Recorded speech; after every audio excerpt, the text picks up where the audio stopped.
A Highlander's Need. Highland Heartbeats Book 10. By Aileen Adams. Chapter 1. There was nothing like a Highland sunrise, of this Fergus MacDougall was convinced. Nothing like the start of a fresh new day, as the sun rose over the distant Grampians and made the peaks appear to glow. Even as a boy, he had enjoyed waking with the sun. Bryce never had, always groaning when it came time to leave his warm bed and the dreams which it had involved. One area in which his pleasant nature had failed him. Fergus, meanwhile, always considered the short-tempered brother, sometimes difficult to get along with, had looked forward to performing the morning chores, for it meant breathing in the early morning air, knowing the entire world was waking up at the same time he did. A foolish conceit, of course, as the entire world did not wake at the same moment. He knew that now, as a man. As a boy, on the other hand, the idea had intrigued him. As had the prospect of a few minutes to himself, away from the house and from his mother's loving but sharp tongue. He took a deep breath, filling his lungs with cool morning air while attending nature's needs, relishing the pace at which he could start his day while traveling alone. Though he enjoyed traveling with his brother and their friends, there was nothing in life capable of replacing their camaraderie. It was no secret that he better enjoyed his space, his freedom. He need not answer to the opinions of others while alone. He need not listen to the prattling of his brother and friends, as they discussed marriage and domestic life either. All the better, as the topic very nearly disgusted him. How had everything changed so quickly? He did not enjoy thinking about it, and often tried to avoid doing so, but that morning, with the air so still and nearly cold enough to show his breath, with light bird song rising up from the tops of the pine trees surrounding the clearing he'd settled in for the night, with nothing demanding his attention aside from preparing for a new day's riding, he could not help but reflect on the difference. It had always been the four of them, a core group which on occasion had included a handful of others who moved in and out as needs changed. His cousins Donald and Grant were two who would sometimes join in when Clan Campbell did not require their presence. In the early days they'd had their freedom. No ties. No one to tug at their minds, since they were all they had. There'd been no one to long for or fret over. A man could earn quite a handsome living when there was nothing holding him back. Now, Fergus was the only free man left of the group. Roderick and Caitlin had their little girl, living in the home of Caitlin's Aunt Sorcha while Sorcha tended the Anderson house. Although Roderick was free to come and go as he pleased, Caitlin made it a point to remind him of this. He tended to stay close to home and only accept jobs which did not require him to be away for long. Quinn and his bride Ismain lived in the Anderson house. Their group had taken to spending the winters there, so Quinn was no stranger to the place. Fergus suspected more than a few of the lasses who worked in the house had nursed broken hearts when the lad returned with a wife. Quinn had no desire to make the house his permanent home, or so he made a point of reminding anyone who would listen. A year had passed since their escape from France, after Ismain accidentally killed a guard of the French nobleman, more scoundrel than noble if you asked Fergus, who'd been determined to have her for himself, and it was best for them to stay under the protection of a strong clan until there was certainty of no retribution. Then there was Bryce, who had stayed on in the Anderson household after winter's end, another one who swore he would not take advantage of Porrick Anderson's generosity for longer than necessary, but the promise of a wee bairn to be born in the spring had changed his mind. In his heart of hearts, Fergus was glad for his brother and sister-in-law. They were evidently happy, the sort of happiness that would have made him grit his teeth if it weren't his brother involved. The eyes they always insisted upon making at each other when they thought no one was the wiser, it was enough to turn one's stomach. He had pledged not to stray too far from Anderson land then, as Bryce would wish to introduce his new son or daughter to their uncle when the time came. Fergus stroked the mane of his chestnut mount, a faithful creature who'd already seen him through quite a bit of rough going.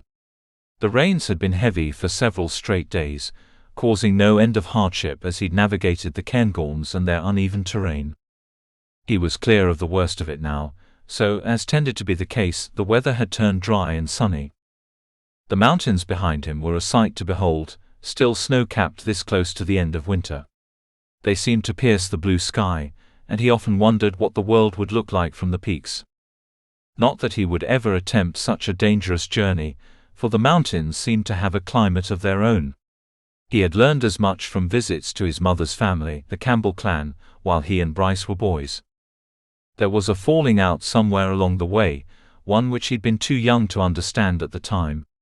Neither of his cousins had ever seemed to think much of it, and they'd never brought it up when riding with Fergus and Bryce once all four were adults. It was a war waged by the older generation, one which would like as not die off once that generation did. "Come now," he announced to the horse once he'd secured its saddle and bridle. "It's time to return to the Andersons." He could not call it home, for it was nothing of the sort. He had no home. The thought gave him no comfort, this he could admit in the silent depths of his heart. Whereas home meant responsibility, being tied down, it also meant having somewhere to return to after a long journey. Perhaps a few smiling faces that would express delight at his safe homecoming. Bryce would be happy, as would the others. That would have to be enough. It was only a few minutes' walk to the road which ran west to east, following the path of the River Speen for quite a while before turning southwest. That was precisely the route Fergus wished to take, for it would lead him straight to his friends. Perchance he might stop at the inn before reaching the great house, in the hopes that old Murphy might be there. He was another man without a home, who seemed to float like a feather on the wind. Rumor had it he'd left a wife and 7 children behind one day, simply packing up and leaving on the back of the nearest horse, while his family slept in peaceful unawareness. That had been many years earlier, and there was no telling what had become of any of the lot. Murphy was none the better for the choice he'd made, at least that was how it appeared to anyone who knew him. Fergus was certain that while the man had taken the coward's choice, deserting a large family as Murphy had, he had likely done the lot of them a favor in some ways. For Murphy was a sullen fellow, of poor temperament and rather questionable morals. Not unlike Fergus in many ways. This comparison did not grant much comfort. He chuckled to himself upon turning the horse onto the road. The day he became the sort of man Murphy was, in his crusty tunics with dirt caking itself into his deep wrinkles, he would gladly throw himself into the nearest body of water and allow it to take him away.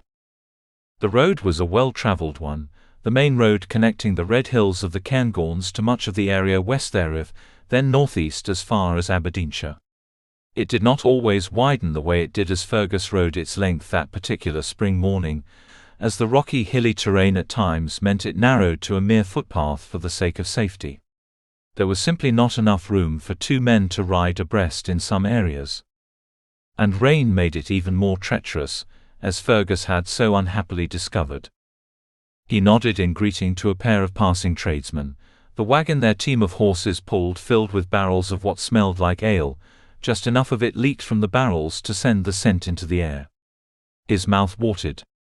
It had been far too long since he'd enjoyed a mug of ale and a hearty meal. That would change soon, so long as the weather held out. It would not be more than 3 days to the village, perhaps 4. He would wait until then in spite of anything he came across and between, hoarding his hard-earned shillings like a miser. "Besides," he muttered, patting the gelding's withers as though it were aware of his inner thoughts, "we've never been the worse for a few evenings spent under the open sky, have we?" The beast simply trotted on, unaware of anything beyond obeying its rider's commands. Fergus's thoughts faded to the back of his mind, in order that he might enjoy simply being alive, and in the middle of a lovely stretch of countryside. Towering pines lined the road on both sides, and the sound of the river greeted him to his left. Men fished along its banks, visible now and again through gaps between the trees. Yes, a man could truly enjoy living when all was right with the world, as it was at that moment. Until he heard his name shouted from his right, further into the woods. He pulled the reins up short, keeping the horse facing the direction in which they were riding, in case of need to make a hasty retreat. He did not recognize the deep, male voice. Even though it had not sounded as though the man it belonged to wished Fergus harm, there was no call to behave like a trusting fool. Only when his cousin Grant emerged from the cover of pine boughs did Fergus release the breath he'd been holding. "I was only just thinking of ye this morning," he exclaimed, leaving the road and dismounting that he might clasp his cousin's arms in greeting. "What the devil are ye doing out here, so far from Ben Macdui?" Guilt pulled at the back of his mind when he said it, for he had been no more than a half-day's ride from Ben Macdui when the weather was worse. He might have called upon his mother's brother to offer him shelter until it was safe to ride, but he had deliberately avoided doing so. Grant shook his head in wonder. "We've been looking for ye, lad." Just then, Donald emerged, leading a pair of shining black horses so typical of Clan Campbell. Leithias Campbell prided himself on his horses, going so far as to breed them special for the clan. They'd become a symbol over the years. "Looking for me?" He turned to Donald. "Why ever for? And how did ye know where to find me?" The Campbell brothers exchanged a look, sharing a silent message with their grey eyes. His mother had eyes of the same color, Fergus remembered. It was Grant who spoke. "We rode out to Anderson territory, where we'd heard ye spent the winter. Porrick Anderson explained where we might find ye, on the road between there and the Cairngorms." "Your brother was away for a day or two," Donald explained. "Or else we'd have brought him along with us." A lump formed in Fergus's throat. "Why though?" Another look between the pair of them. Grant frowned. "We're sorry to be the ones to tell ye, lad, but your father is in grave health. When we left the manor house, the healer said it was no more than a matter of days." Fergus drew a sharp breath, stunned. When the first moment of sickening surprise passed, a dozen questions fought to be voiced. There would be time for that when they rode. In an instant, he was in the saddle. "Let us make haste then." Chapter 2. Only once they were on their way, and traveling at a brisk trot, did Fergus have the chance to begin making sense of this sudden turn of events. What was he doing there? On Ben Macdui, he asked his cousins.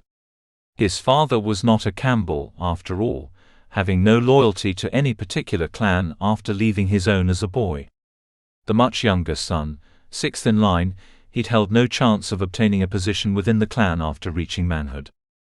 Instead of lingering on the outside then, he'd learned a trade and had become a shoemaker. Rather humble circumstances for a man who'd come of age in the house of Clan MacDougall. He had never expressed regret. But he had also never stepped foot inside the home of his brother-in-law, after the great unexplained feud which had caused the rift between them. So, Fergus had believed at any rate. Until now. "Father sent for him," Donald explained, riding beside Fergus. "Perhaps now that the old man is at the end of his life, he feels the need to make peace with those he wronged. For it was an insult to your father which caused the distance between our families." "Aye," Grant agreed. "He admitted as much to us upon Uncle Teus's arrival. He still blamed your father for marrying your mother, his sister, and making it impossible for him to arrange a marriage which would benefit the clan." "After so many years?" Fergus asked, perplexed. "Our father was never one to release a grudge," Grant snorted. "My father rode to your home then," Fergus prompted. Donald grimaced. "Aye, only when he arrived it was clear he was not well." A blade of pure anguish pierced Fergus's heart. How long had it been since he'd thought of the man? Since he had considered visiting home? Too many years, he realized, which brought him nothing but shame in hindsight. His father was dying, and he had not thought about the man in years. "How long has he been ill?" he asked, his hands tightening around the reins. He wanted so to let the horse go, to allow it to gallop. He would have run the beast into the ground, if it meant reaching his father in time to say goodbye. The very thought of not being there to at least hold the old man's hand as he slipped away turned his stomach, and brought a cold sweat to his brow.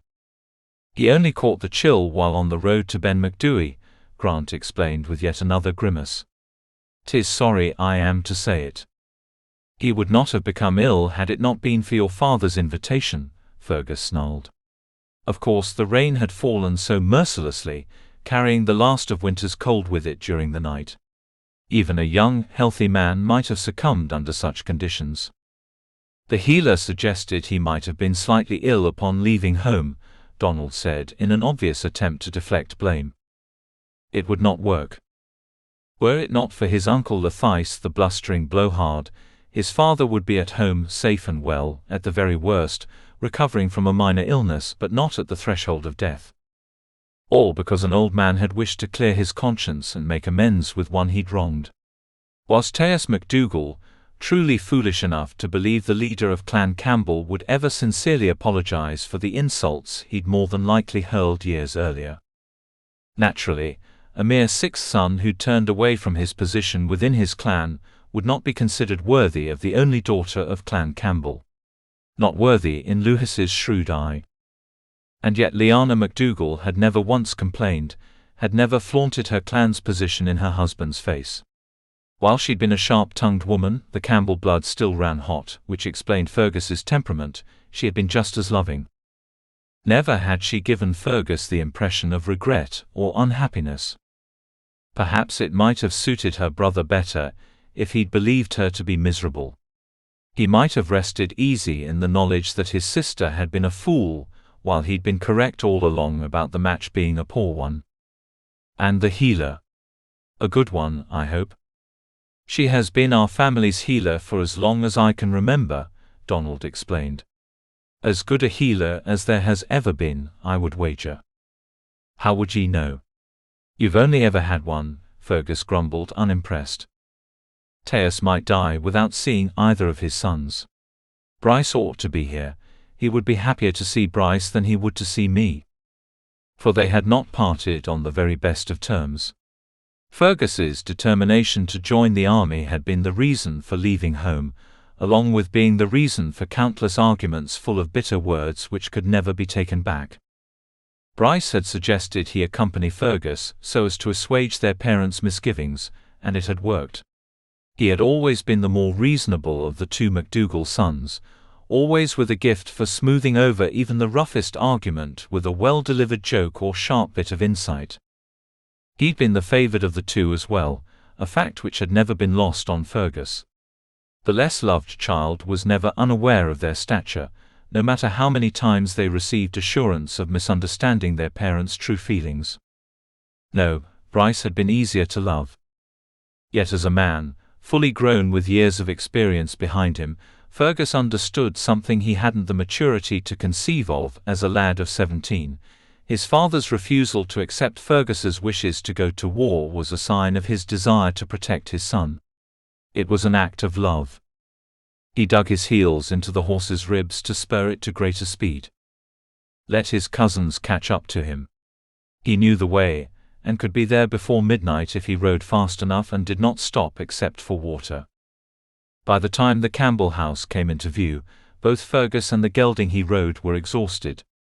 Only the light from a three-quarter moon provided guidance as they closed in on the rambling old monstrosity, which sat in the shadow of Ben Macdui.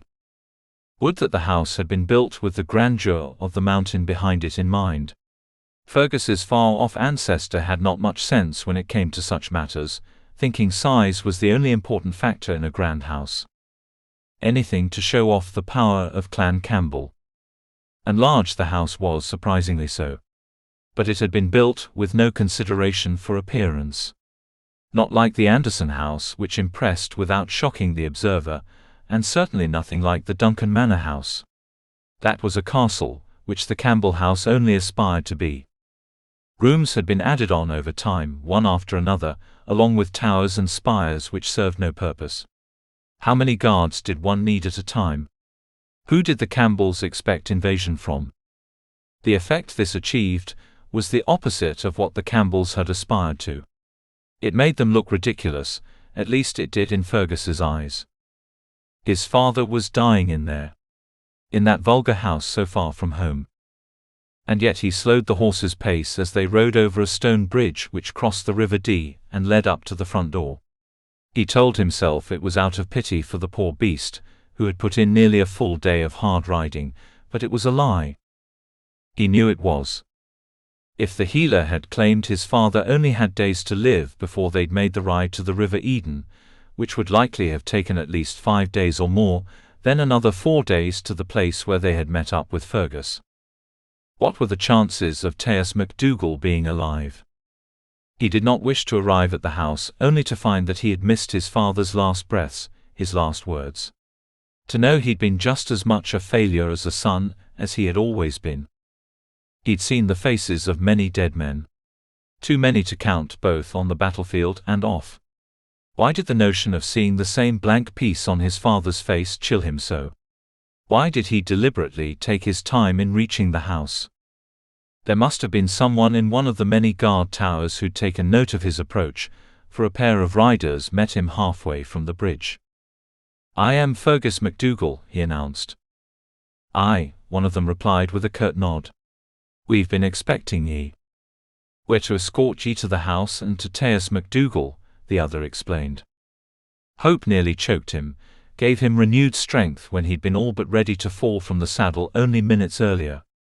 "Is he alive?" he dared asked. "Aye." It was the only response he received, without additional explanation, but it mattered not. His father was alive. Perhaps they might smooth over any lingering disappointment or disillusionment, and come to an understanding of each other.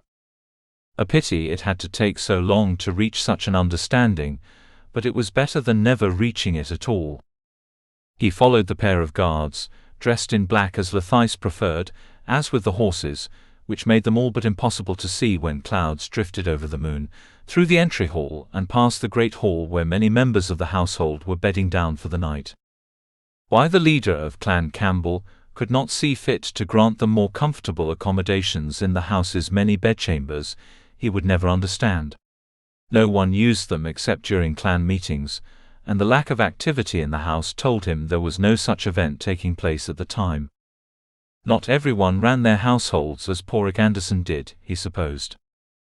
The direction in which the guards led him gave Fergus cause to ask, "Where are we going? Is he not in bed?" For where else would a dying man spend his final days? They offered no explanation, instead coming to a stop outside a door Fergus vaguely remembered as the door to Luhis's study.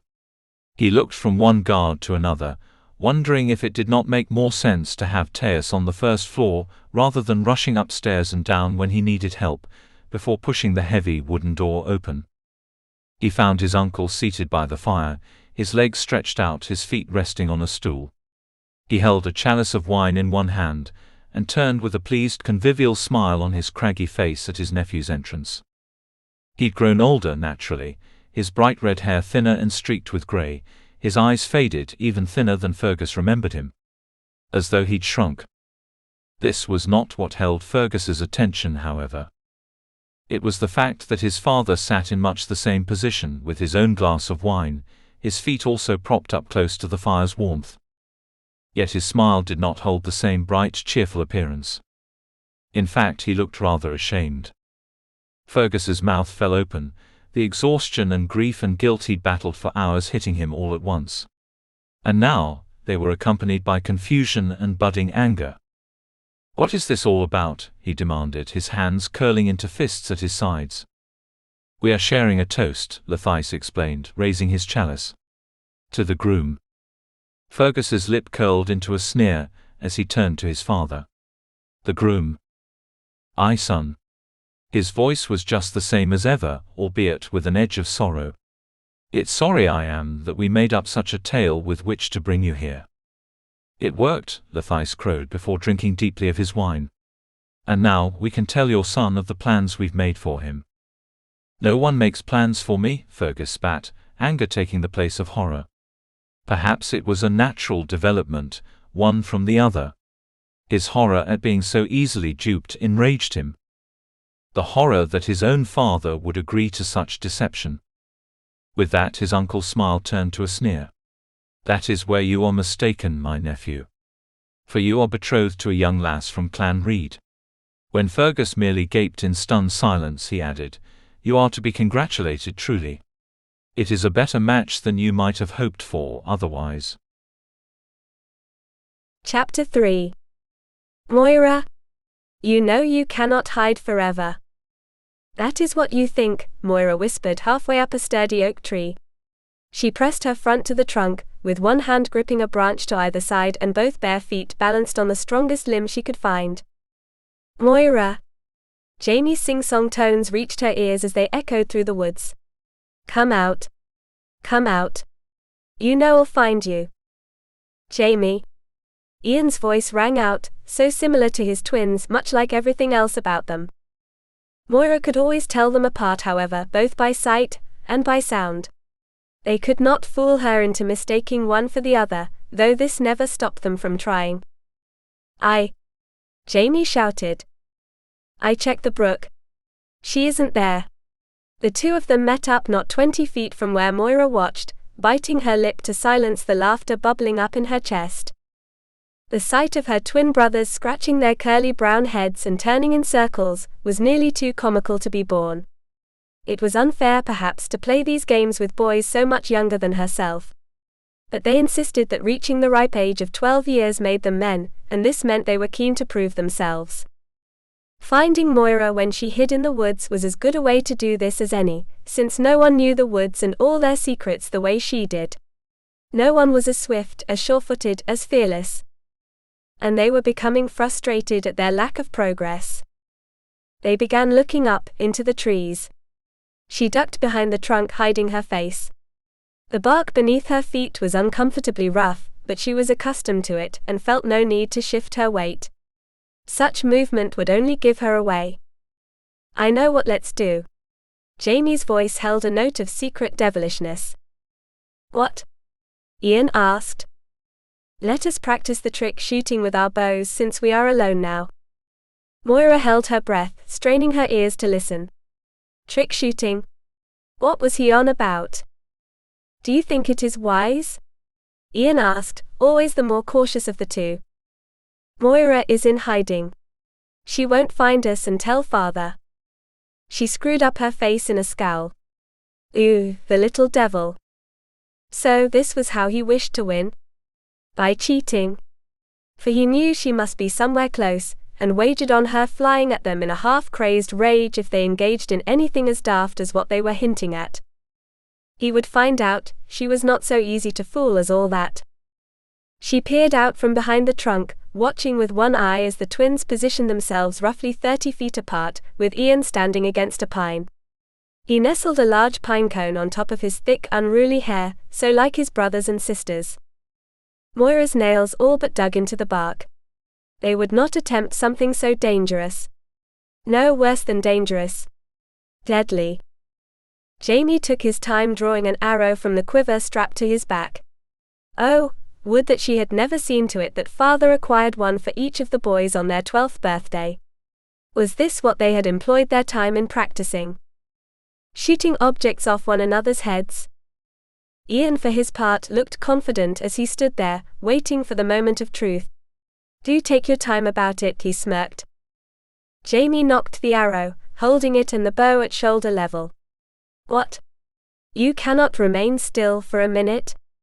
You had better, or I might miss. He was not serious. Neither of them could be. Could they? She watched, chewing her lower lip to bits as Jamie drew back the bow. Ian drew a deep breath and steadied himself, eyes closed. She looked back and forth. Back and forth. Would they? They wouldn't. They were merely testing her. What if they were not? What if she lived the rest of her life, knowing she might have saved her brother from a terrible death at the hands of a harebrained stunt? Ready? Jamie asked. I think so, Ian muttered through gritted teeth. Jamie began to count. 1. No, Moira whispered. 2. You wouldn't, she breathed. Th. Stop. Stop. I'm here, I am right here, I've been watching you all this time. She glared down at the pair of them. You do not play fair, brothers. Jamie doubled over with laughter. I knew you could not remain hidden. Ian, on the other hand, removed the pine cone from his head with a trembling hand. It is good to know you were so certain. What would you have done if she did not call out? Jamie shrugged, while replacing the arrow in the quiver. I would have shot high up in the branches. I would not have harmed you. Moira swore under her breath as she shimmied down the tree, landing on the ground with a thump. Both of you are no better than hedge-born scoundrels. And I will have you know that I wouldn't have stopped you if it had been Jamie waiting there with the pine cone on his head. Jamie's fair skin turned an alarming shade of red. You would not? No, and not because I feel Ian is the better marksman. She stuck her tongue out at him before scampering away, laughing gaily as her brothers followed, shouting half-hearted insults. Of course both boys, she refused to think of them as men and likely would never be able to after having raised them, meant more to her than her own life. They were well aware of this, which was why Jamie had been so certain of winning their game once he'd placed Ian's life in danger. Even if there had never truly been danger. She emerged from the woods, still running. It brought her where she wished to be faster than mere walking, and she never took her time when there was a faster way of getting somewhere, but her light-heartedness did not last long. The sight of her father's grey gelding hitched to the post beside the front door to their home took the heart from her, as knowledge of his presence normally did. The boys caught up with her in quick fashion, the laughter leaving their voices as they observed what she had already seen. He ought to have been gone another 3 days, perhaps 4, Ian observed. They exchanged a knowing look. Perhaps he finished his business at the meeting sooner than he expected. Moira could not help smiling at her brother's hopeful tone. He was a lovely boy who would make a good man one day, though their father had done little to teach him through example. Perhaps his frequent absence of late was the best thing he could give his sons then. The less contact they had with him, the better. As for Moira, she'd spent years in avoidance of the man, spending as little time in his presence as possible, while still maintaining his home and ensuring the preparation of his meals. She could not remember a time when he had inspired anything warmer than apathy. For that was the best he'd been able to muster for her, and for the boys whose delivery had killed his wife. Not that he had expressed great warmth toward her either, at least from Moira's recollection. The man was simply not possessed of the ability to display affection, even if he'd been able to feel affection, which she found doubtful.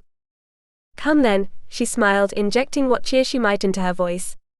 He will be full of stories, which shall keep him employed in talking until it is well past twilight. This was normally the case, whenever Kinreed returned from a meeting of the clan. His blood would be up, his desire to remind his sons of the importance of their clan stronger than normal. Even Moira knew of the clan's strength, the way their influence stretched through her home of Banff and far beyond. Not that she was supposed to know, she reflected, as she escorted her brothers through the fields between the woods and the stone cottage with its sagging plank roof. She was but a woman, and therefore thought to be unworthy of such understanding. It was enough for her to wait at home by the fire, to tend the children and keep the house as though it were her own and not her father's. Enough for some perhaps, but not for her. Upon crossing the threshold, Moira immediately set herself to work, so as to avoid conversation with her father. The boys, however, had no such occupation in which to take solace. Where were ye? Kin demanded, ducking to avoid smacking his head on the doorframe between his bedchamber and the kitchen. Only in the woods, Jamie explained, always the quick-tongued of the twins. We had long since finished the chores, and felt it would suit us to engage in practice with our bows. This mollified the hulking man, but only slightly. He folded his body, taking a seat at the table in the center of the cottage's main room. What about you then, lass? Do not tell me you were practicing your archery. She merely gritted her teeth and replied without turning from the pile of potatoes she peeled. I do not need practice, as you well know. She was by far the best hunter of the 4 of them. While it was no great feat to surpass her younger brothers, the fact that she'd outperformed her father time and again in the last several years was a thorn in the man's breast. Perhaps if he would spend less time with his head in a mug of wine, and more time at practice, he would be able to bring home a stag every so often. Kinreed took this with uncharacteristic calm, which upon later reflection should have been when Moira first realized something was amiss. I suppose ye are quite the archer, though I have never approved of ye running wild as though ye were a man. She rolled her eyes, peels flying away from potatoes at an alarming rate as she imagined skinning her father alive. He may have sired her and supported her, therefore deserving her allegiance, but his attitude toward her and women on the whole made him repugnant. Only the presence of her brothers, and the love she bore them kept her under the man's roof. She would have just as soon seen him hire help, than live another day in that cheerless home. Ian, always aware of how to best alleviate a tense situation, spoke up. What was the business of the meeting then? You said you would spend the entire fortnight away. The road was easily traveled. And there was a matter I needed to bring home with all haste. Moira placed a mug on the table before him and filled it as he liked, to the brim. She had already borne the weight of his hand against the side of her head, after not filling it near the point of overflow. And she never made the same mistake twice. Jamie sat opposite their father. He and Ian both would inherit Kin's height and rangy build. The twins were already taller than the sister 10 years their senior, and he made a show of folding himself into his seat as his father did. Another sign of the man he believed himself to be. What did you need to bring home? Jamie asked. Is there to be a war? Perhaps. When Moira glanced over her shoulder in surprise, she found her father sneering at her. For what reason do you smirk then? She asked, turning with the paring knife still in her hand. There might very well be a war, my sons. Rather than answer her question, he turned his attention to the boys. For there are many types of war, and not all involve men and their swords and blood-soaked land. He turned in the chair, stretching his long legs toward the hearth. Moira studied him, eyes narrowing. Out with it then, Kinreed. I know you speak of me. If you're to speak to me, lass, you'll speak with the respect a father deserves. He tapped his meaty fist against the table, nostrils flaring as he hardly concealed his bitterness. I know not who gave ye the notion that speaking to me in such a manner was acceptable, but ye ought to know by now how I'll strip the hide from your flesh over it. Why do you speak of our sister? Ian asked. For all of Jamie's bravery and his saucy demeanor, it was Ian who possessed the courage to speak over Kin in such moments. The man might just as easily have slapped him hard enough to swell his eyes shut. It was a great risk to take. Kin held Moira's gaze for another moment before turning back to Ian. Because she is to be married. Even the fire in the hearth ceased to crackle in the silence which followed. Ian and Jamie froze, likely terrified of what was to come. Only Kin's eyes moved, sliding from his sons to his daughter. Watching. Waiting. Moira's fist tightened around the handle of the knife. That is what you think, she whispered for the second time that day. Chapter 4. Do try to understand. Fergus glared at his father, then turned his back to the man. How could ye do this thing? To me? Your own son? Teus tried in vain to suppress a cough. He was ill truly, only not nearly as severely so as Fergus's cousins had led him to believe. They had been part of the deception, too. To think he'd greeted them as friends. He had no chance to confront them on their treachery, as they were both married men with land and titles of their own, as a result of well-planned marriages. Well-planned if a man cared for such things, which Fergus never had. They had not continued to follow him to the house, but had instead gone home and trusted him to reach their father on his own. The cowards! It appeared as though he was vastly outnumbered, as he stared out the window of the bedchambers assigned him. The sun was nearly on the rise, and not a single part of the situation in which he'd found himself made greater sense than it had upon arrival. Teus sat on the bed with a heavy sigh. There was no other way to be certain of your arrival. It was cruel. It was your uncle's idea. Which makes it no less cruel. He looked at his father over one shoulder and noted the grey tint to his skin. Even so, his heart was unmoved. Ye will never know how I suffered the entire ride. What I put myself through. Teus's already downturned mouth pulled further at the corners. I am grievously sorry. It matters not. Fergus turned away once again, staring out at the horizon but seeing nothing. There was no making sense of it. It matters greatly, his father insisted in a soft voice. So greatly that ye conspired behind my back, to arrange a marriage ye must have known I would never consent to. He turned away from the window to face his father, folding his arms over his chest as he did. Taeus held up both hands. Allow me to explain. Ye both did more than enough explaining already, he snarled. You've talked for hours, or rather he did. Your uncle. Taeus chuckled without humor, shaking his head. He is many things, I suppose, but a great diplomat is not one of them. He might have explained better than he did, if he had the skill to do so. Perhaps ye ought to do it for him then, Fergus suggested with scorn. I am truly interested in knowing why my father and my uncle feel it within their rights to secure a bride for me, without my knowledge. Once he explained it to me, it made sense, Taeus insisted. His sons are married, while mine is not. Fergus waited for more. When it was clear his father would offer no further defense, he said, What possible difference can that make? What does it matter? I am not his son. I am your son. You are half Campbell, and therefore the vows you exchange with a member of another clan will unite the two clans. And benefit Lethice Campbell, Fergus spat. How could ye allow yourself to be so easily? He did not finish the statement, as he too had fallen for the trickery posed by his cousins. He did not deceive me, Taeus insisted. Ye will be a laird upon marriage to this lass. Ye will defend the border between Reed and Campbell territory. It will be yours. Had the man any idea of how pitiful he sounded? How empty his defenses? I have never cared for titles and the like, and I did not believe he did, he added, raising an eyebrow. That was not at all the same, Taeus argued, straightening his spine and throwing back his shoulders. I had no chance of claiming a position in the MacDougall clan, born as I was. No one was going to make me a laird. I see. But ye held the wish all along that ye might one day be a laird or some grand thing. Nay, son. Taeus stood, his body fairly shaking.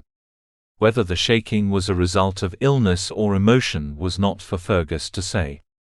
I wished for ye to hold such a title. I wished for ye to have a life, a true life. With a family and stability. That was never for ye to decide. Ye know nothing of what I desire. Neither do ye, lad. It was Taeus's turn to cast a doleful eye. If ye did, why would ye make your living as ye do? Why ride about the Highlands with no home, no family, no promise of where your next purse would come from? Your life is nothing, son. Silence fell between them, with Fergus uncertain as to whether he wished to pummel his father or throw him from the window. He wished to harm the man, regardless of the method used. Now that I know for certain how ye think of me, Fergus muttered as he strode to the door, ye are more than welcome to leave. As I rode throughout the day, thinking ye were dead or dying, I am in need of sleep. As though sleep was a possibility after this. Taeus's face crumpled, and suddenly Fergus was looking at a broken man. An ill broken man. Son. Please. I did this for ye. For yourself, Fergus corrected. Not for me. I am more than content in the life I've chosen for myself, even if it does not meet your approval. I have no desire to marry this Moira Reed. Moira Reed, or any other woman. Now go. Before I say anything I might regret later. He looked at the floor as his father shuffled from the bedchamber, slower than Fergus had ever seen him move before. He softened, but only slightly. His father had betrayed him, no matter how ill he might be or how well-intentioned his efforts. He'd never forgive him for it. He would also never forget his father's slow, broken shuffle. Though he did not expect to sleep, Fergus peeled off his shoes and garments before sinking into the feather bed.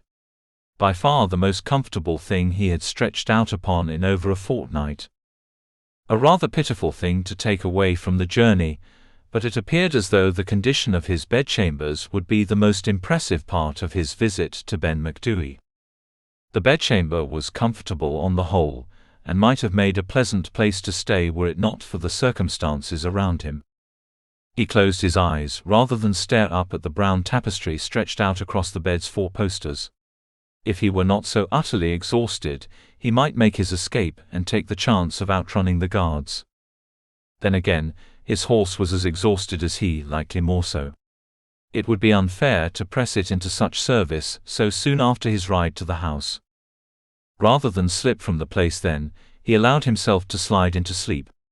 A clear head would be what he needed most if he hoped to avoid falling further into his uncle's trap. He knew not whether 5 minutes had passed or 5 hours when a sharp knock at the door sent him shooting straight up in bed. "Aye," he called out, confused at first as to where he was before the betrayal came rushing back. "Men to see ye." "To see me?" He pulled on his clothing and flung open the door to face a timid little lass who all but trembled at the sight of him. He ran both hands through his snarled hair on his way down the corridor, following the shaking lass who walked with eyes downcast. His dirk was on his right hip, beneath his tunic, and it would be a matter of the blink of an eye before he withdrew it at the sign of danger.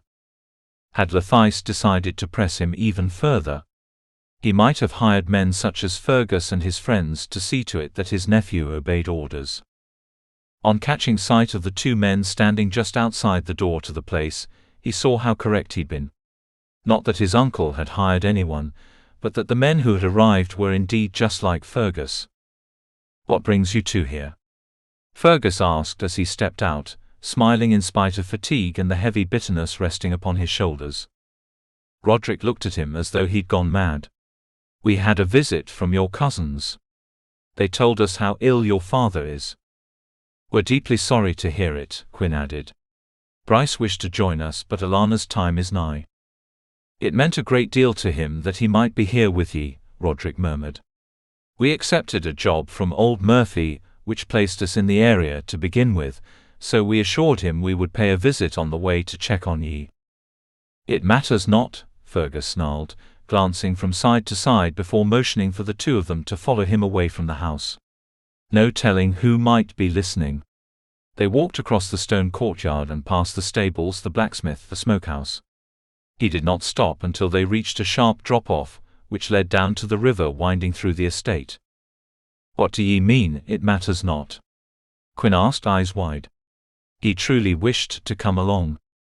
"It is not my brother who enrages me. It is our father who is ill, aye, but not dying. Not yet." Roderick frowned. "Your cousins?" "My cousins were lying for my uncle," he explained. "They lied to me as well, and retreated to their lands and homes before I could confront them. The cowards." He spat near his feet before muttering a handful of obscene oaths. "They brought ye here under false pretenses?" Quinn asked, his brow furrowed. "Aye. All of them. What they truly intend is for me to go through with a wedding to a lass from Clan Reed. I'm to be made a laird." He watched his friends closely for any hint as to their thoughts on this. Quinn barely suppressed a laugh. "Ye cannot be serious." "A laird?" Roderick snorted. "Ye might not be quite so insulting," Fergus muttered. "We do not wish to insult ye," Roderick insisted. "If anyone would make a strong laird, it would be ye." "I agree," Quinn added, swallowing hard, still battling laughter. Fergus plucked a large stone from the river's edge, throwing it in for lack of any better way to express his frustration. "No one thinks it is more ridiculous than I," he assured them. "Laughable. Unthinkable. I have no intention of marrying anyone. Especially not the bossy Moira Reed." "You know the lass, then?" Roderick asked. I did, when we were children, at any rate. Her father brought her to a clan meeting at the Campbell house years ago. The border between the Campbell and Reed territory was to be renegotiated, and for some reason my uncle wished for Bryce and myself to be present.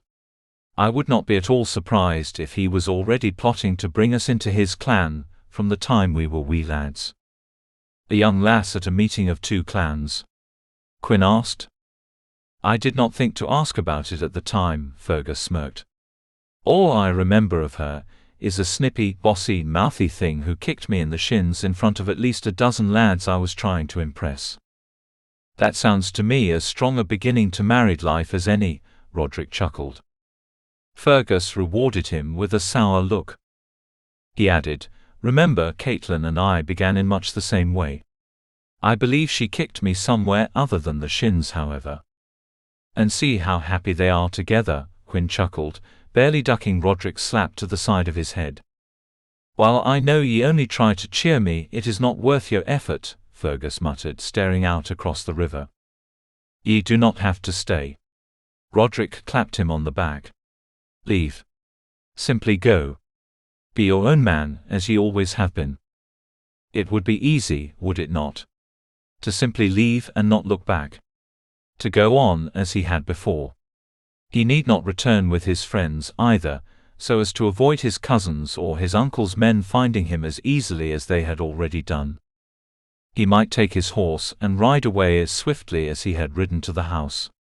This time it would be for his sake rather than his father's. His father. "It would crush him," he murmured. "If I were to never return. He is already ill, there is no telling how ill.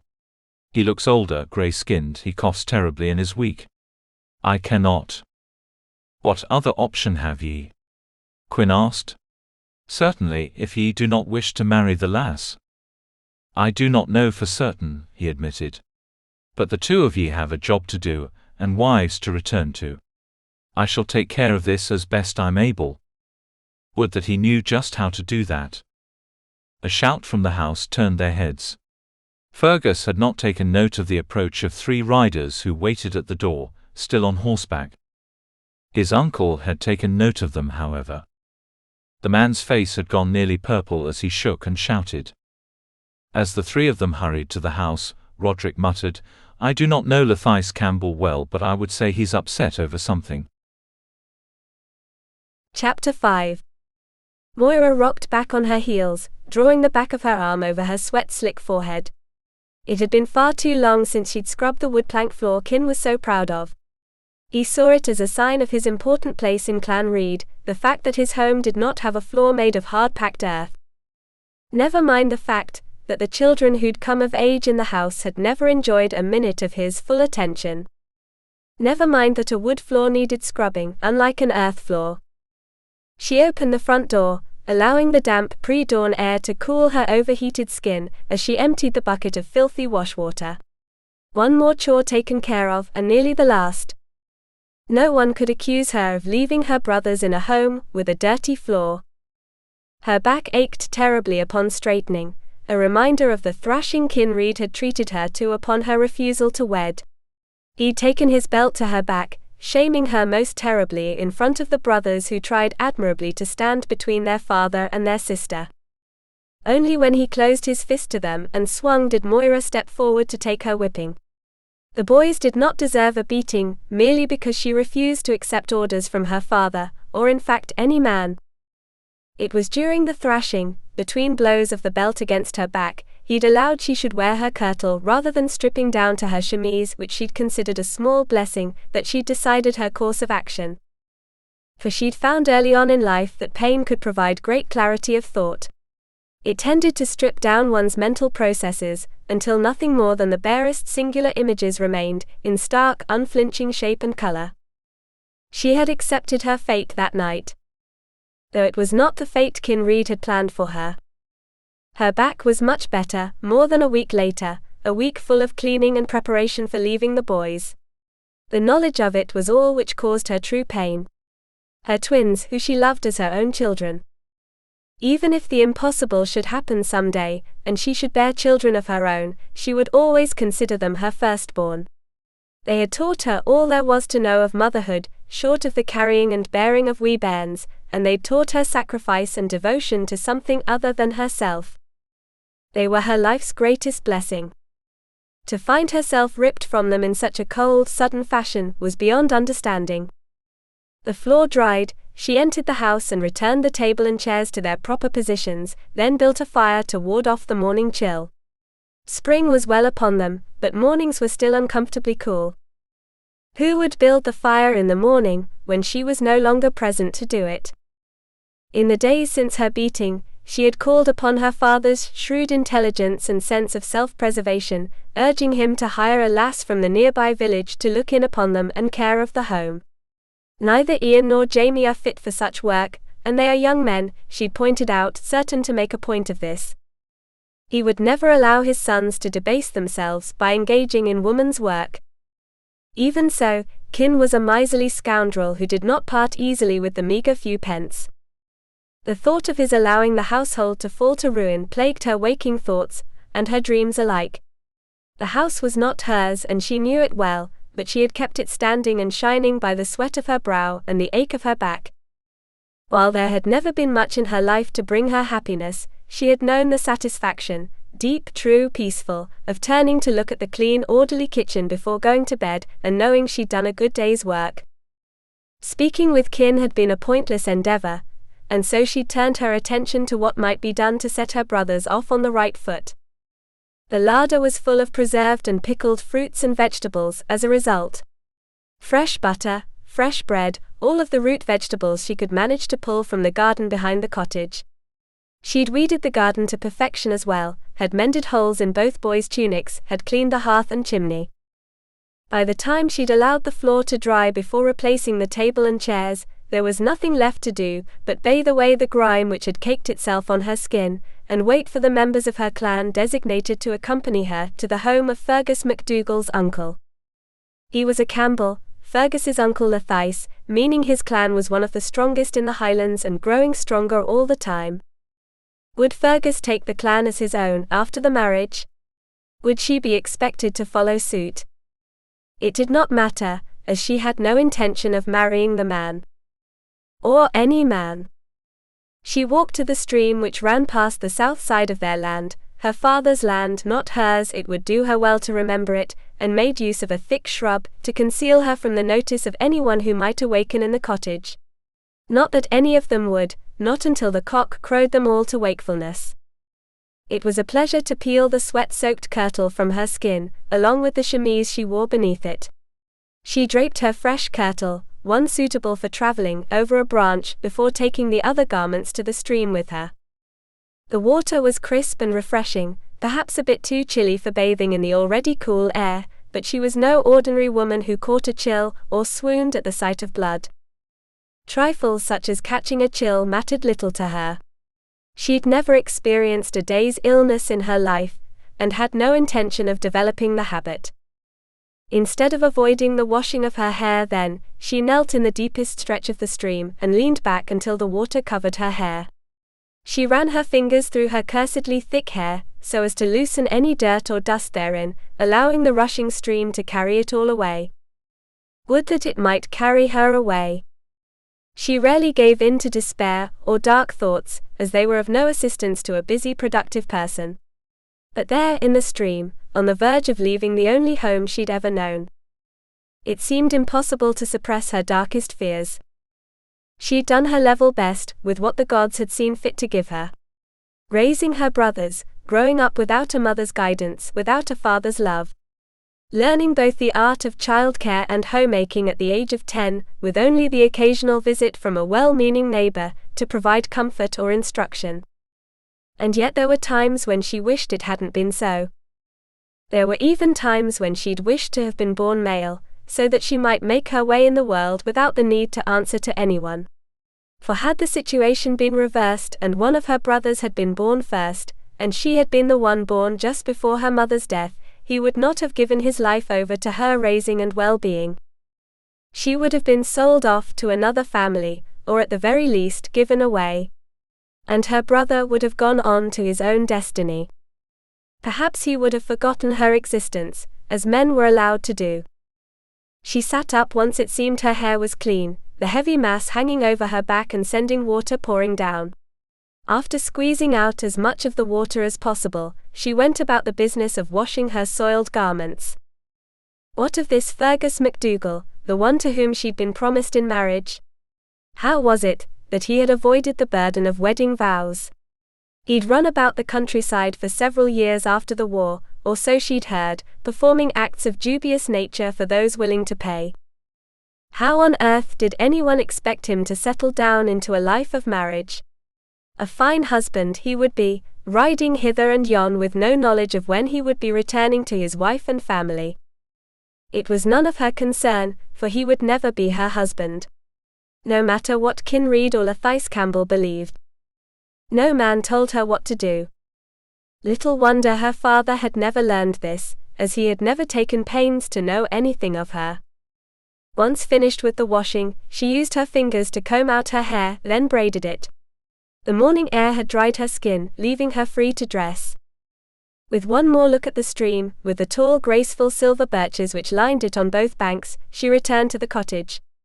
The cock crowed as she stepped over the threshold. By the time the sound of her brothers, stirring to life, reached her ears, she had folded her clean kirtle and chemise, and tucked them into her pack, along with the few things she had already thought to bring on her journey. It would be little trouble, losing the clansmen sent to escort her. She knew the woods for miles around, had spent days hunting them. She'd built many a fire to warm herself overnight, had taken refuge in caves during sudden storms. She knew how to live off the land, which plants were poisonous and which were safe to eat, how to track deer and avoid bears and other dangers. Moira. Jamie and Ian appeared in the doorway to her bedchamber, looking utterly wretched and trying very hard not to. She opened her arms, embracing them both at once, assuring them as fervently as she could that they would do well without her. They were young men now and could fend for themselves. "I've taught you everything I could," she reminded them both, kissing their cheeks. She'd kissed them so many times from the day they were born. It wasn't like her to cry. She had not shed a tear, after a single one of the beatings Kinreed had bestowed upon her. In fact, the last time she'd cried was the day her mother was laid to rest. She had become a mother that day, and had not given in to despair or sorrow since. Even so, this did not keep the tears which threatened to overwhelm her from stinging behind her eyes, in her nose. She held them back for the sake of her brothers, but barely.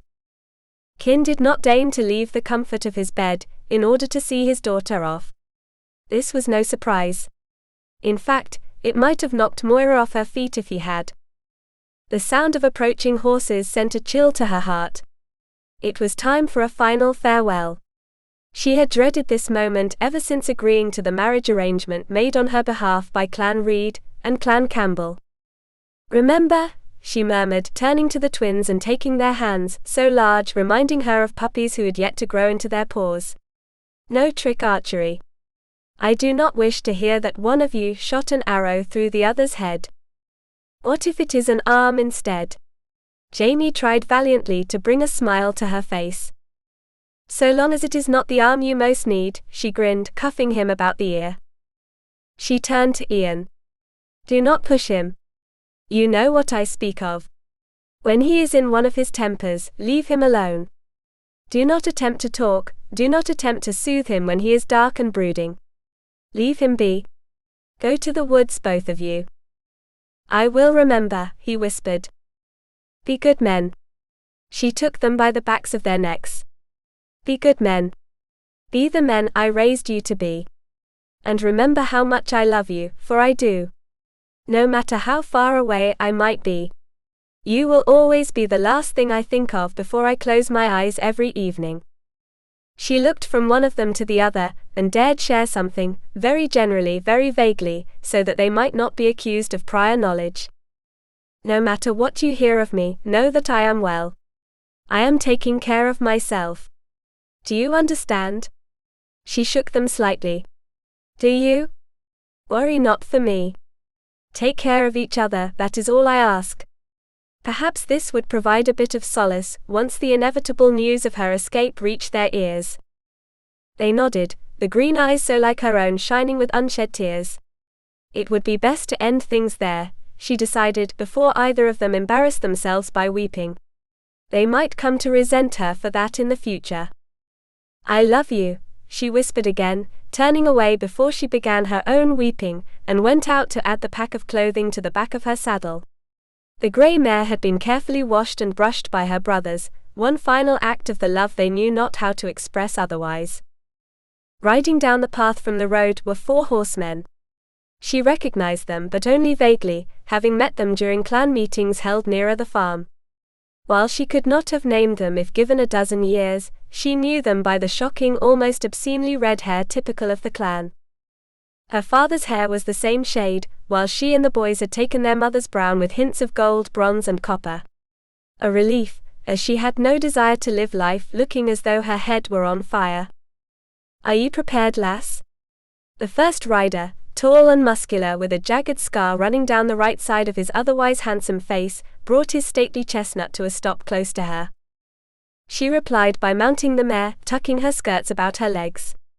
The four of them stared in a mixture of surprise and amusement, she thought, as she rode through and past them, taking the lead as they left the farm. She'd never see it again. Even with that knowledge in mind, she did not give it a single backward glance. Her heart might break if she did. Chapter 6. What do ye mean, she escaped? Leathais screamed and swore, kicking at the ground. It took skill and strength for the trio of riders to keep their mounts in place, as the poor beasts could do nothing but react to Leathais and his screams. Fergus hurried to the group, followed by his friends. "What is this?" he demanded, looking to the riders for an answer, as it was clear he'd get none from his uncle. The man appeared close to apoplexy.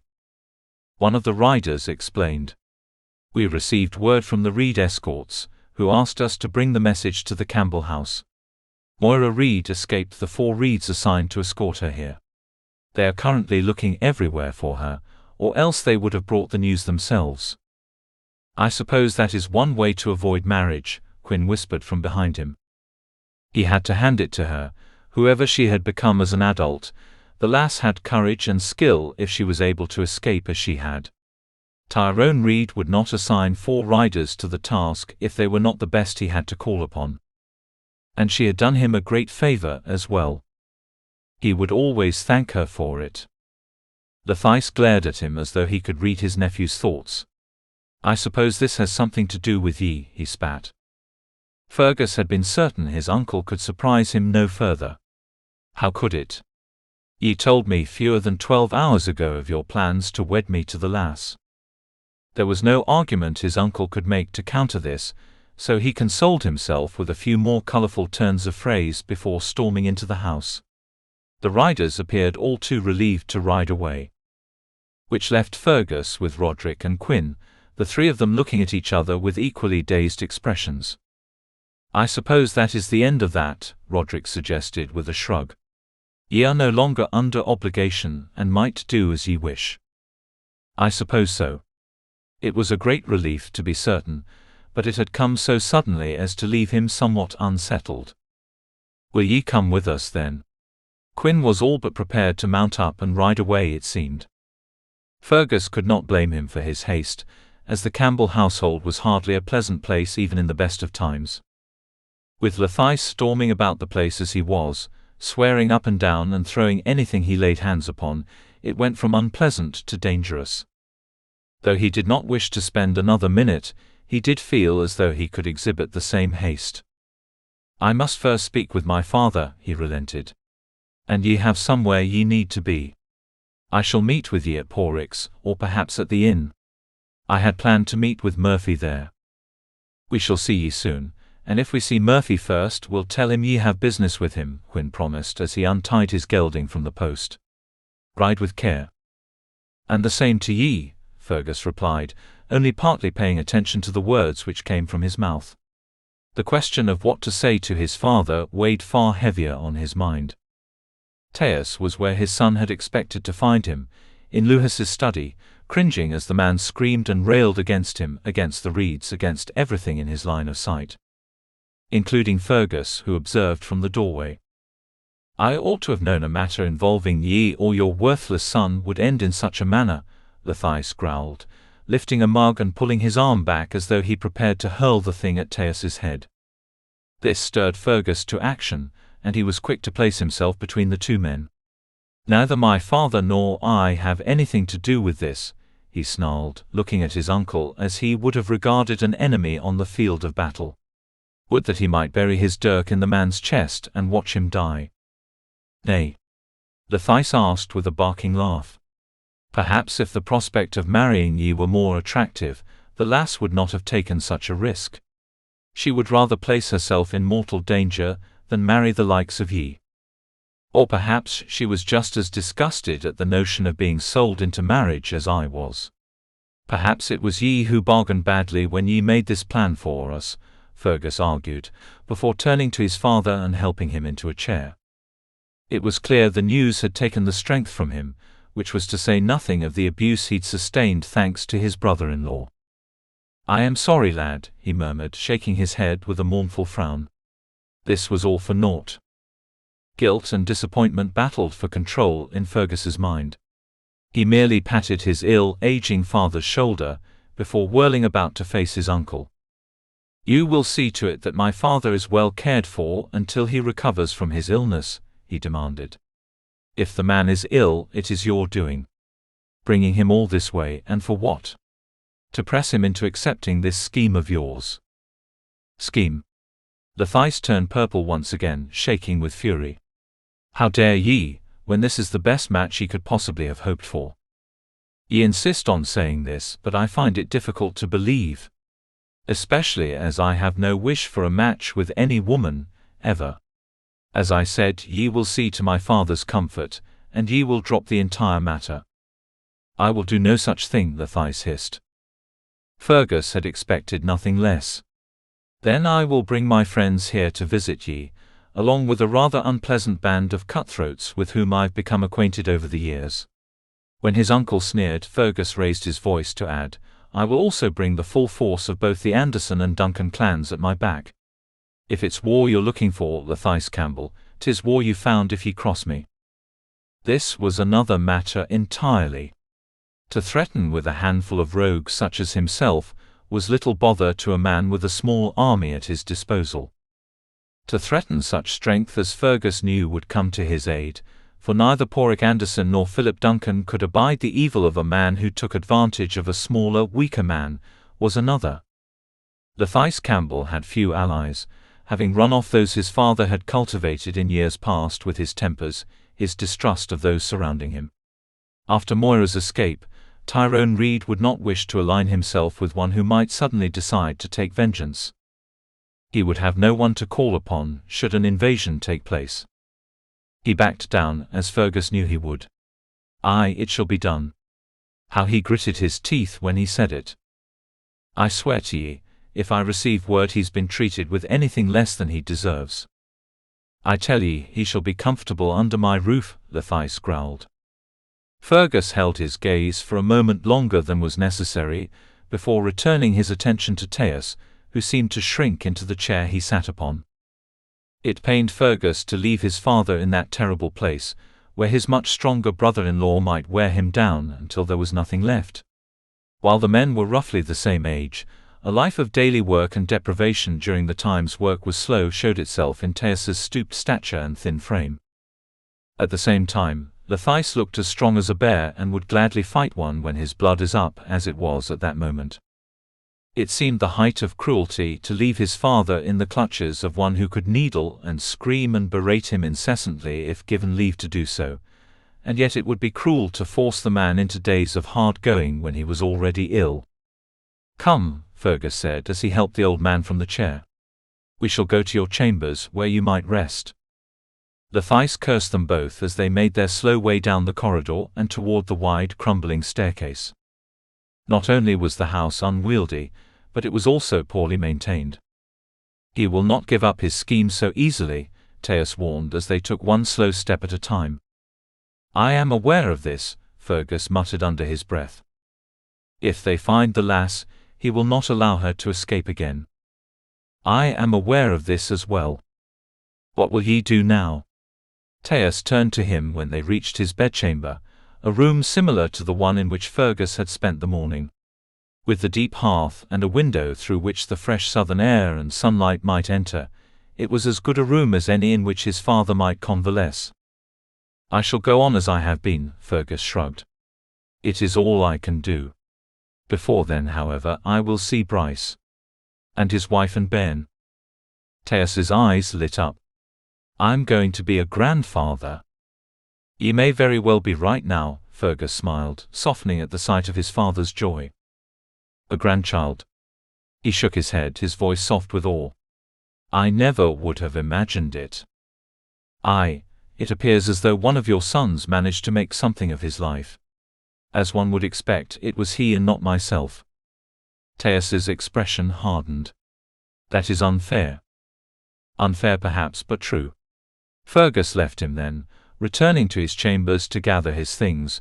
He had not emptied his packs, seeing as how he had not intended to stay, so there was nothing to do but fetch them and carry them to the stables to secure on his horse. "I hope ye had your rest," he murmured, stroking the gelding's neck, "for we have more riding to do. Though our task is not as urgent now." Just the same, he would not take his time. He knew a close escape when he was in the midst of one, and this was one of the closest he had ever experienced. Chapter 7. Courage, Moira whispered more to herself than to the grey mare she attempted to comfort. It had begun to rain not long past noon, a soaking rain which did little to make travel easier, but at least covered the tracks she and the mare had left after fleeing the Reed escorts. It had been almost too easy, and she chuckled to herself at the memory, as she warmed her hands over the small fire she'd built far enough from the mouth of the cave that she might avoid notice. She hoped for as much. Hope was all she had beyond her skills and daring. If her count was correct, 5 days had passed since she had eluded her escorts and made her escape. And yet the memory of them calling out for her, already at a distance, as she had wasted no time in distancing herself from them, made her giggle during quiet moments. She had very little other than quiet moments now. For 4 men she supposed had spent much of their lives in the saddle, likely fighting for Clan Reed along the way, they knew nothing of women. Perhaps they hadn't had the time to become familiar. They'd thought nothing of her disappearing for as long as she had, when she was supposed to be bathing behind a bush on the banks of the River Devon. How long did they believe it took to perform such tasks? Perhaps they had not expected her to make her escape in the dark of night, thinking her afraid to be alone in the dark woods. They'd been sorely mistaken if this was the case. She had spent countless nights in the woods surrounding her father's home, keeping the boy safe from kin whenever he was in foul, abusive temper. A simple ride on horseback was akin to a pleasant dream compared to the strain of entertaining 2 small lads, while always keeping one's eyes and ears open to the snap of a twig, the heavy breathing of something inhuman. She had walked the mare part of the way downstream and downwind, so as to keep from alerting the men, all of whom had sat at the campfire, and fallen into conversation centered on how wonderful they were. Perhaps they had never used the word wonderful, but they may as well have. It was clear from their boasting just how wonderful they believed themselves to be. No man had ever fought more valiantly, or withstood greater adversity than they. Of course, the circumstances which they described to each other had somehow become more dangerous and treacherous, with each retelling. In the end, she could not think poorly of them for their bragging and boasting. It had allowed for her escape. Oh, the pain they must have suffered when they discovered her missing, to say nothing of the pain when it became clear there would be no locating her. Each passing day must have caused the pain to grow. How long before kin found out? How long before Lathais Campbell did? And what of her intended? Like as not, he was such a sorry excuse for a man, that he'd relied on his marriage to be arranged for him. Fergus MacDougall was not a son of Clan Campbell, and as such there ought not to be any expectation of such an arrangement for him. He could not find a woman of his own, the sorry thing, still unwed at such an age. She snickered to herself, while adding a handful of dry branches to the fire. Would that the rain might come to an end overnight. The rabbit she heated over the fire was the last of what she'd snared the previous day before taking shelter in the cave. The mare would need time in a pasture or open field soon, as the feed Moira had brought in a canvas sack for use in such situations could not last forever. Then too, was the matter of moving on. She could not spend much time in one place. Regular movement would be key to her survival. Just where she was going, she did not know. A crack of thunder caused her to jump, and sent the mare into a frantic dance from front to rear, hooves neighing in protest. She crooned softly to calm the sweet-natured beast, stroking the mare's muzzle as she normally enjoyed. Bit by bit, the breathing of both slowed to a natural rhythm. until the snap of a limb outside the cave destroyed any attempt at calm. In one smooth movement she slid the dirk from its place in her belt, and held it low slightly behind her leg. Her chest rose and fell in short quick movements while sour bile threatened to work its way into her throat. If they took her, she would only escape again. Unless they bound her, threw her over her saddle, or worst of all, forced her to ride with one of them. "Whoa, lad," a young man murmured to his soaked horse, Chestnut she thought, though it was difficult to tell in the faint light from the fire. The man shook water from his hair, which curled about his head in dark brown tendrils and dripped onto his muscular shoulders. He was quite large in height and build. He might believe he could overpower her. It was only after he'd shaken as much of the water from himself as he could, that the man regarded her. "I wondered if I might share your fire in order to dry myself," he explained with an easy smile and the musical lilt of a Highlander. She did not speak at first, too concerned with studying him to offer a reply. Several packs hung from his saddle. Both he and the gelding were sturdy of build, well-nourished and all but glowing with health. He was not a cutthroat or thief who wandered the wood, but not well dressed as a guard or noble. "Do you speak?" he asked after the silence became too much for him. "Are you in the habit of entering caves in which there is a fire, without so much as a dirk in hand?" She tossed the hair which she'd let loose that they might dry over one shoulder, raising her chin. "As you can see, my weapon is close at hand." He gestured to the dirk at his waist, its well-worn handle telling her all she needed to know about his experience in using the thing. "You must think highly of your reflexes then, if you believe you'd have the time to draw the dirk before it was too late." "You make a fair point and are correct," he added with a roguish smile. "What will it be then? Will you send us out into the storm to drown, or perhaps be felled by a bolt of lightning? What would you be thinking, if you came across our burned corpses out in the woods?" She snorted. "What is it about men that makes them believe their charm will be enough to win over any woman's heart?" "I was not trying to win your heart, lass. Only a seat at your fire." She spied the meager rabbit sitting at the edge of the flames. "If you would be so kind as to share some of what you might have eaten for supper, I believe we can come to an agreement." "I am more than happy to." He was quick to loosen one of the packs and unroll the canvas, revealing dried meat which looked as though the rain had not yet gotten through. "Would that I had more time to hunt," he explained in an apologetic tone, "but I only just left Ben McDooey early this morning, and have been on the road ever since."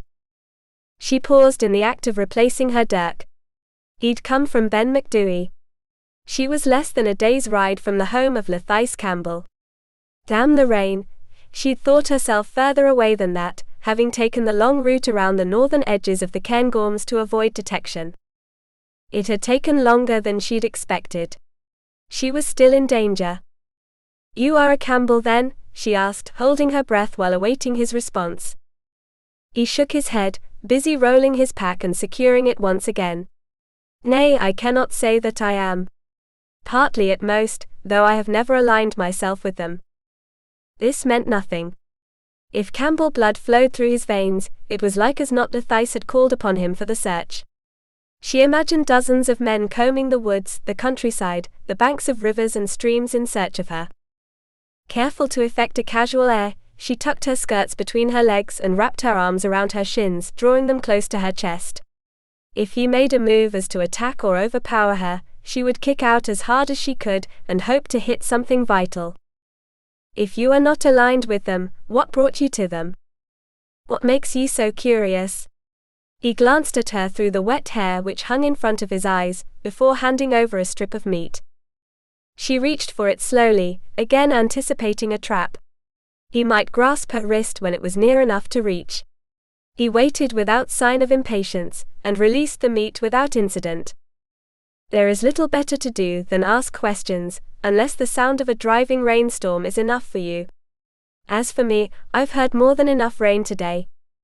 He chuckled, his eyes twinkling. She could not tell the color in the flickering firelight, but they were warm eyes.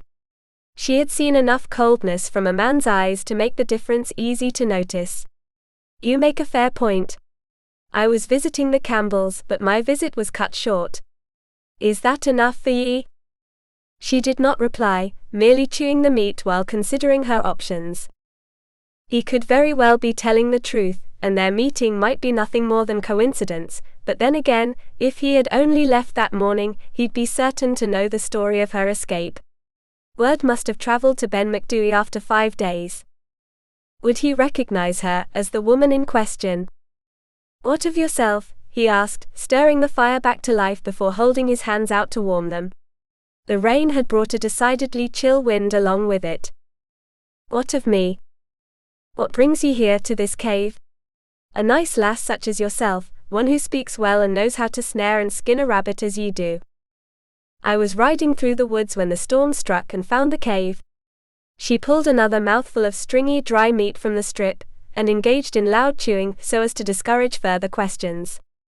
It did not work. He nodded slowly. "What is your name?"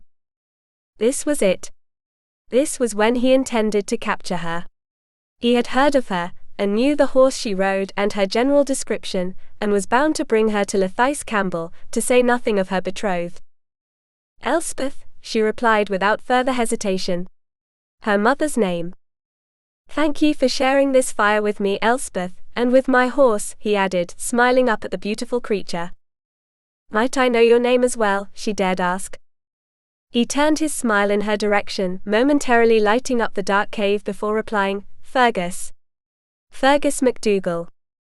Her stomach dropped. She swallowed, but there was no helping the sudden dryness in her mouth. A cold sweat beaded on her brow, on the back of her neck. She clenched her teeth, willing back the scream which threatened to burst forth. He was merely toying with her, having blocked her way from the cave with his broad-shouldered body, forcing her to behave nicely toward him, when they both knew what he was there for. Did he enjoy this? Judging from the easy way he tried to stir her to the conversation, and the way he offered another piece of meat, it appeared so. And yet? She had seen malice in another's eyes. Many, many times. Her father's, to be precise. There was no malice in Fergus MacDougall's eyes, in the set of his sharp jaw, in his voice. Unless he was a gifted liar, with a flair for putting others at their ease before attacking, his actions were sincere. "Where do you plan to go now, Fergus MacDougall?" She heard the tension in her voice, and hoped he did not take it for what it was. If he made mention, she would simply bring to light the fact of being alone in a cave with a strange man who had hardly asked permission to join her. Instead of questioning her, however, he merely shrugged. "I am not certain yet." "Why not? You have no family waiting for you?" Perhaps not the kindest question, knowing more about him than he did about her, but she could not help it. While she'd forever needled the twins over their devilishness, there was no denying a touch of the same in herself. He shook his head. "I prefer it that way." "I did not ask whether you did, only whether you had one waiting." But that question is almost never merely an innocent question. It was this time. So much bitterness. So much defensiveness. He eyed her up. "And yourself?" "I am alone." She linked her arms around her shins again, though she felt less of a need to protect herself than previously. She sensed little danger from him. "A lass such as yourself, alone in the woods?" "I live in the woods." She tossed her hair again, fixing him with a defiant look. "What of it?" He held up his hands in a defensive gesture. "I merely find it surprising." "I suspect you would find many things about me quite surprising," she muttered as she stirred the fire. She was not entirely convinced that flinging hot embers into his snide face wouldn't be the best course of action. Poor Fergus MacDougall, unaware that he danced on the edge of the thin blade of her temper. He grinned, rubbing a large calloused hand over the side of his face. "I suppose I would at that."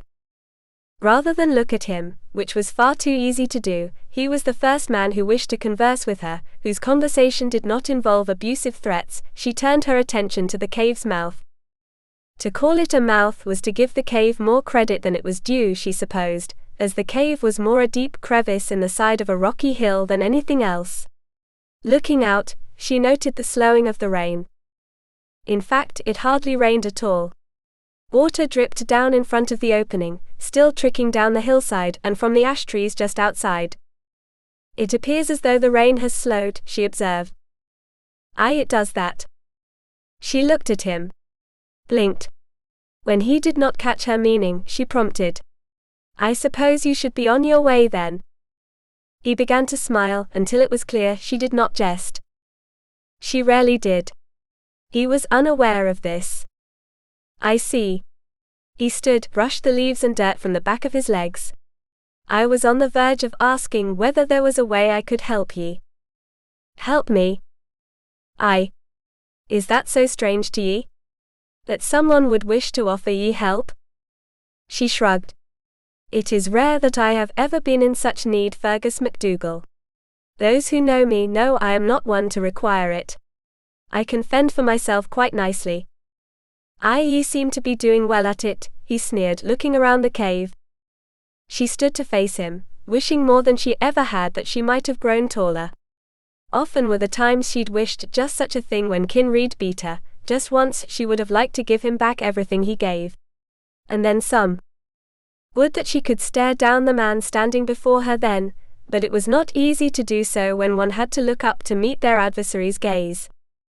My cave was good enough for you when you needed shelter from the rain, she was quick to remind him, her face burning.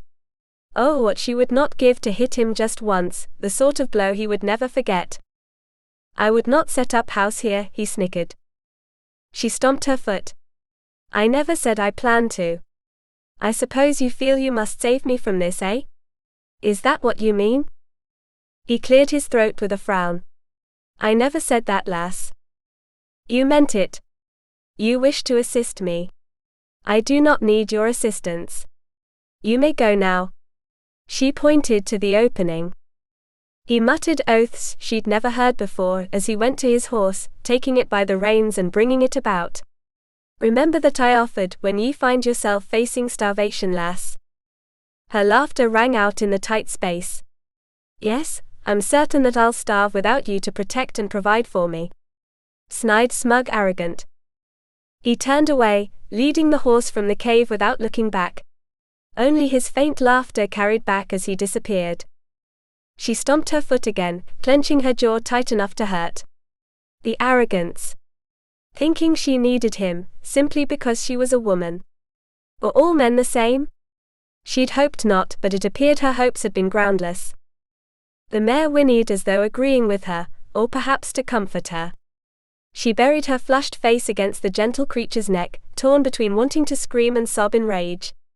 It would appear that no matter how far she roamed, there would be no escaping the attitude that she was incapable, simply because she was a woman. What a relief to know she would never marry the man who had just left the cave. Come now, let us go, she murmured to the mare as she stomped out what little was left of the fire. While spending the night on the wet ground did not thrill her, neither did the prospect of discovery. If Fergus had found her, who else might? They were no more than 3 or 4 paces from the opening, when there was a cracking noise. A tremble above her. And the first rush of earth and rock tumbled down in front of them. Chapter 8. A strange lass, to be sure. Strange and stubborn. Her stubbornness would be her downfall. Fergus walked the horse away from the cave, still leading it by the reins. The ground was far too loose after such heavy rain, and he felt safer relying on his own balance to keep his feet under him. As it was, he slid more than once in the thick mud. She'd starve to death, no doubt. Or fall prey to a wolf or bear. Or a thief, more likely. How would she defend herself against a thief? Or worse, a band of them? Foolish thing. She would soon see the error of it. Why did he still think of her? It matters not, he muttered, grimacing as he made the slow, careful journey down the side of the hill. Would he ever reach the road? It seemed each step was more treacherous than the last. The distant rumble caught his attention, as well as that of the horse. The gelding's ears turned in the direction the crash had come from. Then a scream. A woman's scream. He began scrambling up the hill, reins still in hand, before he had time to think twice. It could only be her screaming. He knew she would end up in such fashion, but had never dreamed it would come to pass so swiftly. Elspeth. He waited for her response while still scampering up the hill. The crash was what worried him most, as it could have meant the falling of a tree. The rain-soaked earth would mean greater likelihood of such an event, the roots loosening from the soil. Another crash and another scream, muffled this time, but no less panicked than before. Muffled. That was when he understood what must have happened. Sure enough, when he reached the place he had only just left, there was hardly anything left to designate the cave's existence thanks to mud and rock which had fallen from the hillside above it. The entrance was all but blocked from sight, and there was always the chance of even more mudslides from above. Elspeth, he called out while tying the gelding a distance from the cave, ensuring the horse would not find itself trapped in anything which might continue to fall. Are ye injured? No, she cried. Trapped. I know, he grimaced. There was nothing to be done but dig her out. He searched about for a sturdy limb in the hopes of using it as a shovel of sorts, and found one nearby. I am going to dig ye out, he shouted after removing his tunic. It would be better not to ruin the thing, and he had the feeling the work he was about to put his hands to would indeed destroy it. Use caution, she advised. There could be another slide. It's grateful I am for the reminder, he grunted as he got to work. I might not have considered the possibility if you'd not brought it up. He lifted a rock in both hands and tossed it aside. What? Nothing. Stay away from the entrance and keep the mare away as well. I had not intended to do otherwise, she retorted. Must ye always have something to say? He snarled as he struggled to remove the brush and mud. It seemed no matter how he worked, he never managed to make headway. She did not respond, which he considered a blessing. Sweat broke out over his back and shoulders, dripped down the sides of his face and over his chest and caused leaves and needles to stick to his skin. It was nasty work, which would only have been worse had the sun revealed itself. Luckily, the clouds were still thick and dark overhead. It seemed a lifetime before he'd cleared enough space that he might look in at her. Where are ye? He asked, the question echoing. Here. She waved her arms further back in the cave. Are ye all right? As well as can be. Yet there was an edge to her voice. Are ye in pain? No, I am well. Ye sound as though you're pained. She groaned. I twisted my ankle while jumping back from the landslide. Why could ye not simply state it? Could you please help me out of here? She demanded, rather than answer. Now she wishes for my help, he snorted to himself, loud enough for her to hear naturally.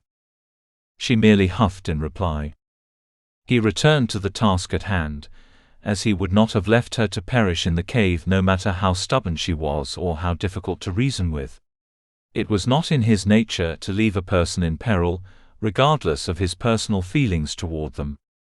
And she might not have been an altogether bad sort, if she might only cease her endless grumbling. His shoulders burned, his arms ached, and yet he continued to move mud and rock away from the cave as though his life depended upon it. It might very well have, after all, seeing as how another slide could bury him. He kept one eye on the rock face above him, watching for any shift in the earth which covered it. Please let it hold, he prayed to no particular entity. Anyone who might be listening was welcome to assist him. Had it only been the lass, he might have stopped partway through and helped her scramble up through the hole he dug. The mare complicated matters. He would no sooner leave an animal to starve to death than he would a human. I can help you, Elspeth insisted as she began digging out from inside. You must rest your ankle, he grunted between breaths.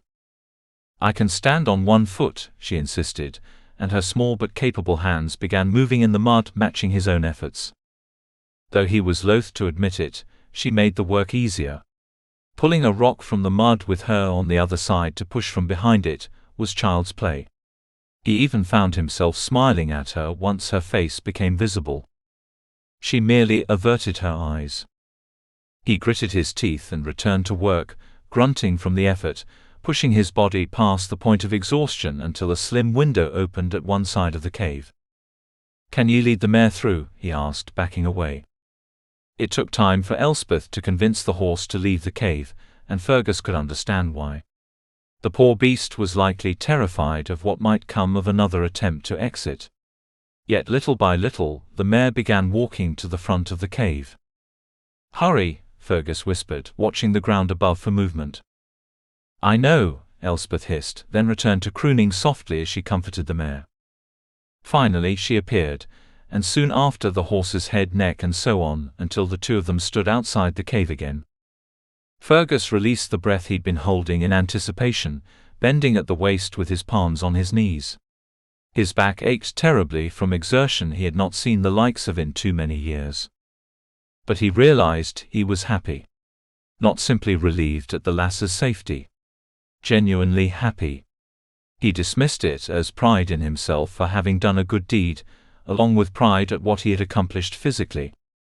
"Thank you," she whispered, stroking the mare's neck. "You did us a great service." "Now ye see what I meant," he replied, still a bit winded. And he'd always considered himself to be in top form.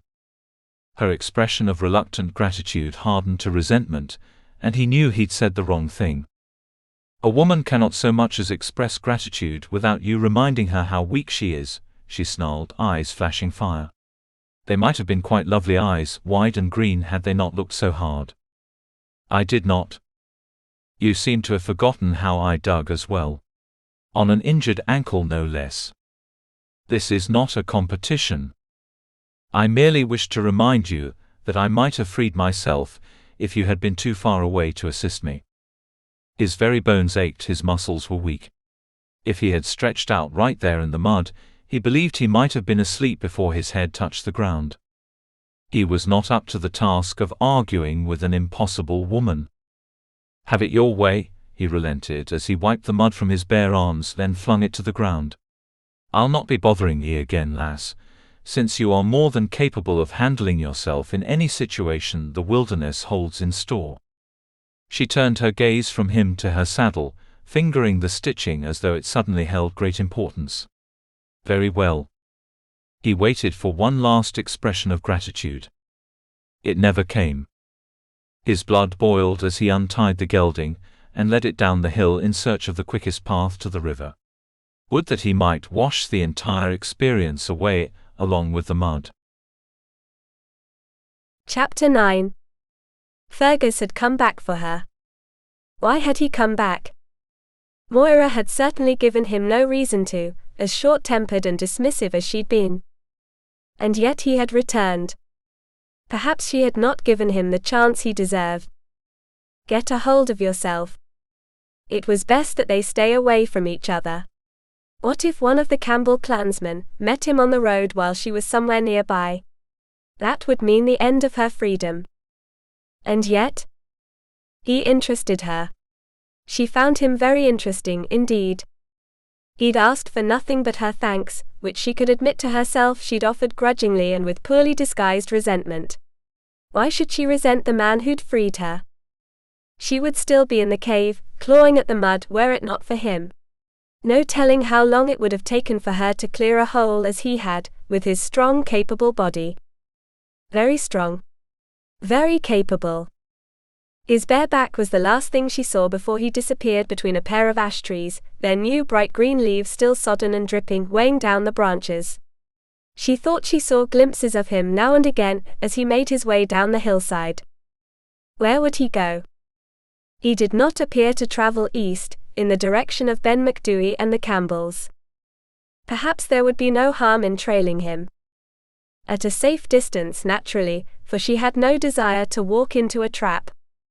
"Come now," she whispered to the mare, leading her down the hill by the reins. Moira's ankle smarted terribly, and she feared it had begun to swell, but little there was to be done about it until she'd reached a place to set up camp.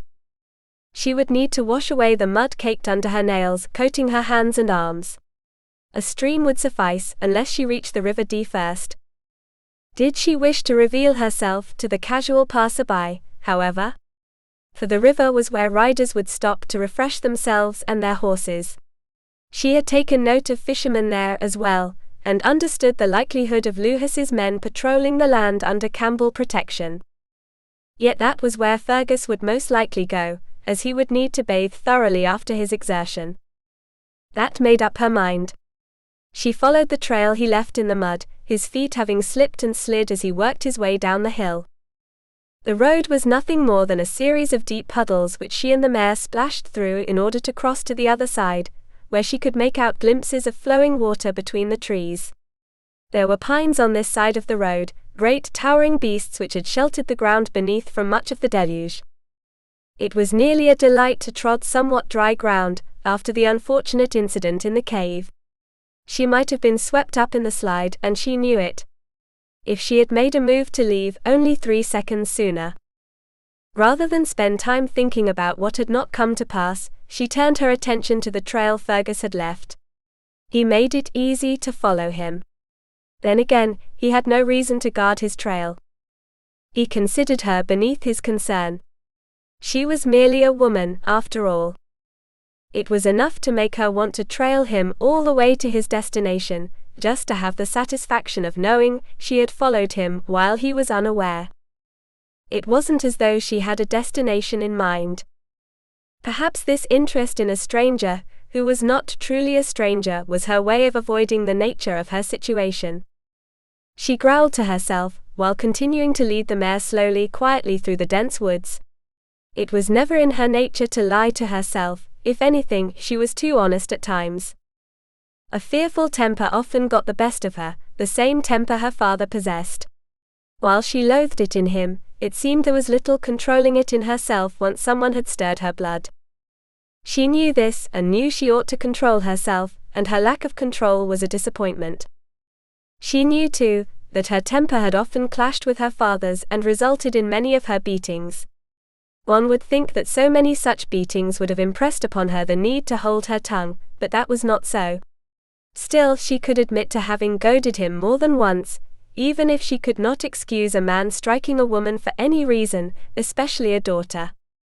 It was no surprise then, that she understood it was easier to think about Fergus than to think about where she would spend the rest of her life. There were no answers as of yet.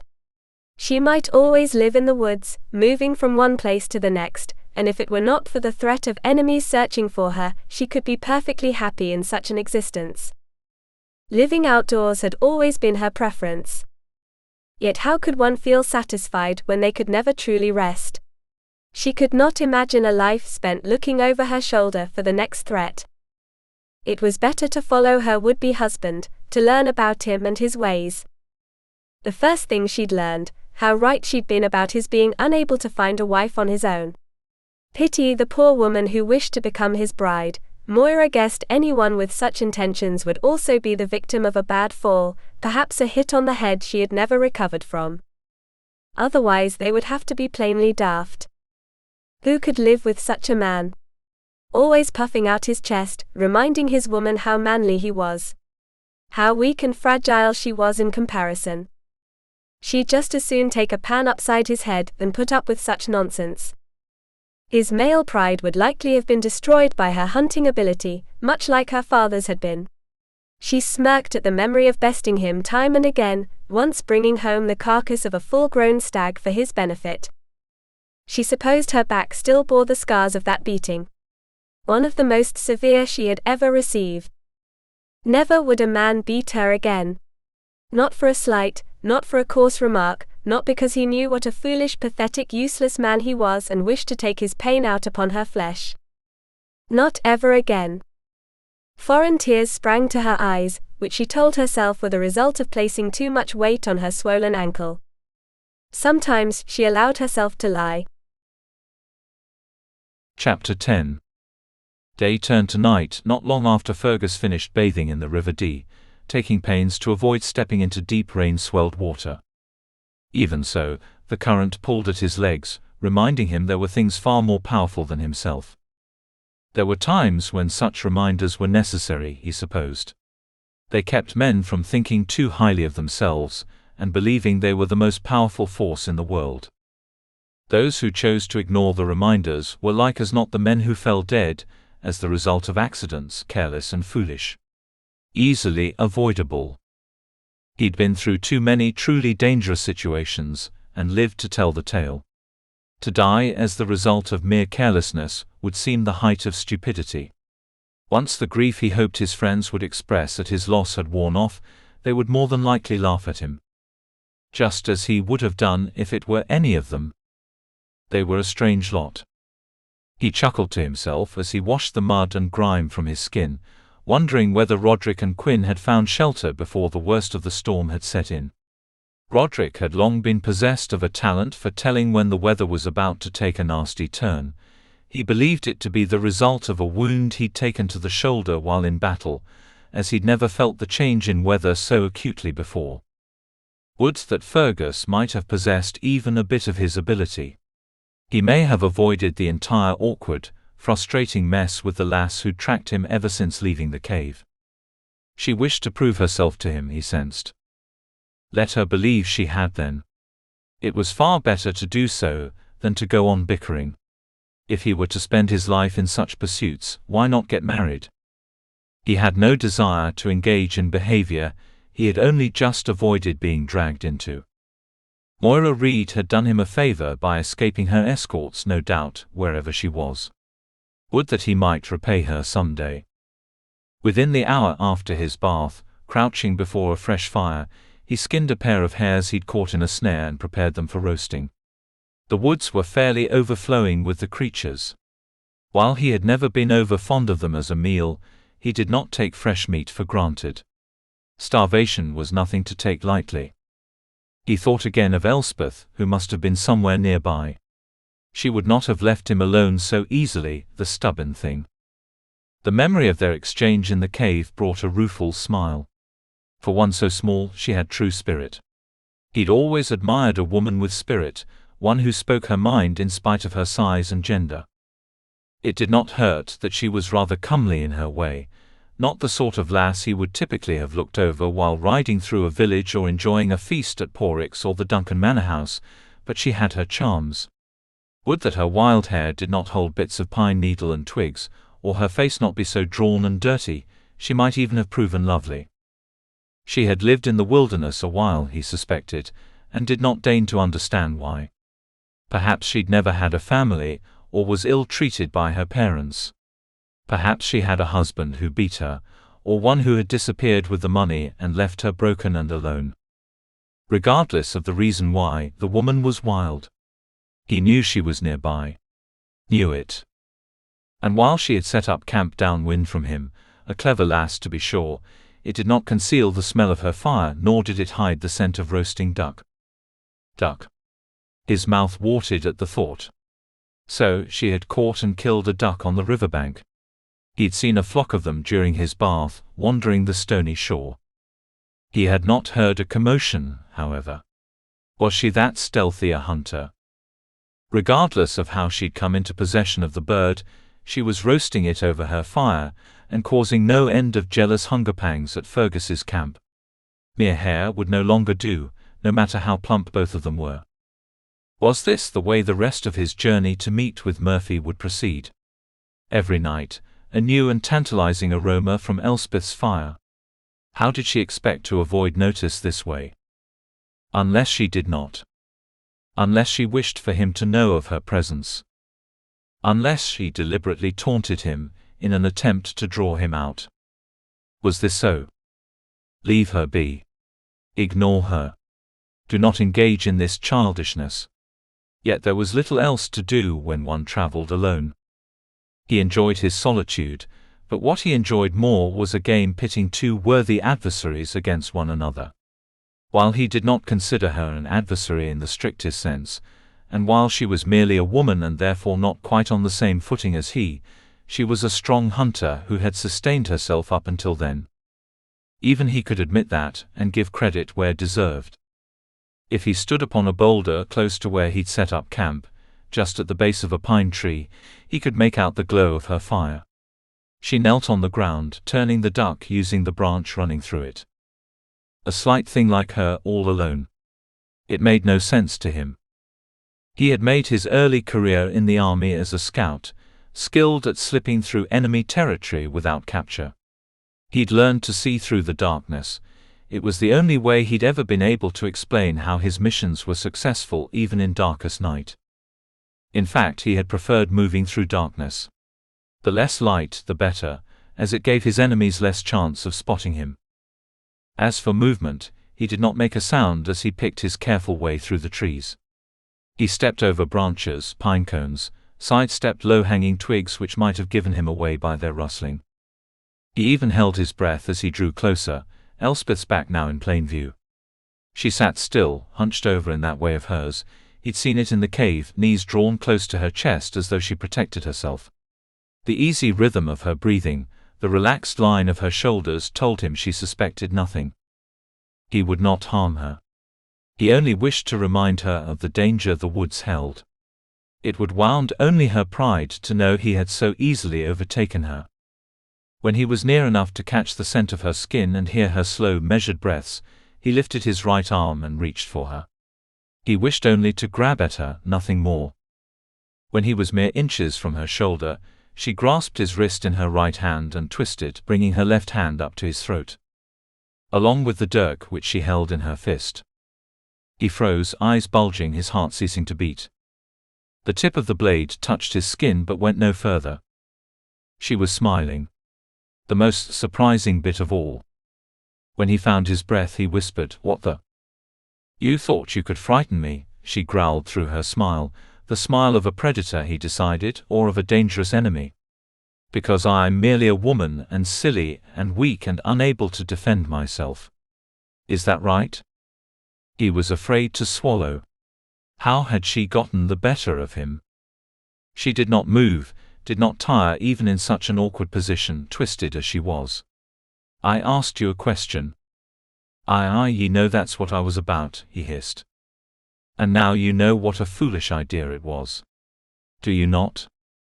That tip had not moved, still firmly pressed against his skin but not with enough force to draw blood. How had she learned to handle herself so well? "I do," he admitted, torn between embarrassment and fascination with this strange woman. "Then all is well." She was quick to tuck the dirk into her belt before standing, turning to him. "I hope you have learned a lesson. It is pure devilishness, what you had planned." What was it about her tone of voice that left him feeling like a child in the throes of punishment by an unhappy mother? "Do you have children?" he asked. Her head jerked back. "Do I what?" "Have children?" He realized what a silly question it was, as the lass could not hear his thoughts. "Ye seem skilled at putting a naughty lad in his place is why I ask." She let out a breathy laugh, then turned her face away. "Perhaps I am." Though she did not answer his question. Who was she? "Would you like to share one of the hares I snared today?" he asked, gesturing with his thumb to the fire he'd left behind. "'Tis true they are not so tasty as duck, but I feel it the least I can do after trying to frighten ye." "You have already done quite enough for me today, thank you." She went about turning the duck, the dripping fat sizzling as it hit the burning wood. Saliva flooded his mouth. "Please," he insisted, now speaking more out of self-interest. "I must repay ye in some way, or my shameful actions will weigh heavy on my mind. I might not be able to sleep, which will make tomorrow's ride all the more arduous." He added a smile, in hopes it would sway her. She rolled her eyes.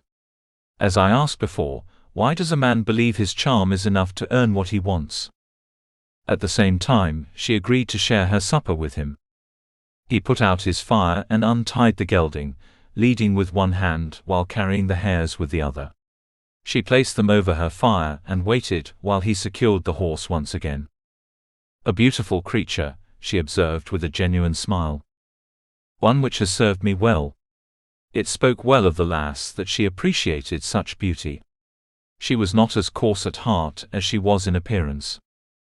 She changed into a clean kirtle, and a quick look about the camp revealed the garment she'd worn in the cave, now hanging over a branch to dry. So she had bathed and washed her clothing as well. Would that he had not missed the event. The thought flashed through his mind before he could put a stop to it. What a thing to think about a lass such as she, who wielded a dirk with more skill than some men he knew. His eyes fell on something else as he inspected the camp, something he had not noticed in the cave. An archer, too. Her bow and quiver sat propped against a tree, and he understood how she had so quickly and quietly killed the duck. She raised an eyebrow. "You sound surprised. Have you not learned by now not to underestimate me?" He leaned forward, elbows on his knees, staring at her from across the fire. "Who are ye? How do ye know these skills? I've never met a lass who could hunt, shoot, or but slice a man's throat as quickly and quietly as an assassin. How did ye come to possess these abilities?" She swallowed, her eyes finding the fire. "There was little choice. I was quite young when my mother died while bearing my twin brothers." "Ah." He felt ashamed for having asked, though there had been no way of knowing. "My father is a cruel man. Lazy to boot. In his cups more often than not. Someone had to do the hunting, the cleaning of the animals, the cooking." She let out a long sigh. "The housework. The raising of the children. I truly am sorry," he murmured, wishing he might crawl out of his skin. He'd never known it was possible to answer so many questions with a single answer. How many times had she wished to do to her father what she'd nearly done to him? She did not speak for the rest of the evening, the two of them eating in silence that was not exactly smothering but not easy. If she did not wish to speak, he would not force her to. He would not wear out his welcome either. Once the business of eating had ended, he stood. The lass merely nodded in reply to his thanking her for her company. It was a long time before he fell asleep. Chapter 11. It took a long time for Moira to fall asleep that night, and when she'd been so certain of sleep falling upon her too. Like a landslide. Had she revealed too much of herself to him? The question rattled in her brain like stones in an empty jar, colliding with one another, with the sides of her head, loud enough to hold her eyes open no matter the exhaustion in her body. Would Fergus MacDougall know of her mother's death and her father's absence? Perhaps Leithice had told her would-be husband some of the finer points of her life while they had discussed the marriage. He had not shown recognition. And she doubted Leithice would have questioned any of the finer points of her life when arranging the match. She was merely a woman, a member of a clan with which he wished to forge a bond. A womb in which a member of his bloodline might place his heir. A shudder of revulsion ran through her at the thought. Fergus was not a threat. She had already proven her adeptness at defending herself, had she not? If he so much as hinted at handing her over to the Campbells, she would spill his guts at his feet without a moment's hesitation. Oh, she had gotten the better of him. The smug bastard.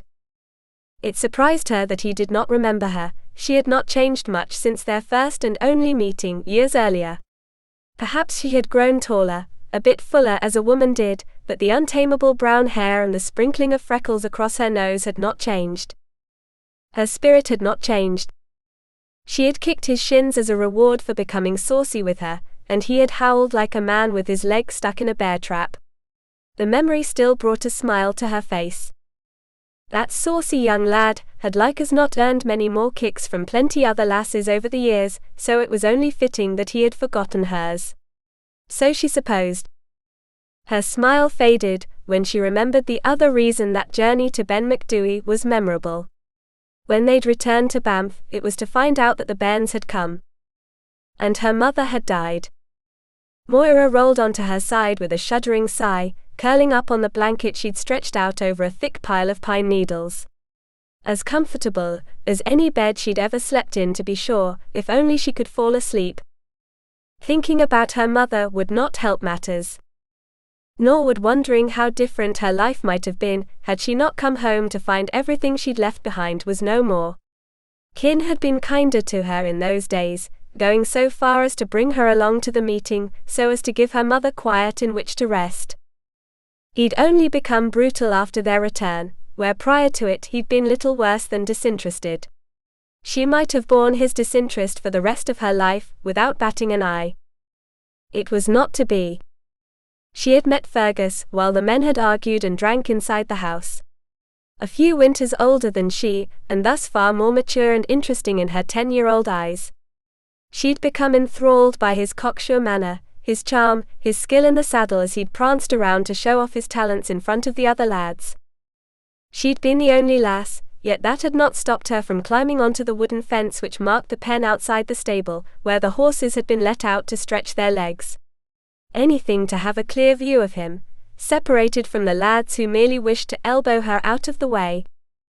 Fergus had ridden in circles around the inside of the pen, sitting tall while astride the bare back of a monstrous grey stallion who'd done his best to buck the lad off. There was no bucking the daring Fergus, who'd held on for all his might and made it look so effortless. In her little girl way, she had fallen in love with him that day in the pen, surrounded by lads and young men from both the Reed and Campbell clans. She had gazed upon him with a different sort of admiration, free of the jealousy the others held as they'd watched him ride. And then he'd asked for a kiss after landing at her feet. Which was when she'd declared him the most impertinent, rudest lad she'd ever known. To think. Being brash enough to do such a thing, and in front of the rest of the lads. To embarrass her in such a manner. All eyes were on them, snickers and outright laughter coming from all sides. Whether they'd laughed at Fergus or at her was of little difference. There had been nothing for her 10-year-old self to do but draw back one leg and slam her foot into his shin. Then the other shin. She'd kicked as hard as she could, leaving the toes of both feet numb for days. It had been worth it to make him howl as he had. Now a grown woman, Moira could look back and see the event for what it truly was. He had wished to impress the others even more, and had seen the opportunity to do so by using her. He had shattered her fragile image of him, as something godlike and worthy of adoration. There was nothing so cruel as having one's dreams shattered like glass, especially at a tender age. Even so, she might have forgiven him, and treasured the memory of her hero on horseback upon returning home. Might have dreamed of him. Might have carried him in her heart, and wished for the day when they might meet again. Were it not for what she had come home to. There had been little time to dream of brash young men on horseback, while tending to a pair of squalling twins, and mourning the mother she'd not been given the chance to kiss goodbye forever. She closed her eyes, as though this would shut out the memories of the numb horror which had soaked into her bones in those early days.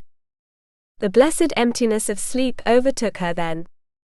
When she woke, it was with a renewed determination to travel as far as she could from Campbell lands, and into something new. Her life was hers to live. No one could declare themselves her owner any longer.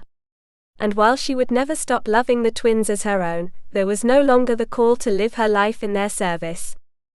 It was with surprise that she found herself whistling a tuneless melody, as she walked the mare to the river's edge for a long, refreshing drink.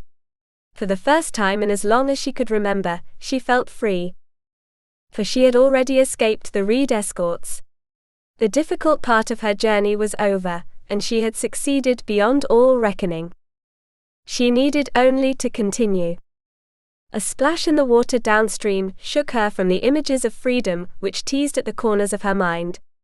She turned, both curious and on the alert for danger. The animal able to splash so loudly was large indeed. She pulled the mare along with her, taking refuge behind a copse of saplings just far enough from the bank to take root without being washed away. Her breath caught. Her eyes bulged, unable to dart away, though modesty urged her to avert her gaze. He was swimming. Fergus. He had stripped down to nothing but a pair of thin knee-length breeches, which tied at his waist with a drawstring, and left nothing to the imagination when soaked through. The river's current had eased considerably after the previous day's deluge, allowing him to float on his back as he drifted slowly away from her. He then turned and swam back to where he'd started, his thick arms cutting through the water with ease in long shore strokes. It was a moment before she realized the sharp pain in her bottom lip was the result of her teeth biting down hard. Yes, he had worked without his tunic while digging her from the cave, but the mud had caked him so, and she had been so relieved and furious at all once that he was the one to save her, she had not noticed his impressive build. Now there was nothing to do but notice. Look away, no good will come of this. She could not. Her eyes feasted on him, marveling at the broadness of his shoulders and chest. When he rolled onto his back, floating with arms extended at his sides, the carved muscle of his abdomen made her mouth go as dry and hot as sun-baked sand. He stood then, his back to her, the water barely waist-high. His fists rested on his hips, narrow and firm. She swallowed, wishing with all her might that she had never seen this, and that she might never stop watching him, as he gazed out over the river. What was he thinking of? What kept him in place for such a long time? He shook his head before turning, walking from the river to the bank. Every step revealed more of him as the river retreated and he emerged. Her knees shook so, but she managed to back away as swiftly and soundlessly as she might while still staring at him. Why was it so unimaginably difficult to look away? It was both a blessing and a crushing disappointment when he disappeared into the pines. Her face burned fiercely. She reminded herself this was to be expected, as she had behaved shamefully by spying on his private moments. She had every reason to be ashamed of her actions. Yet there was a deeper understanding which had suddenly bloomed in her, one which she had never known the fullness of before then. A knowing she had only guessed at, of which she had only the vaguest awareness. It was not shame which made her cheeks burn, or caused her heart to race sickeningly fast. Rather, the awareness of him as a man and of herself as a woman. She went to the water again, this time kneeling to splash her face and the back of her neck, drawing her hair up on top of her head to do so. Dense waves tending toward curls which carried pine needles after a night spent sleeping on them. She had never so wished for smooth, lovely hair which did not pick up every bit of refuse which drifted its way. She had never given much thought to her hair at all, or in fact to any part of herself. Her body was an instrument, something to be used for survival of herself and her brothers. Any thought of herself as a woman had come with regret, bitterness, as being a woman had always served as a disadvantage. Would that she were a man, she'd always wished. Now? She sat back on her calves, hands folded in her lap, staring out over the river as he had. Now she questioned what it would have meant to be his bride. Chapter 12. It was not until the sun had nearly climbed overhead that Fergus realized he'd spent the morning looking for her, listening for her, waiting for her to appear. Had Elspeth gone on her way without saying goodbye? Fool, he muttered under his breath. Why would she say goodbye to him? She owed him nothing, he owed nothing to her. There was nothing between them but a chance meeting and a shared supper. Like as not, she'd been too embarrassed after the previous night's recollections to face him in the morning. She had no reason to be as far as he was concerned, but she was a prideful thing. Willful.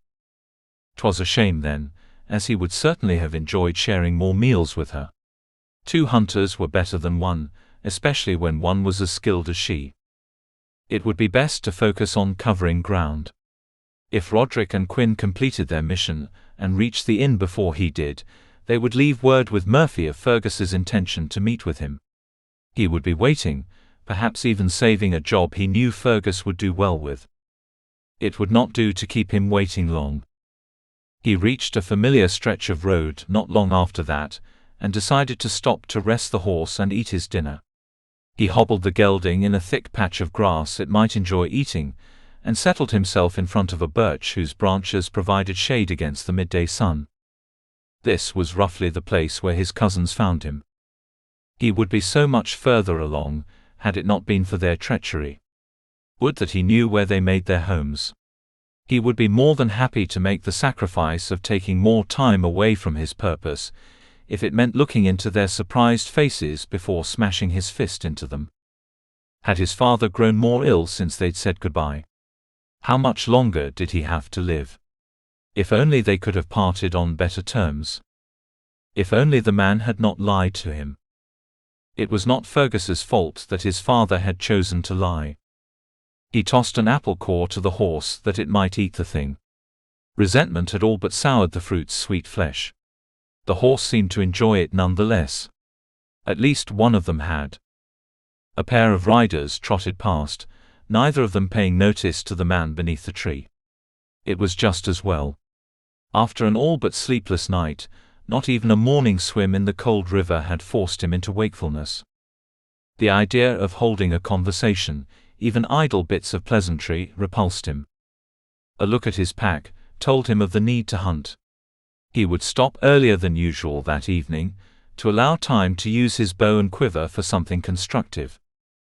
It had been a long time since he'd enjoyed roast venison. The odds of being caught and accused of poaching were slim, as he was still within Campbell territory and might call upon his relation to the clan if questioned. But in all the time he'd spent riding through the Cairngorms, only twice had he come across his uncle's men as they patrolled the land. Either they were lazy, or Leithice was sorely in need of greater numbers at his disposal. Regardless of the reason, Fergus was glad for it. He did not relish the idea of a stranger dragging him back to Ben Macdui, simply because he'd been hungry for something more than hare. He followed the road, where it bent to shadow the flow of the river, where the ground dipped low enough in one place that it must have flooded at the height of the storm the previous day. While nearly all of the road had already hardened under the warm spring sun, that patch was still muddy, as though the water had taken time to recede. A good thing he'd taken shelter when he did then, as he might have gotten caught in the flood water. The fact that Elspeth had been there was merely a pleasant diversion. Even if digging through mud was not his idea of an enjoyable way to spend his time. Tightness in his shoulders and back were a reminder, if not unbearable, at least persistent, of the exertion he'd used to free the lass and her mare. He would do it again if need be, though he hoped most fervently that the occasion might not come again. He did wish he'd found out more about her, and questions would always pull at him. She had seemed lonely, as though she might need help. Though he was not daft. She would have refused any assistance he offered. And like as not, he would have been in the wrong had he offered. She was not his responsibility. She meant nothing to him. The lass would have slowed him down when he had somewhere to be. His stomach growled, reminding him of the need to hunt for his next meal. He pulled up on the reins at a likely-looking spot near the river's edge, where a mere strip of grass and a handful of trees separated bank from road. He tied the gelding and withdrew his bow and quiver, slinging the arrows over one shoulder before searching for a place in which to wait for deer to come looking for water. They would, once the day began winding into night. Already the light had taken on a golden hue, the air had begun to cool. He need only wait. As he did, he kept his ears tuned to the road. The line of trees to his right made for decent cover, and if a rider approached he might have time to make it appear as though he'd been resting rather than hunting. Further downriver was a thicket dense with small white flowers, and he watched it closely for signs of movement. Like as not, this would be the place from which deer would emerge. They were not foolish creatures and took few chances when it came to their safety. They would wish to hide themselves from the road just as he did. The light around him had grown soft and dim by the time there was movement in the thicket. Fergus knocked his arrow, drawing it back until the bow bent. A pair of doe emerged, the two of them bending to touch their noses to the water. He checked his aim before drawing a deep breath to steady his arms. It would not do to miss. He would frighten them both away and face not only hunger, but the knowledge of having wasted precious time which might have been better spent riding. The doe nearest him lifted its head, ears twitching as though it heard a noise. He was a heartbeat away from releasing the arrow when the doe went down, sending its partner running into the woods. Surprise sent his shot off its course and into the trunk of a nearby tree, but he hardly noticed. Instead, he pressed his back to the trunk and looked around. Someone had been tracking the same doe without his knowing it. How? Hello there. A voice from up in the trees, and he craned his neck to see who it belonged to. At first sight of that wild thatch of brown waves he slumped slightly. How had he not guessed? What are ye doing up there? And where have ye been all day, that I find ye nearly on top of me? He backed away from the tree to give her space to climb down. She'd been directly above him, and he'd never noticed. Either his skills had dulled with time, or she was something beyond a mere woman. He'd heard tales as a child of creatures who made the woods their home, sprightly things skilled at trickery. At one time, He had dismissed these stories as the stuff of childhood. Perhaps he had been hasty in his decision. Elspeth landed on the ground, smiling from ear to ear. "You might have been successful if you had not hesitated so long," she informed him, brushing pine needles from her kirtle before going to the doe. He followed, still speechless, watched as she knelt beside the felled creature. A beautiful thing who had not suffered. The bolt had struck clean through the heart.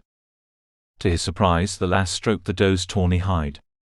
"Thank you for giving your life," she whispered before taking a grip of the bolt with both hands. She let out a breath, then inhaled and pulled in one sharp, quick movement. The doe's body twitched as the arrowhead slid free. Elspeth handed him the bolt without looking. "Can you wash this in the river?" This roused him to speak. "Pardon me? If we're to skin and clean the thing, we ought to do it under better cover, and we do not have much time." She brushed back a lock of hair to meet his gaze. "Do you disagree?" How had she lured him into claiming part ownership of the beast? He took the bolt, knowing it was better not to argue. The lass had a point. They ought to get the doe out of sight before Campbell patrols found them. So she was aware of their presence too, and of the laws against poaching game from clan territory. And yet she'd done it. Why? Another question, one of so many. He held the doe's front legs while she took the rear. Her strength ought not to have surprised him by this point in time, and they hurried across the road and into deeper wood. She grunted with the effort to carry the carcass, but would not give up until they'd reached a clearing far beyond the tree line, through rows of pines whose low-hanging branches would provide cover. He then returned to the scene of the hunt to retrieve his horse and packs. He did not notice until he'd crossed the road, reins in hand, that he was smiling. "Why are ye still following me?" he asked upon securing the gelding near the mare. The two of them touched noses, as though sharing a secret they did not wish their riders to overhear. "I never said I was following you." Elspeth rolled up her sleeves. "I merely happened to be waiting in the tree for game to approach. And you lumbered along, and nearly destroyed the chance of a deer venturing near enough to shoot." "I do not lumber." She snorted. "You are not exactly light of foot, unless you are in the act of trying to frighten a lonely young woman." He thought he saw her smirking, as she bent to the task of skinning the doe. "You might build a fire," she murmured, not looking up. He wondered yet again how she had managed any of this. And yet he did as he was told. Chapter 13. Where are ye heading, lass? Before Moira had time to offer a retort, Fergus held up a hand as if to defend himself. "No sense in offering the sharp side of your tongue. I merely asked because I thought we might make good partners." She bit her lip in thought, the faint sting when she did a reminder of how hard she'd bitten down only that morning, while he'd been having a swim. Would that she might forget all about it. She wanted to, so badly. Nothing good would come of it. Just as nothing good could come of their riding together. She ought not even to have followed him throughout the day, but the temptation had proven too strong, along with the prospect of showing him up while on the hunt, which she had quite neatly managed. The moment she'd seen him slow to a stop, some yards ahead while she'd ridden close to the riverbank, she'd known what he had in mind. How? There was no telling. She had simply known the way she knew that night followed day. And he had tried to fell the doe, and she had bested him. There was no small sense of pride in the knowing of it. But riding with him? Out in the open? The last thing she ought to be doing was spending time with the man. She ought to be riding away from him, perhaps to the north if he intended to continue westward. What if she accidentally revealed her true identity? He expected an answer, not only that, but he expected the answer he desired. She hated to disappoint him. "I do not take partners." She tossed the bones left of her portion of venison into the fire, and wiped her hands on her skirts. She'd already washed the blood-stained kirtle as best she could, the doe's blood still fresh when she had, and had replaced it with the one she'd washed the day prior. Simple garments, roughly and cheaply made. All she could afford. Worn at the seat and elbows, perhaps a bit tight at the bust. She ran her hands over her hair, aware of it once again in a way she despised. This was what he did to her. He made her overly conscious of herself, and she did not enjoy it in the least. Why would she then subject herself to more of his attention? Why would she wish to torment herself? Nor do I, except for a group of friends I ride with, he admitted. I would not ride with anyone else but them, if given my choice in the matter. I am not easily impressed, and can become rather ill-mannered. She merely smirked in reply. Thank ye for holding your tongue, he chuckled. I ask ye because I'm impressed with ye. I believe your skills as a hunter and mine as a tracker will serve us well. We would make a strong team. Why did he have to use such language? They were not a team. They might have been, but she did not wish to marry him, and ought to run away screaming from any hint of their working together. She ought to. She did not wish to, however. Was it the memory of that morning, by the river? Thank you for the compliment, she mumbled, stumbling over her words as though her mouth was unaccustomed to them, but then it was, for who besides her brothers had ever complimented her for any reason? I know what it is to dislike being with others, and to be unimpressed with most people. He laughed. I suspected you would, lass, for you are unlike others. Why did he insist upon flattering her? All it did was weaken her resolve. She wished he wouldn't, even as her heart craved it, for she had never been the subject of flattery before. I do not believe it would be wise for us to travel together, she insisted. We would fight like wild boars, butting our heads and tearing with our tusks. We do not get along well for very long at a time. We are getting on well at the moment, he pointed out in a quiet voice she fervently wished he would not use. Yes, that is so, but for how long? Where is it ye are going? He asked again, more determined this time. Are ye merely wandering the wilderness, on your own? And if I am? If ye are a fool I had not taken ye for. She all but growled. What makes you believe I would go anywhere or do anything with you after this? Must you insult me? And this, after I have already proven what I can do? A band o' thieves will not see a clever strong lass, he murmured. They will see a lass. I do not think you could fight off a band of them, though ye might try. And they might anger at your cleverness and strength, and determine among them to break ye. His words hung heavy between them. Moira was not a foolish person. She knew all too well how right he was, and would put nothing past a man brutal enough to make his living from the sweat of another's brow. Thieves and cutthroats used violence to get what they wanted and would stop at nothing, the base creatures. It's sorry I am if I offended ye, he muttered, looking down at the ground between his feet. You have not done anything of the sort. She held her head high. And if you must know, I live as I do because I have no home to go to. There are times when the threat of what might come is not as terrible as the threat of what is. It was his turn to look uncomfortable over something she'd said. Even so, he ventured, you do not have to go it alone. It sounds daft even to my own ears, but I must tell you that I felt sorry when I thought you'd gone off on your own this morning. Her heart betrayed her by skipping a beat. You did. He shrugged. My better nature plagued me, you might say. If there was anything I could do to help you get to where you were going, I would have liked to. It is what I do, I suppose you could say. Part of it. My friends and I have nothing to offer you. She was truly grasping at anything she could imagine would put him off the subject, for once and for all. Her protest sounded weak and pitiful. He grinned, studying her from beneath a sweep of dark brown hair which hung over one eye. I do not recall asking for compensation, lass. If I have no set destination in mind, how do you plan to escort me? I was on my way to a village not far from the River Nevis, where it meets the River Lochie. You might find some helpful person there. Perhaps you might rent a cottage outside the village, that you might not be alone should you be in need of help. She gritted her teeth, drawing a deep breath through her nose so the nostrils flared.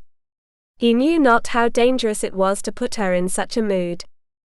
He would find out. How many times must I tell you? The words burst forth in a rush. I do not need you to determine my life for me. I am glad to live as I do. You need not help me because I do not need your assistance. I need no man to tell me what I can and cannot do. She wished fervently to tell him the rest. That it was his fault she'd left home. If it had not been for him and the marriage arrangement, she would not live in the woods. Alone. The very thing he wished to rescue her from was that which he had caused, whether he'd meant to or not. Instead he sat by the fire, smug and secure. Certain that he knew what was good for her. He knew nothing. The fact that she could not alert him to how foolish he was, merely served to fuel her fury. Fergus waited, his face still. Are you finished? Would that I had shot a bolt into your chest, rather than that doe. He pursed his lips before nodding. But I do not think I would be as good eating as the doe. She was not impressed. He stood. I need a minute's privacy. While I step away, I ask you to consider that you do not need to accompany me all the way to the village. But if we are both riding in the same direction, it seems there is no reason not to ride together. She hated his arrogance. She hated his calm in the face of her fury. She hated how he made good sense. Chapter 14. It was barely past dawn when Fergus first questioned why he'd been so insistent on riding with the lass. While she had agreed, grudgingly so, she had obviously decided to make him as unhappy as possible in the process. Must we ride so slowly? She called out over her shoulder. Are ye in a rush? I had merely asked myself how you managed to stay awake in the saddle riding at this pace. She looked back at him. I told myself yesterday that you rode so slowly because you knew I tracked you, and you wished to make it easier for me. He rolled his eyes but held his tongue. I would not try to tell you how to do your business, she assured him. Oh nay, he muttered. Ye would never do such a thing. She fixed him with a cold stare. You are so accustomed to telling me what you think I ought to do. That was different, and ye know it well. I know no such thing. Ye are welcome to ride on your own at any time. Truly. Her eyes were wide, innocent. That was not what you said last night, when you all but begged me to ride along with you. I never begged.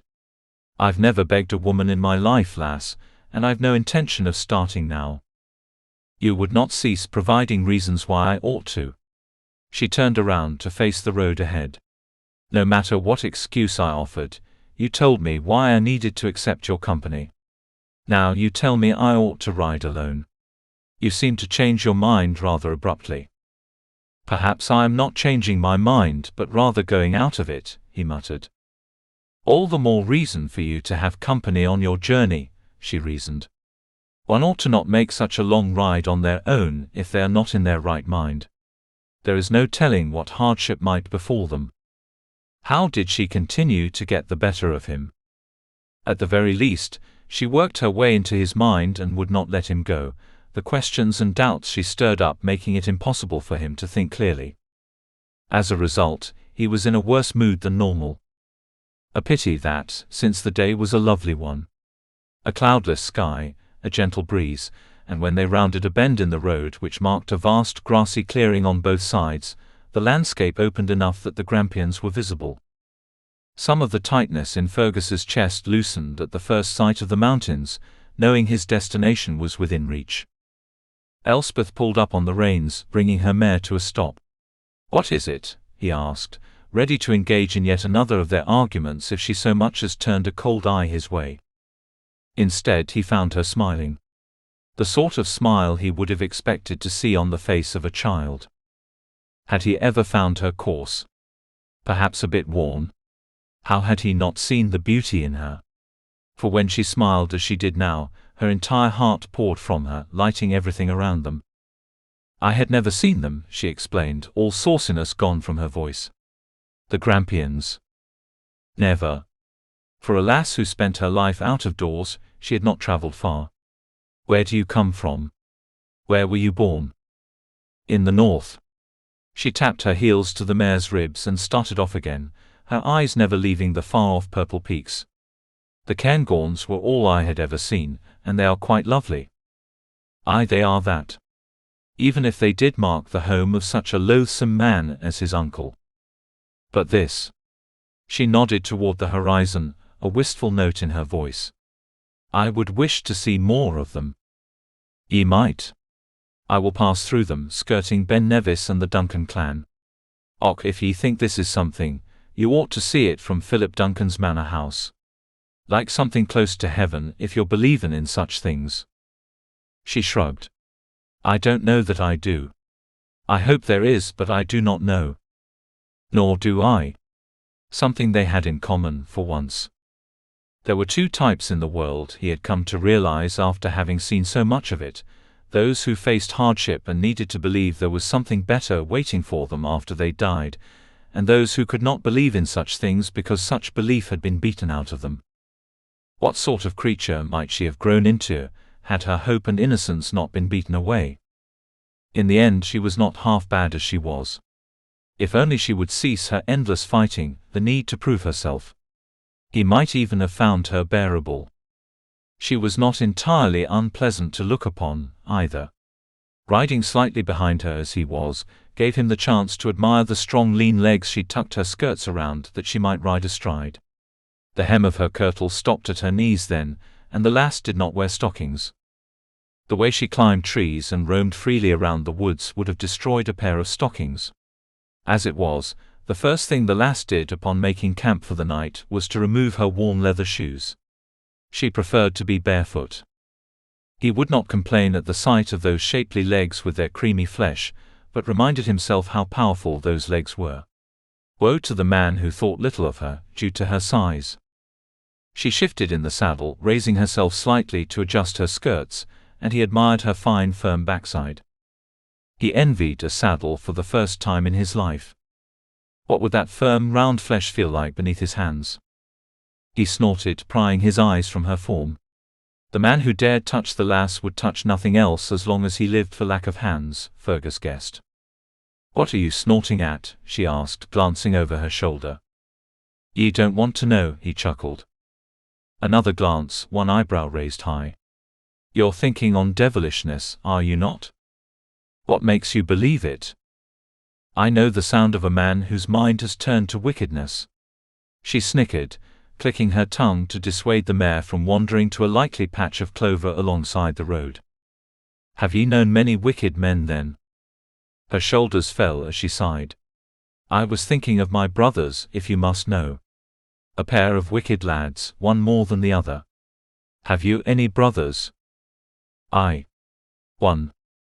Which of you leads the other into devilish schemes then? I would guess you would be the one if given a chance. You would be correct. Had he not lead his brother into war after all?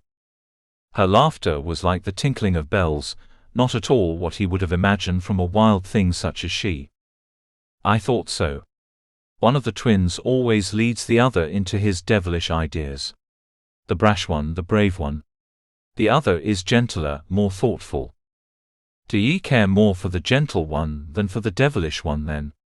He imagined his father and mother, how they had always found Bryce easier to love thanks to his easy nature and quick-wittedness. She shook her head. I love them both for who they are, even if I'd like to knock their heads together. Her shoulders slumped again as her voice trailed off, then heaved a sigh.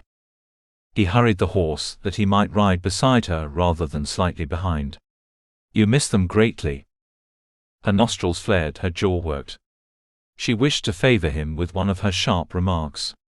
When her mouth opened, however, one single word came out. Yes. How could a single word hold such pain? Such longing? Such regret? He might have offered her what little awkward comfort he could, but she pressed her legs to the horse's sides and drove it forward. While he did not know the lass well, he knew enough to give her the space she needed rather than race to catch up to her.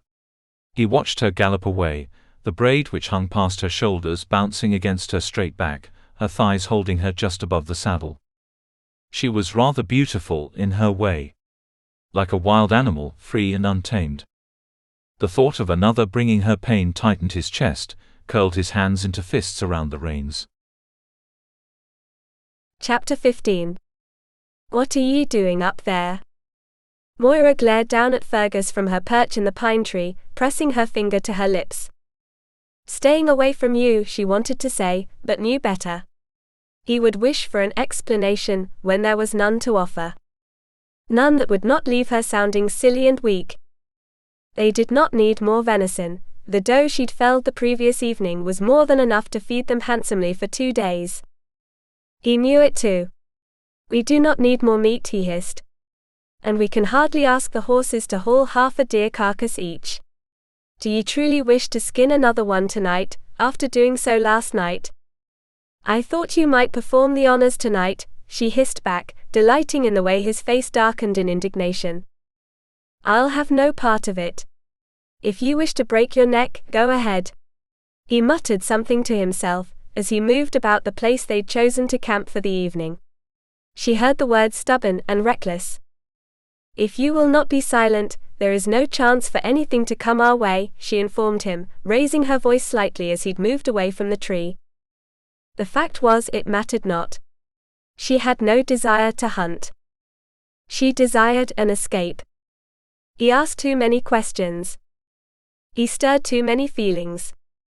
He reminded her how she missed her lads. He made her stomach tighten, her knees weaken when he came too close. If she had to spend the entire night in a pine tree, she would do it. Anything to keep him away from her. She might escape him. She could easily do so. It would be a matter of mounting the mare and riding away. She'd done it before with great success. He had no reason to pursue her, unlike her reed escorts, which would make it a matter of no difficulty whatsoever. Why did she linger then? Damn her weakness. Damn her for being a fool. Do you expect to stay up there all evening then? Fergus whispered, having returned to the base of the tree. If need be, she retorted. Don't be daft, lass. Come down and share the rest of this meat with me. The night air grows chill. He was correct in that, and her position along a strong limb roughly 20 feet in the air exposed her to more of the breeze which had picked up since the day began to dwindle into evening. Why do you care? She demanded, raising her voice as there was no longer reason to keep up the pretense of hunting. I do not. Would that she could see his eyes, but he was too far away and cast in shadow. Then it should not be a challenge to leave me be, and allow me to do as I wish. Nay, the challenge is to be kind to a stubborn jackass of a lass, who refuses to behave sensibly. Perhaps I ought to ask you to fall from the tree and break your neck, and then you might climb down and behave as a civilized person would. A stubborn jackass. She slid the bolt into her quiver, and slung the bow over her shoulder before beginning her descent. You ought to know about such creatures, since you behave as one yourself. I would not perch in a tree to prove a point, he called up. I would not attempt to frighten a lass half out of her wits, in order to prove a point either. She lowered herself bit by bit, her bare feet feeling around for the next sturdy branch. Are ye still on about that? She was about to inform him that yes, she was still on about it, when the rough limb her feet had only just made contact with snapped beneath her. There was no time to scream. One moment she'd had a strong grip. The next she clawed at the air, her feet kicking, thin branches and their needles scratching and scraping at her. Damn him. She was about to break her neck, after all. The one and only time she'd fallen from such a height, and it had to be in front of him. She landed on something firm. No. Not on something. Into something. Into a pair of arms. Against a chest. Oof, he grunted when she landed, but he did not let go. In fact, his arms tightened about her body, pulling her closer. For a moment, she relished the unyielding strength of his body. Everything hit her senses at once, his chest, the heart beneath the muscle beating hard and strong. His scent, masculine and earthy, with a trace of leather and horse. The harsh sound of his breathing, the way he made her feel as delicate as a baby bird in his arms. Are ye all right, lass? His mouth so close to her face, his breath so hot. It would be so easy to let her head drop to his shoulder and bask in him. Instead, she wriggled like a fish on a line. "I'm well. Thank you. I would not be well had you not caught me. I would not have had to catch ye if ye didn't insist on proving yourself." He set her on her feet, his hands lingering on her shoulders as though he wished to steady her. She did not brush them away, as she was in fact quite dizzy. Though whether it was the fall or the landing which caused her to be so, she could not say. The distinct stinging in her hands, on her legs, caused her to look down and take stock of the damage she'd done. Her legs were scraped in a dozen places. Her hands and arms as well. She let out a frustrated groan. "You ought to wash," he advised. "Oh, do you believe so?" She shook his hands away, coming to her senses once again. He had a way of lulling her into softness she did not wish to feel. Into weakness she had never known. She turned and marched to the river, a thin line of shrubs separating it from their camp. He seemed willing to let her go without argument. Pine needles stuck to her kirtle, her hair, and her arms were sticky with sap. "I need to wash fully," she informed him, calling out over her shoulder that he might hear and not come marching through the shrubs demanding to know what took so long. The thought of him finding her in such a vulnerable state sent a flush to her cheeks, and a tight warmth throughout.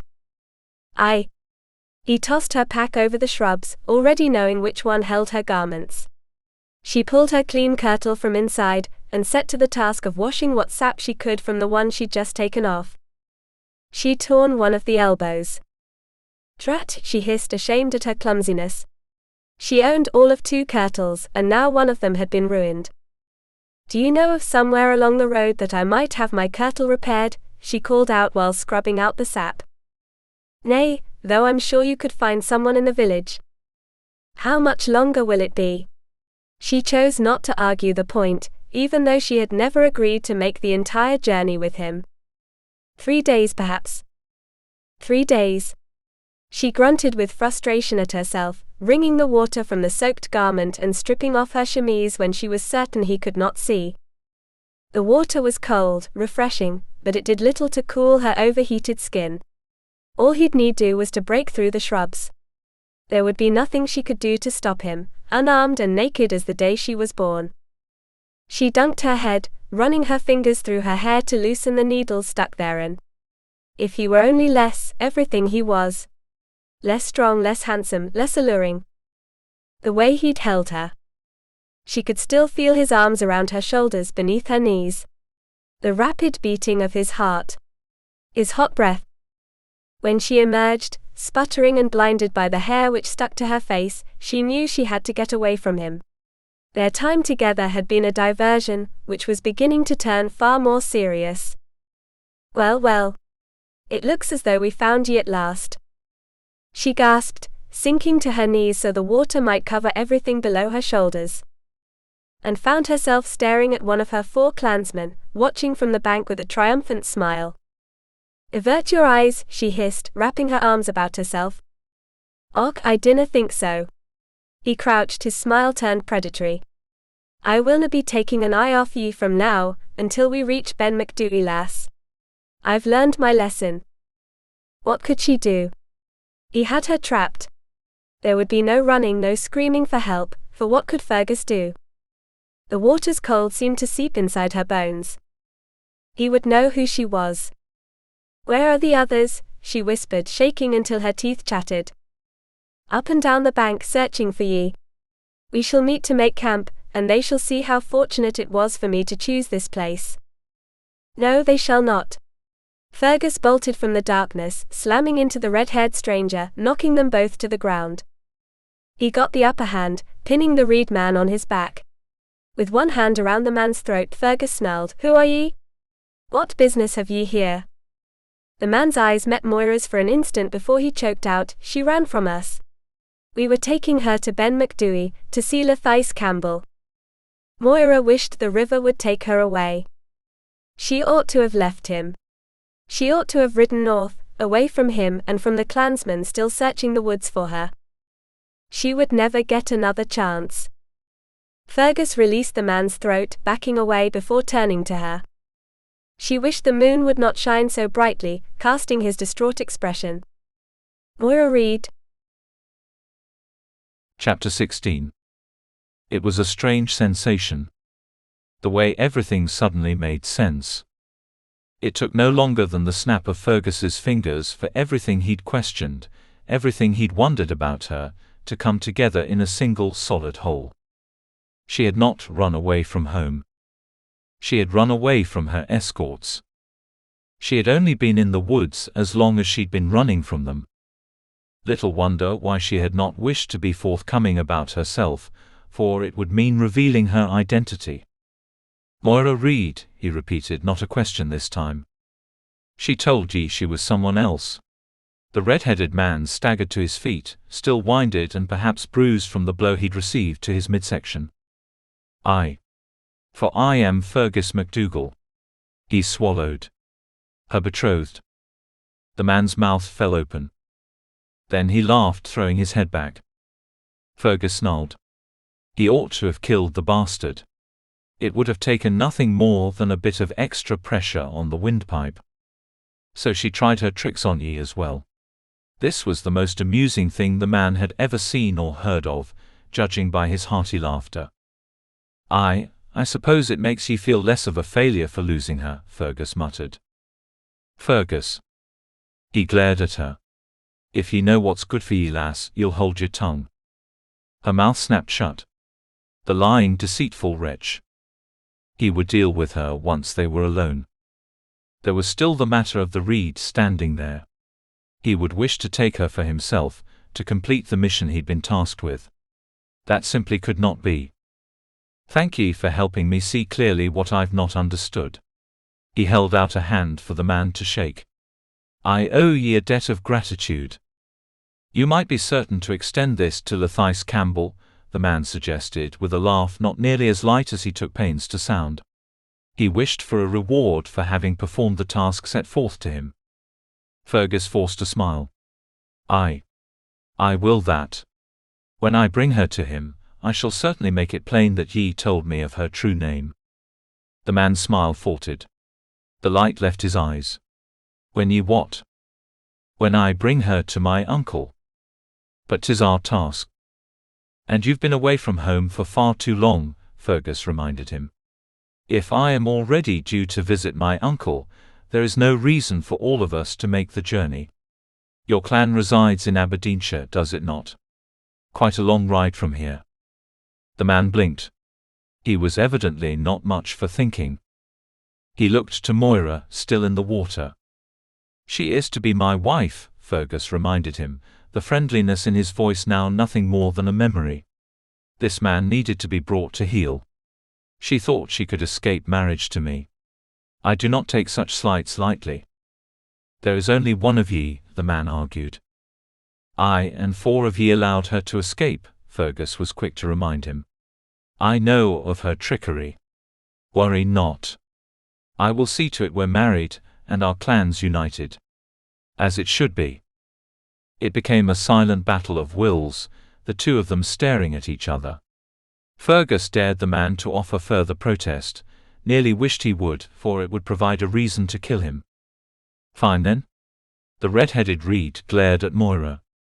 It will be enough to know ye couldna make a fool of our clan for long. She did not reply. Perhaps she could not, half frozen as she likely was. Fergus waited for the intruder to leave, listened for the sound of hoofbeats to signal departure. Only when he was certain of their being thoroughly alone, did he turn to Elspeth. Not Elspeth. Moira. Dress yourself, he snarled to the shivering lass. And meet me at the fire.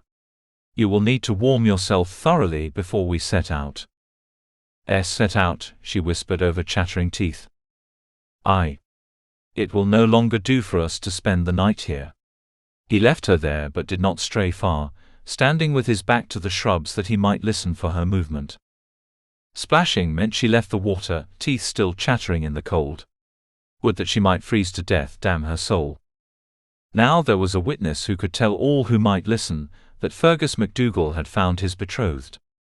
There would be no getting out of marriage with her, unless he allowed her to slip away from him, as he knew well enough by now, to never underestimate the speed with which her mind worked. What was he to do? "Are ye dressed, lass?" "Almost," she whispered. He was no longer certain whether it was cold or fear which caused her whisper to break as it did. "Be faster. We have ground to cover." She emerged from behind the shrub, eyes downcast.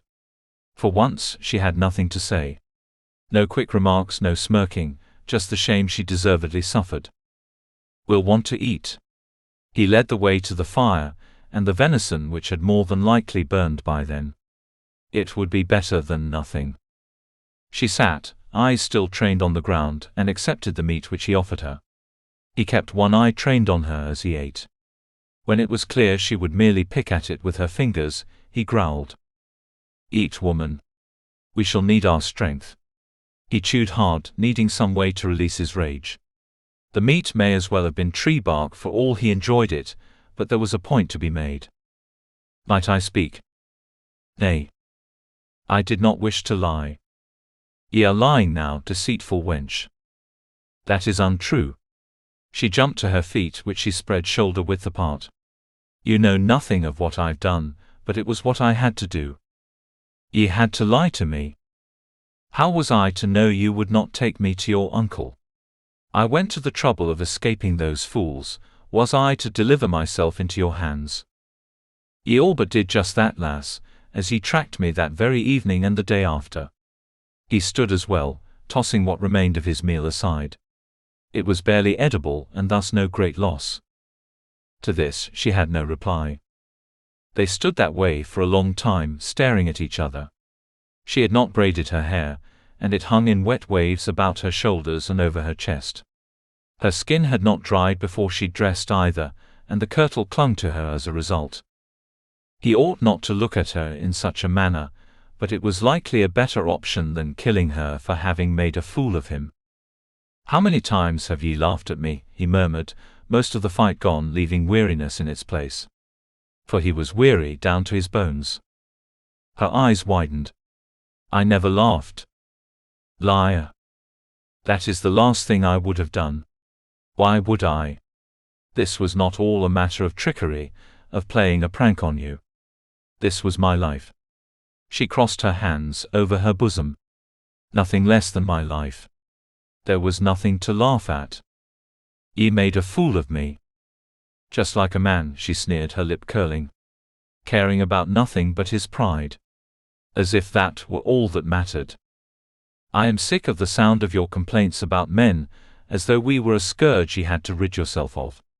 When ye are merely a woman, and nothing more." A shadow moved across her face, the fire in her eyes dimming.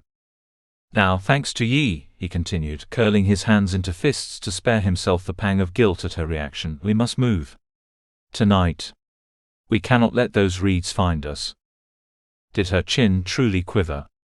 Or was it merely a trick of the fire, the flickering flames casting shadow on her face? Did her eyes shine with unshed tears, or was it indignation which shone from them? Was she truly heartbroken at the thought of wedded life with him? That mattered not, as he still harbored no intention of ever marrying her. In fact, knowing the lass personally made him even less willing than ever to take her as his bride. He glanced around the campsite. It was preferable to looking at her. "Get everything together. We must ride out." "Is your uncle in such a rush then?"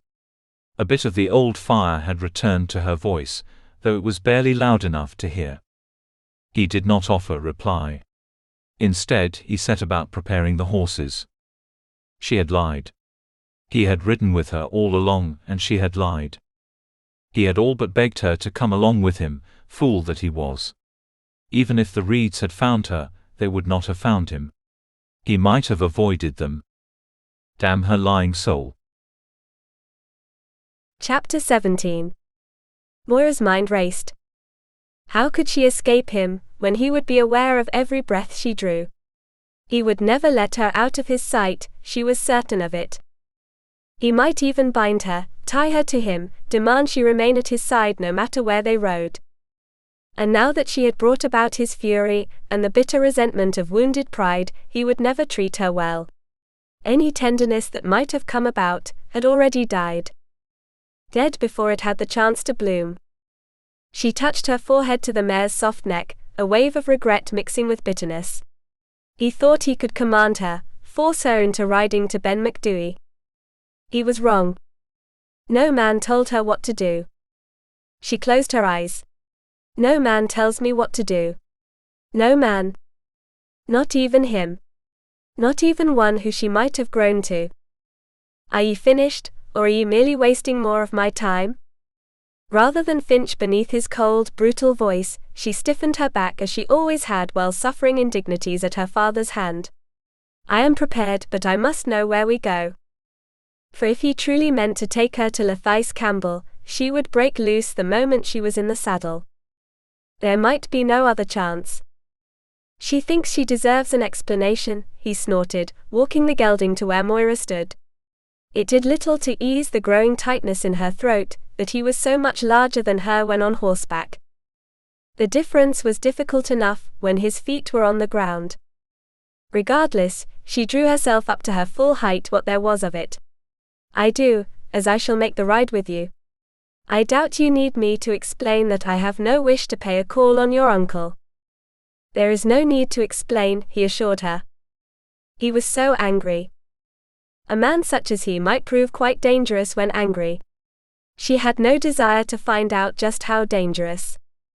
And yet it was too late to avoid his anger. There is no way to put the egg back in the shell, she whispered. He blinked. For a moment the angry mask his face had become slipped, revealing his confusion. What did ye say?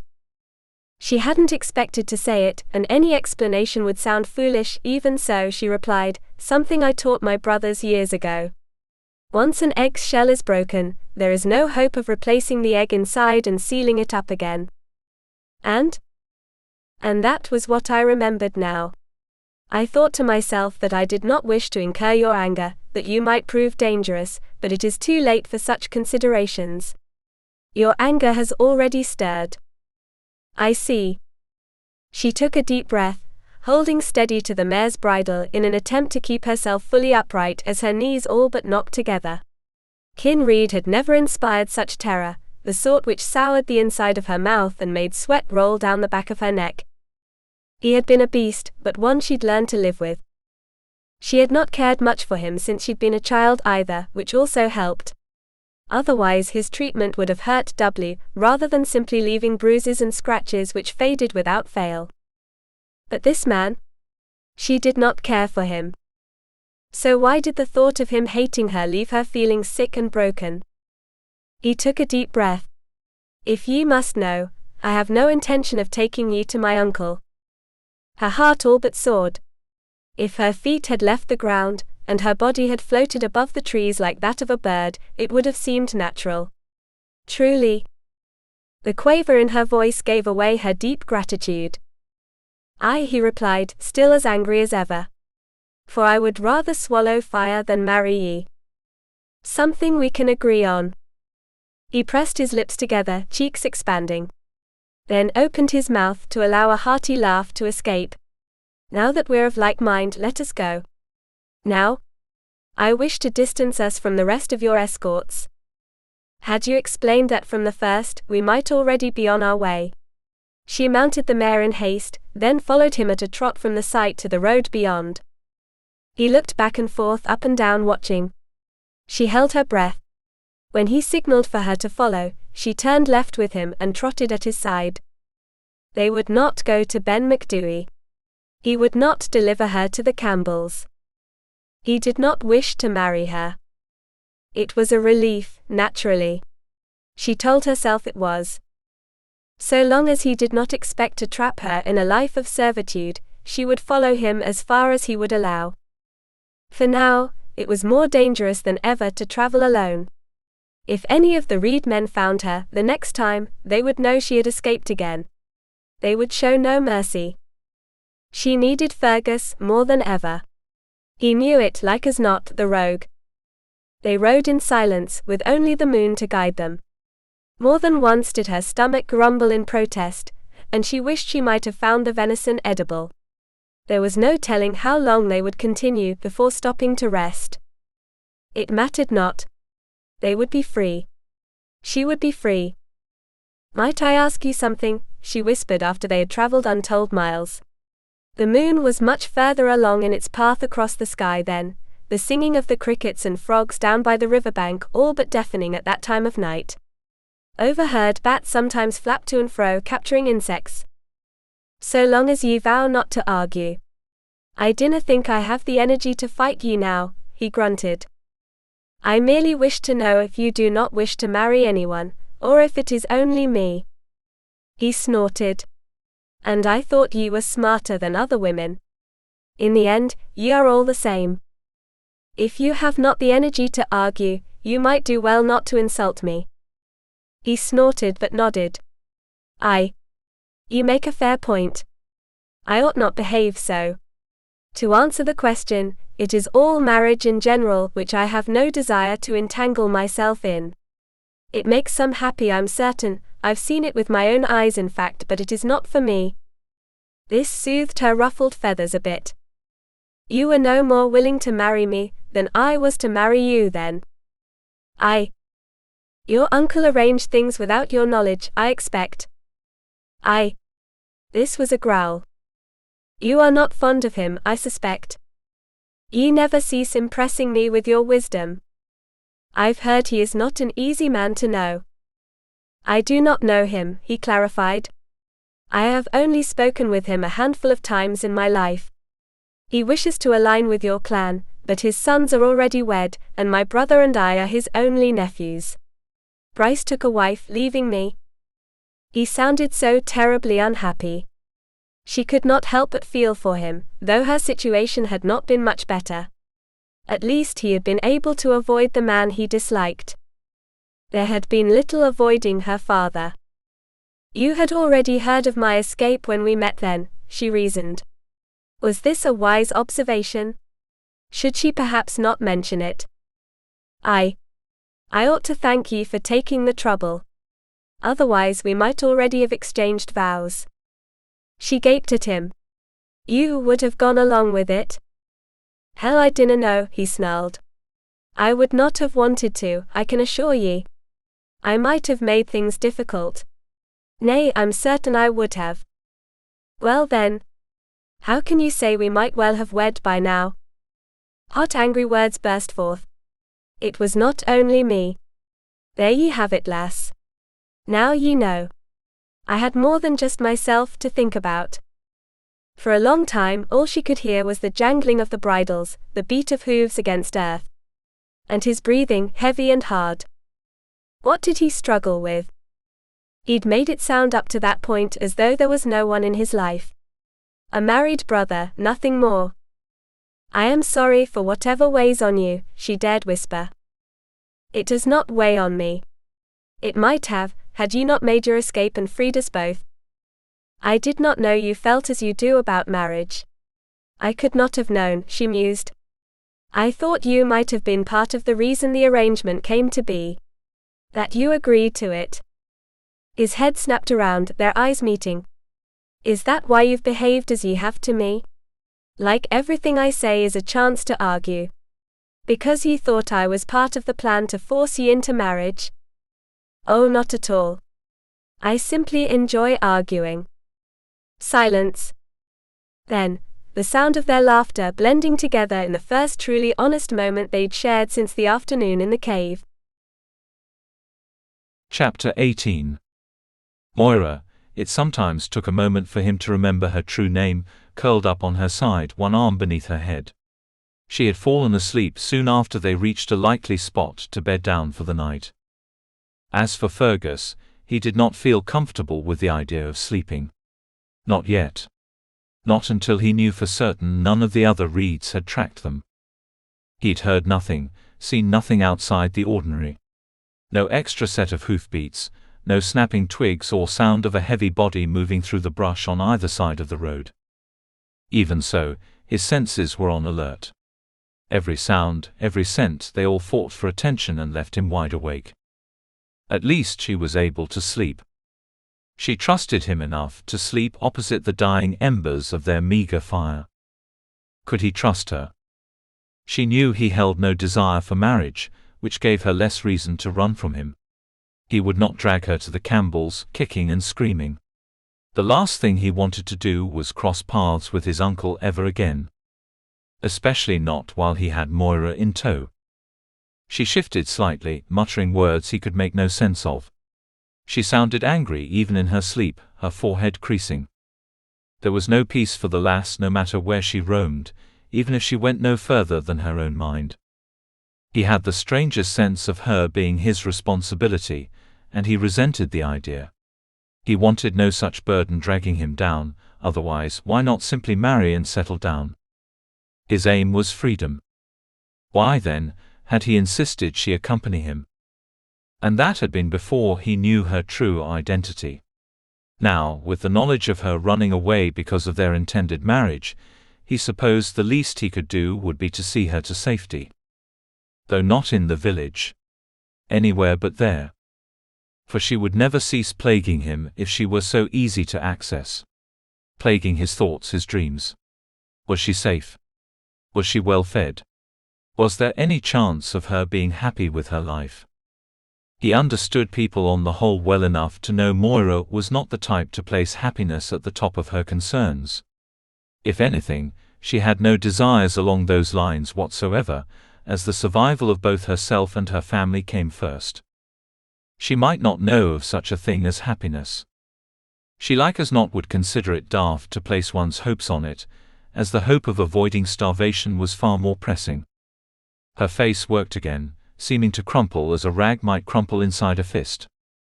What happened to her? No wonder he had not recognized her. She was so unlike the little lass he'd met so many years earlier. He leaned against the thick, sturdy trunk of a pine, the needles it had shed forming a cushion beneath him. Yes, he remembered the lass. Who could forget a pair of kicks to the shins, such as she had delivered to him? His gentle laughter did not cause her to stir. Oh, how Bryce had laughed at him for it. Not because a lass had kicked him, for who among them had not pressed a lass too far and gotten a swift kick for a reward? It was the stuff of childhood, the games lads played with lasses they fancied. His brother's laughter stemmed from his having embarrassed himself in front of every lad of both the Reed and Campbell clans. All because he'd asked Moira for a kiss. He grinned in spite of himself. Now a grown man, he understood the folly of his brash younger self. He ought not to have done it, but he'd never felt so very alive, with all eyes on him, everyone appreciating him in a way his brother was normally appreciated. The knowing of it, the sense of being someone worthwhile, had gone to his head. He had certainly never kissed a lass prior to that day, and the thought of him doing so in front of dozens of strangers struck him as the height of folly. But again he had not thought it through, had not the understanding to see the folly of his ways. He'd only taken notice of her, had seen the way she watched him ride. The hero worship in her eyes. What was a headstrong lad of 12 years to do at such a moment? Oh, the pain. Oh, the humiliation, so much worse than the pain. For as high as he had soared that day in the pen, riding the ornery stallion with so many eyes on him, he had fallen twice as far with Moira's rebuff. That was the only time he'd so much as spoken to her, until the day a storm brought them together, and a landslide brought them together again. If he were the sort who believed such nonsense, he might question whether some greater power wished for their union. What happened to that lass, seated on the fence with her skirts pulled up to her knees and her feet swinging to and fro? Then again, what happened to him? He'd seen war, brutality, more blood than a man ought to see in an entire lifetime. He'd witnessed firsthand what men did to one another, both when ordered to do so and when they felt their lives depended upon it. He knew what it meant to look into another's eyes with the certainty that he could either kill them or be killed by them. Such memories hardened a person. He was a man, it was expected of him. What hardened Moira? Something had. Something terrible and lifelong. Her mother died. She'd cared for her brothers. He knew that from what she'd shared already. What else though? Perhaps she simply needed someone to care for her. She had spent her life caring for others. She'd never had the chance to be cared for, to feel secure and provided for as a grown woman. Not that he was in any way willing to take up the task. He was not. She shifted again in her sleep, a lock hanging over her face. Her lips pursed as if to claim the kiss she had denied him years earlier. In some ways, she reminded him of a dog who'd been beaten too many times. Once, twice, 10 or 20 beatings, and a dog might still come back to its owner in search of love. It might still believe if it loved its owner enough and was a good dog, the beatings would end. After long enough, it would stop trying. It would harden. It would snap its jaws at sudden movement and bite anyone who ventured too close. That was her. That was who she'd become. He sighed, tipping his head back at that it might rest against the bark. If he had the chance to meet her father, he'd give the man the beating that one such as he most assuredly deserved. Leaving his daughter to fend for herself and her brothers, nothing more than wee bairns at the time. The scoundrel. She'd been little more than a bairn herself, the poor lass. A breeze shook the branches above him, sending the scents of pine and sap through the air. It also sent a pine cone falling to the ground near Moira's head. She sat up, eyes wide open. Dirk in hand, at the ready. He froze in place. Moira? She blinked hard, her eyelids fluttering. Her chest rose and fell in short, sharp gasps. Moira, 'twas merely a pine cone, he murmured. She reminded him of lads in the army who would sometimes wake screaming, thinking themselves in the throes of battle. What? She all but shouted. There is nothing to fear. His eyes moved back and forth between the dirk and her pale, wide-eyed face. She came to her senses slowly, the dirk trembling as she understood where she was and what had happened. Do you sleep with dirk in hand? He asked once she'd calmed. No. Beneath me. She eased herself down onto the blanket, tucking the dirk out of sight. Why do you do this, lass? She curled her arm beneath her head, staring into the dead fire. It helps me sleep, though I never sleep well. So I see. Her eyes met his. You were not asleep. I wasn't. Do you have trouble sleeping? He shook his head. I was keeping watch. I do not require much sleep. You do not need to keep watch over me. Her eyes slid shut, though he doubted she was going to sleep. She merely wished to put an end to their speaking. I will keep watch over myself then, lass. If it helps ye sleep better. He thought the corners of her mouth curled into a smile. What was he to do with her? He could not bear the thought of her living her days alone, either in the woods or in a cottage by herself. Sleeping with a dirk tucked beneath her body, in order to protect herself from unseen threats. Perhaps those threats were what she dreamed of when she frowned as she had. She had to go home. It was that simple. If it meant beating her father half to death, and warning him away from behaving as he had in the past, he would do it. If it meant threatening to kill the man, he would be pleasured to do it. For whatever the man had done to her, either with his own hands or by leaving her to take care of herself in a cruel, dangerous world, had broken the lass. You ought to sleep, she murmured. How do ye know I am not already asleep? He murmured in reply. Because you spoke. Before I spoke. She winced, easing one eye open and fixing it on him. You will not like it. Out with it, woman. I could not hear your snoring. I snore. Loudly. I thought a bear had wandered into the clearing on the first evening, when we slept apart. He barely stifled his laughter, forcing a stern expression instead. Ye do not know what ye speak of, lass. It's a wonder I've slept at all these last nights, she murmured as she rolled to the other side.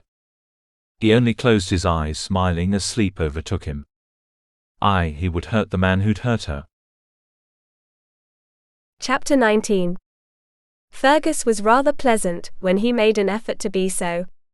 Not that it mattered, as Moira had humiliated herself by behaving as she had. Jumping at the slightest noise, drawing her dirk. All the more reason for him to think her a daft, frightened woman. And now the way he smiled. The way he tried to draw her into conversation. He pitied her. Not much in the world infuriated her more than the feeling of another's pity. Even as a child, she had resented the pity of the few neighbors who lived close enough to the farm to offer assistance after her mother's death. She had refused much of their help, aside from that which might be of use to the twins. So she'd learned to care for them thanks to instruction from the older women, but she'd refused to allow more than that. In time they had stopped darkening her threshold, leaving her alone. Never an easy decision to be made, between one's pride and one's survival. There were times when she'd cursed the loneliness, but then the twins had grown and proven likely company. It did not come naturally then, conversation with Fergus. Exchanging pleasantries when her embarrassment was still fresh. Perhaps he only wished to ease her mind. Even that irritated her more than she could explain to herself. In some ways then, it was fortunate of her to notice their change in direction. She had something to which she might turn her attention. Where are we going? Between the previous day and that morning, riding abreast in the bright early sunshine, the Grampians had gone from sitting in front of them to sitting at their left. The sun meanwhile rose at her right rather than behind her. We are riding north. This caught him by surprise, making him stutter in reply. Aye, lass, we are that. You told me the village was to the southwest. I did not. You did. I am never wrong about such matters. She pulled the mare to a stop. I will not allow the horse to take another step until you tell me why we've suddenly begun riding north. The village is not the place for ye, lass. He kept his eyes trained on the road ahead. Her chest tightened, as did her hands around the reins. It was a matter of supreme self-control, keeping her voice level. Would you pay me the respect of looking me in the eye when you decide what is and is not the right place for me? He did, though grudgingly. She steadied herself but barely. Why are you leading me north? What have you taken in your head to do now? You need to be somewhere safe. Why do you believe you are the one to decide that for me? You have no say in anything I do. Nay, but the least I can do for ye, as ye did me a good turn by making your escape, is help make your life easier. Why is it so difficult for ye to understand? She dismounted for fear of harming her mare, holding fast to the reins as she stomped her foot on the dusty road. Why is it so difficult for you to understand that I did not ask for your help? I did not ask for you to decide these things for me either. I have made my own way quite well for the last 12 years, and I intend to do so for many more. You cannot stop me. I can at least see to it that ye live more comfortably, lass. I can take ye home. Home? She'd never known such fury, had never been quite so sickened by the sensation of hot blood racing through her body until it made her head ring. You'll not be taking me home now or ever, Fergus MacDougall. I would rather drown myself this very morning than allow that to happen. He rolled his eyes, a heavy sigh blowing from his mouth. If you would only allow me to explain. There is nothing to explain. She realized she shrieked when the mare cringed away from her, but there seemed no calming herself. Panic had touched her rage, turning it into something entirely its own.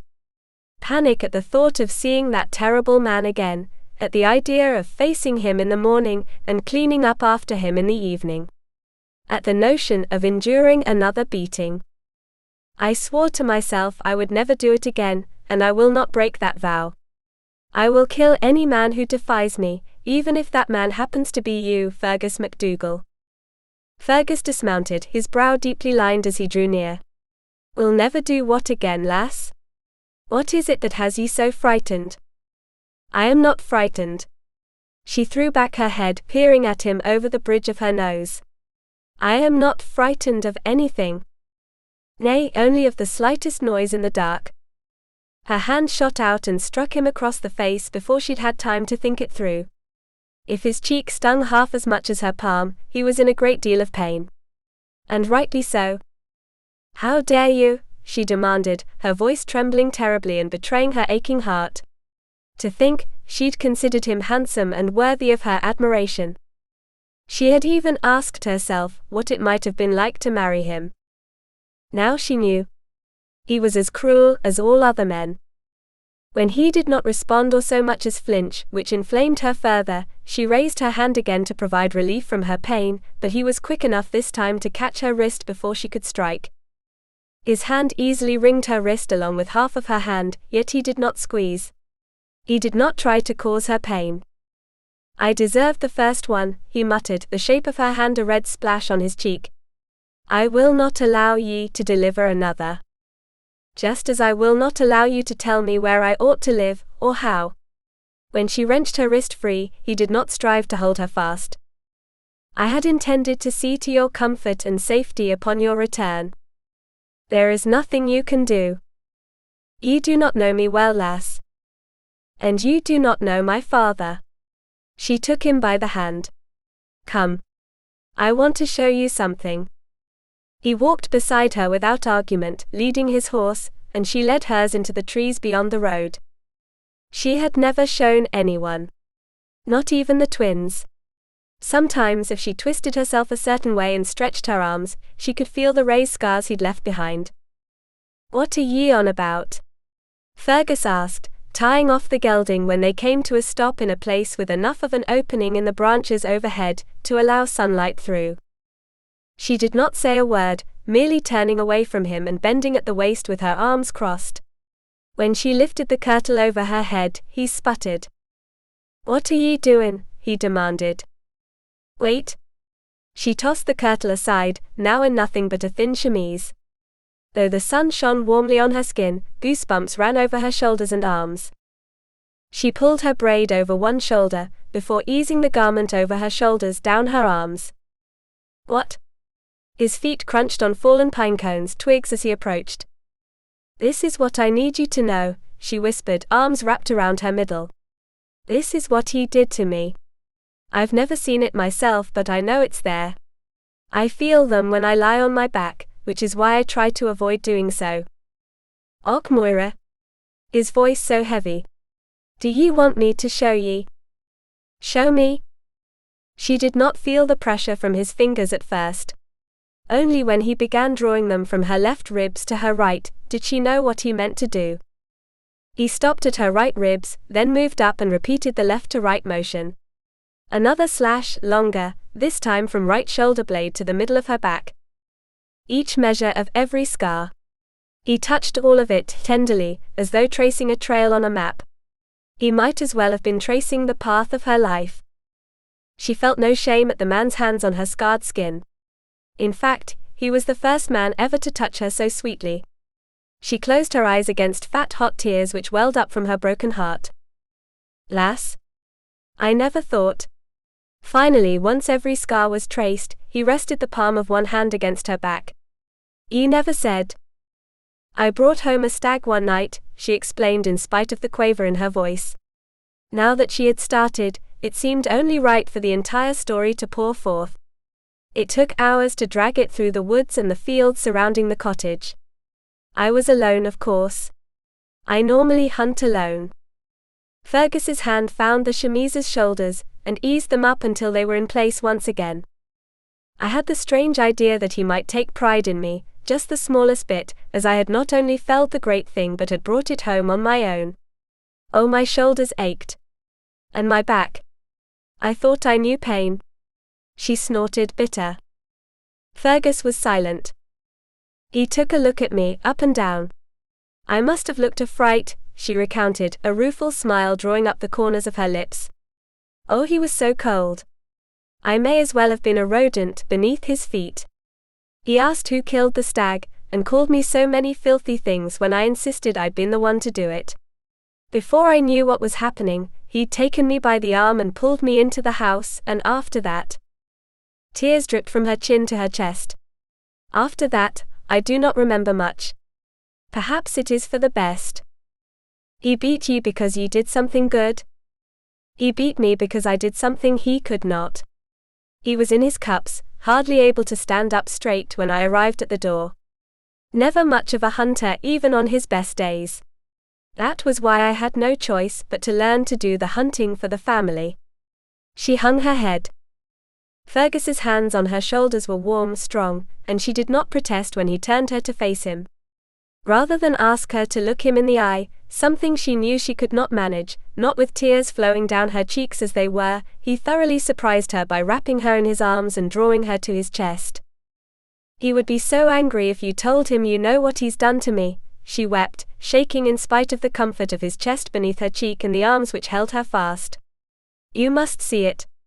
The worse you made it for him, the worse it would be when you were gone." "Hush, lass," he whispered in her ear. "I know that now. I would never do it to ye. Dinna ye worry your head on it now." The relief washed over her like warm rain. She allowed him to hold her until the tears subsided. His tunic was wet with them by the time he released her and allowed her to dress again.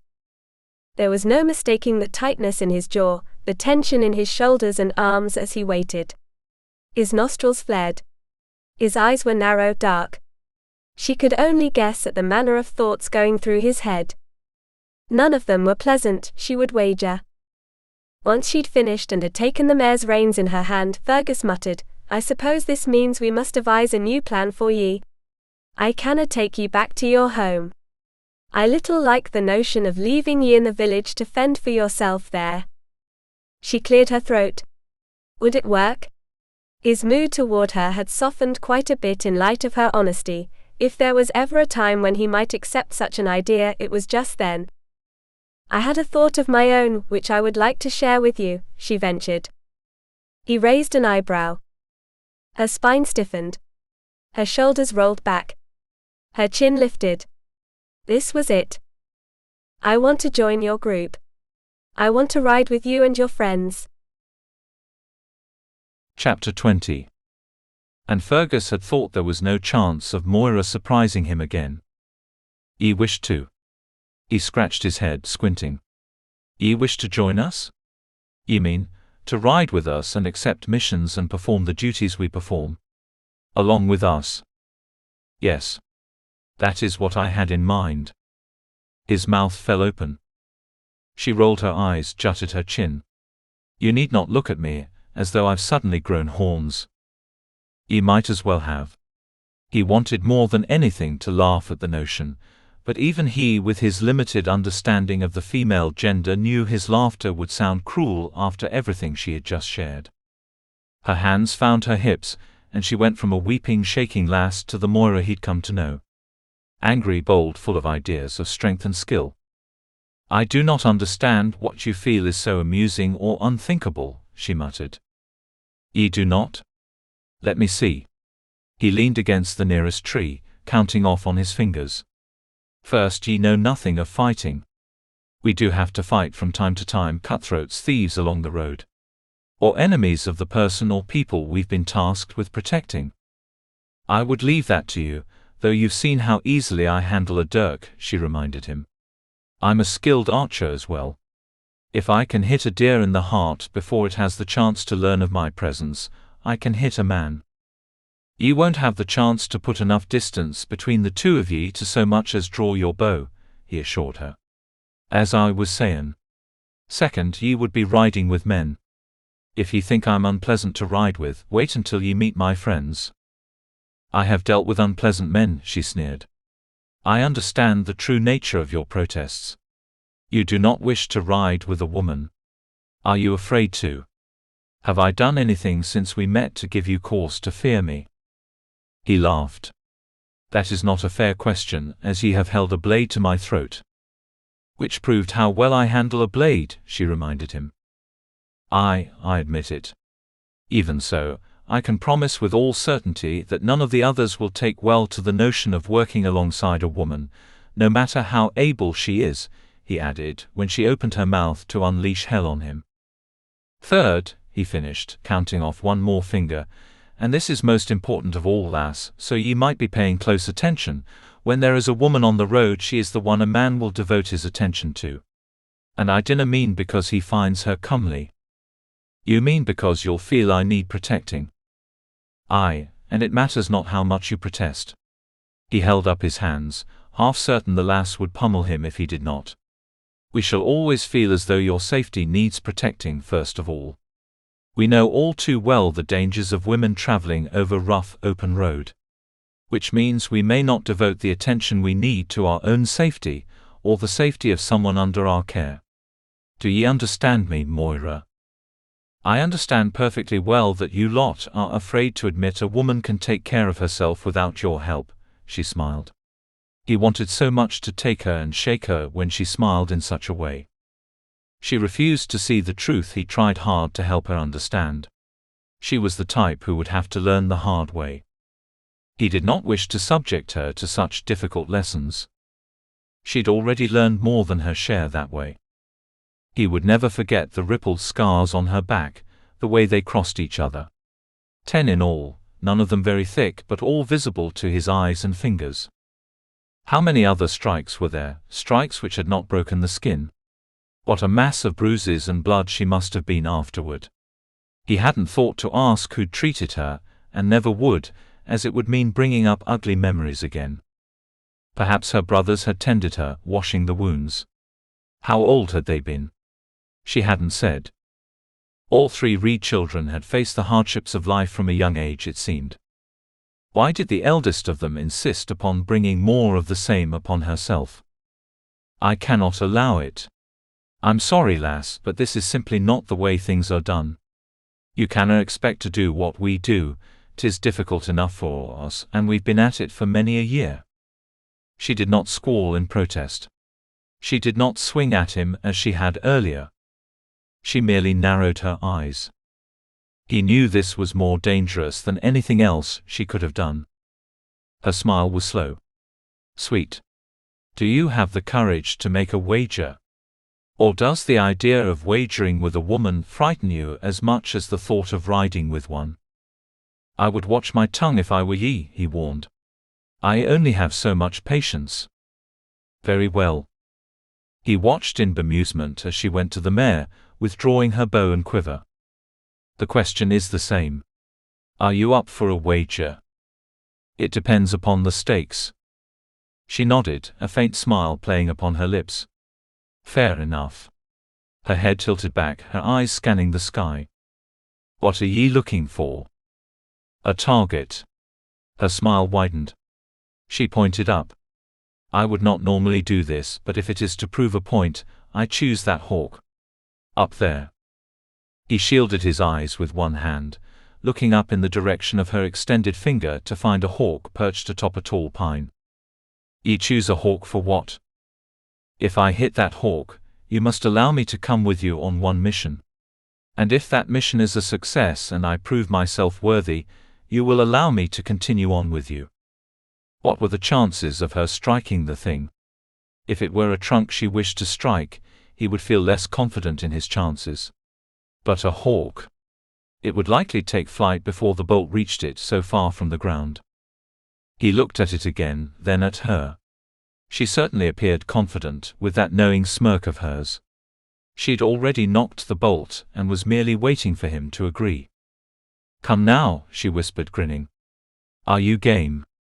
Do you believe I would miss the hawk? How much are you willing to chance? In spite of the stakes, he found himself fighting a smile. Strange that. All right. Let us see what ye can do, lass. He shielded his eyes once again, hoping with all his might that the hawk would take flight long before Moira released the bolt. What would Roderick and Quinn think, if he arrived in the village with a woman? How hard would his brother laugh, especially when he found out who the lass was? He heard her draw a breath.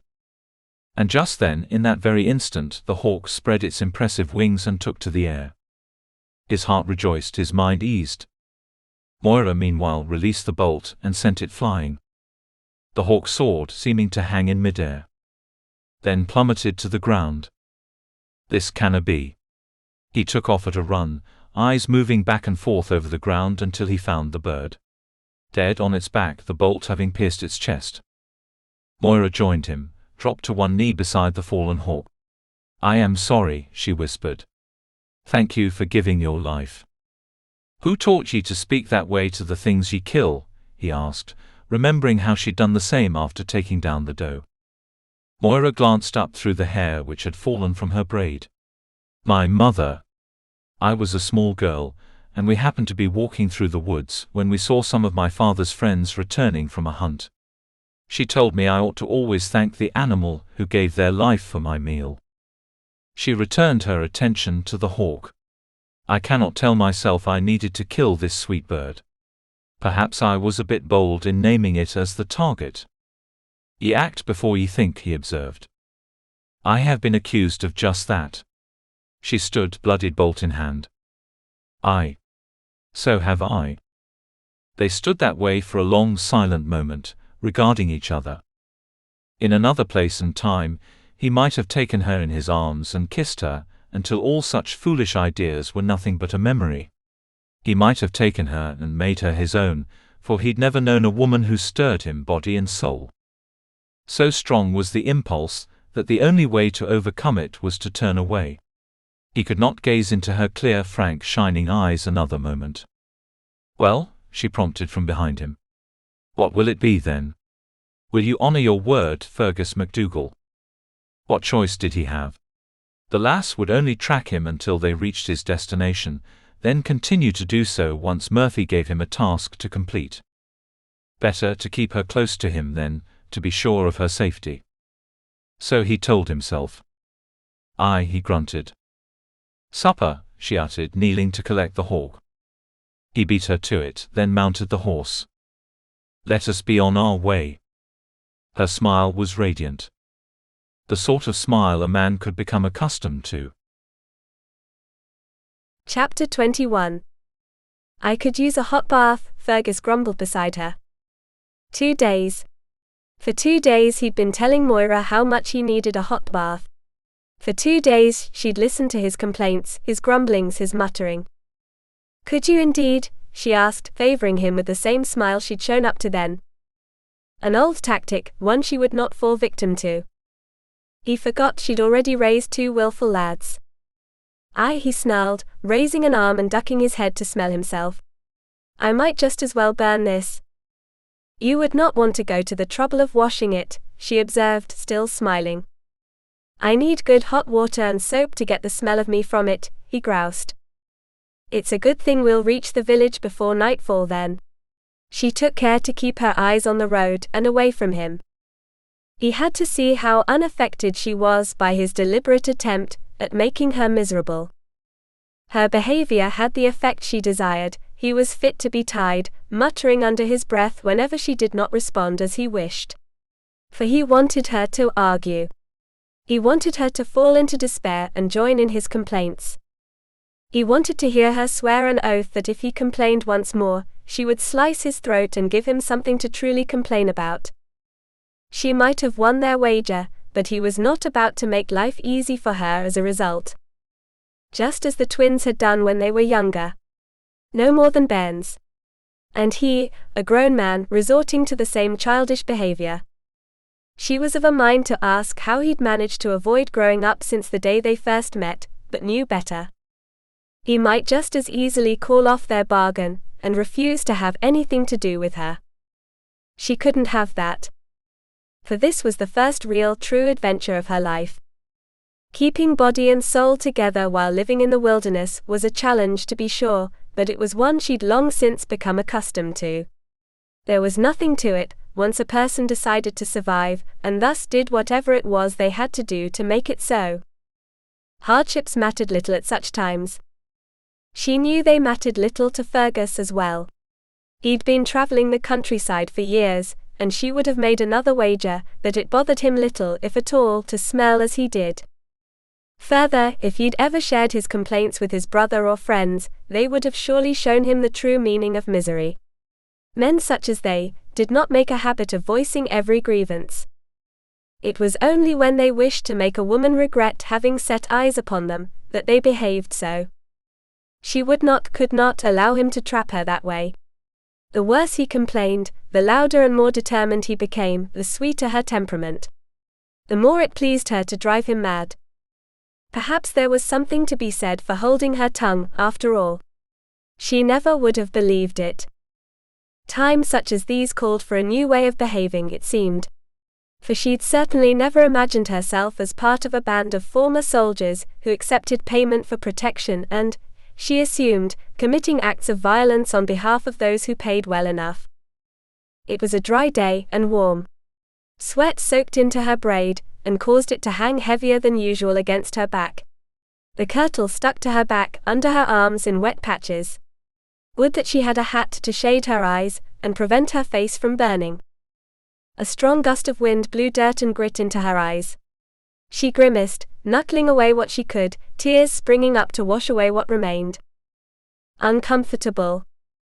She could not see him, her eyes watering as they were, but she heard the knowing sneer in his voice. No more than I would expect to be. Remember it well, lad, I did not have a comfortable life when we met. This is like a happy dream compared to caring for two bairns whose guts seem determined to release anything that touches them, from one end or the other, sometimes both at once. He grimaced. That does not sound pleasant. I would not suffer it again, for mind you, I was of the same condition as they. Exhausted, unable to eat without it coming right back up, unable to drink more than a sip of water at a time. Dizzy, weak. And yet there were 2 8-year-old lads who needed caring for. Someone had to do it. His face softened. I suppose this does not seem like much after that. A hot day? No, I've been through them before. And cold days and days with no food. Days spent hunting for any little thing I might catch, with the trees coated in ice and my fingers feeling as though they may freeze and fall off. Cold enough to make them bleed when I use the bow. Can ye do something for me? It may sound strange. No stranger than anything else you've asked of me, I would wager. He snorted. I hoped you would share a happy memory. Something pleasant at least. Am I bringing you sadness with my memories? Am I speaking too much of those times? Not at all. Do not mistake me, lass. I had only hoped ye might speak of something pleasant. Do ye have any such memories? Do you? I asked ye first. She rolled her eyes with a sigh. The day kin, my father, presented the twins with their bows and quivers. Their last birthday. That was very nice.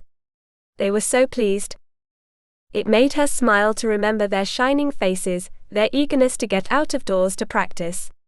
They were none too happy with me when I told them it would not be as easy as going straight out to practice. They had to first learn how to use them, and I would be the one to instruct. Otherwise they might just as well have impaled each other. Fergus chuckled, his misery, real or imagined, seemed forgotten for the moment. I know Bryce and I would have done the same. But I was speaking of ye, lass. What of yourself? I do not understand. He sighed. I thought as much. I wondered if ye had any pleasant memories of your own. Just yours. Not of the twins. She bristled, then wondered what bothered her so. It was an innocent question, was it not? Perfectly ordinary. Why do you wish to know? She asked nonetheless, her jaws set in a firm line. Not to bring about your anger, lass. I was merely wondering. He sounded sincere. He did not wish to make a mockery of her, or to make her think twice of having accompanied him on the ride.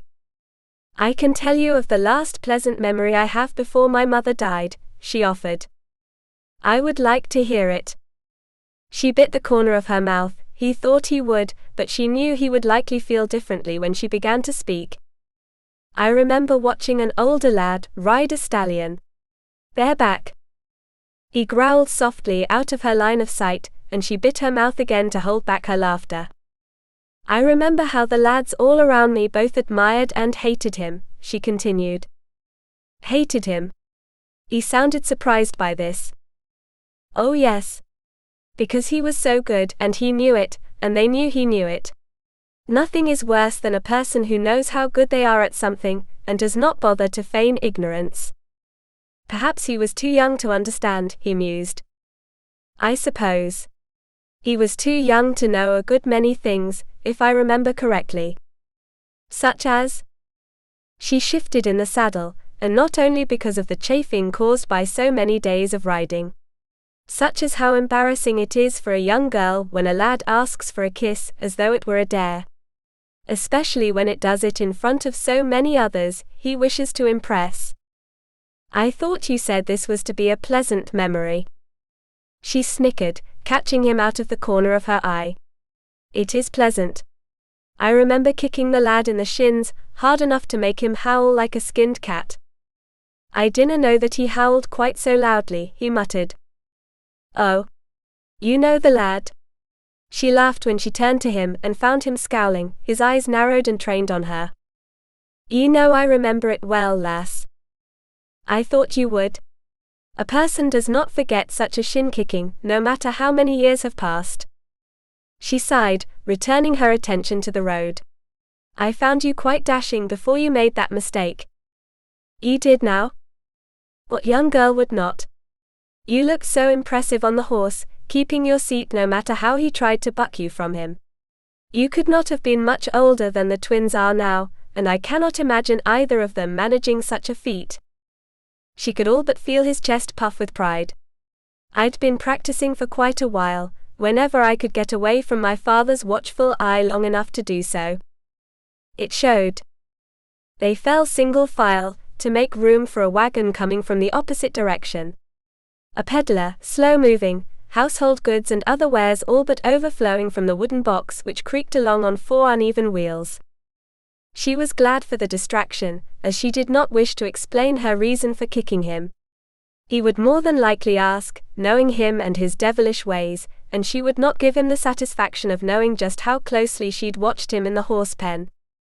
Once they were again abreast and alone, Fergus cleared his throat. You know my pride smarted much worse than my legs that day, lass. I expect it would, but you were the one who embarrassed me after all. I would not have pursued you and kicked you had you, certainly in fact. She looked away, off into the woods, wishing she had stopped. Please. Go on. She swallowed over the lump in her throat. I only meant to say I might have allowed you to kiss me were it not for several dozen pairs of eyes on us. If I had not known you merely wished to show off further in front of them, as though riding the way you were was not enough of a display. He made a thoughtful noise as if to consider this. But I would not have wished to kiss you were it not for their presence. She thought she ought to be insulted by this, but knew he wished only to pull a reaction from her. To make her lash out. Instead she chuckled. I know. And that was the last pleasant memory you have? Truly. There was no mocking laughter in his voice. No attempt at jesting. Yes. I believe so. Watching you ride and wishing I could ride that way. Perhaps along with you, behind you, holding on. I imagined how free it would feel. Free and exciting. Her smile faded. But then, you disappointed me. And when I reached home, everything had changed. Neither of them spoke again until the distant village came into view, just as the sun was sinking in the west. Chapter 22. Murphy will not be back until morning, Fergus announced upon joining Moira outside the inn. He'd wanted her to join him inside, frustrated as ever when she'd refused. Why would she wish to step inside, when there was so much of interest going on all around her? For she'd never seen so many in one place, not even in Banff on market days. There seemed to be an ever-present hum in the air, the hum of voices and neighing horses and lowing cattle, as those bringing them in for sale drove them down the street in pairs. Laughter rang out, especially from the inn and the tavern 2 doors down. Her nose wrinkled at the sight of 2 unsteady men swaying their way from the latter, arms hooked around the other's shoulders. They reminded her entirely too much of her father, though he was not a pleasant man while drinking. The 2 swaying away from the tavern at least appeared to enjoy themselves. Until one of them leaned into the road, and emptied the contents of his stomach. That she recognized. What shall we do? She asked Fergus. The Anderson house was less than a half-day's ride, she remembered him telling her once. Would he take her there? She doubted it greatly, even though he expected a niece or nephew. If anything, he would wish to keep her a secret from his brother and friends. He would hope to discourage her from wanting to ride with them. Otherwise, they might find it amusing that a woman had gotten the better of him. He could not have that. In quiet moments, she asked herself how it was possible to know him so well. She had not yet found an answer. He leaned his arms over his saddle, then shrugged. I suppose it means spending a night at the inn. I can afford a room for both of us. So long as he did not wish to share one, though the notion did not seem a terrible one in the deepest, darkest corners of her heart. What of riding out to Anderson Land? She asked, all innocence. He barely concealed a grimace. Nay. I dinna think that would be a wise decision. Why not? You can have the hot bath you've spoken of for nearly 2 days.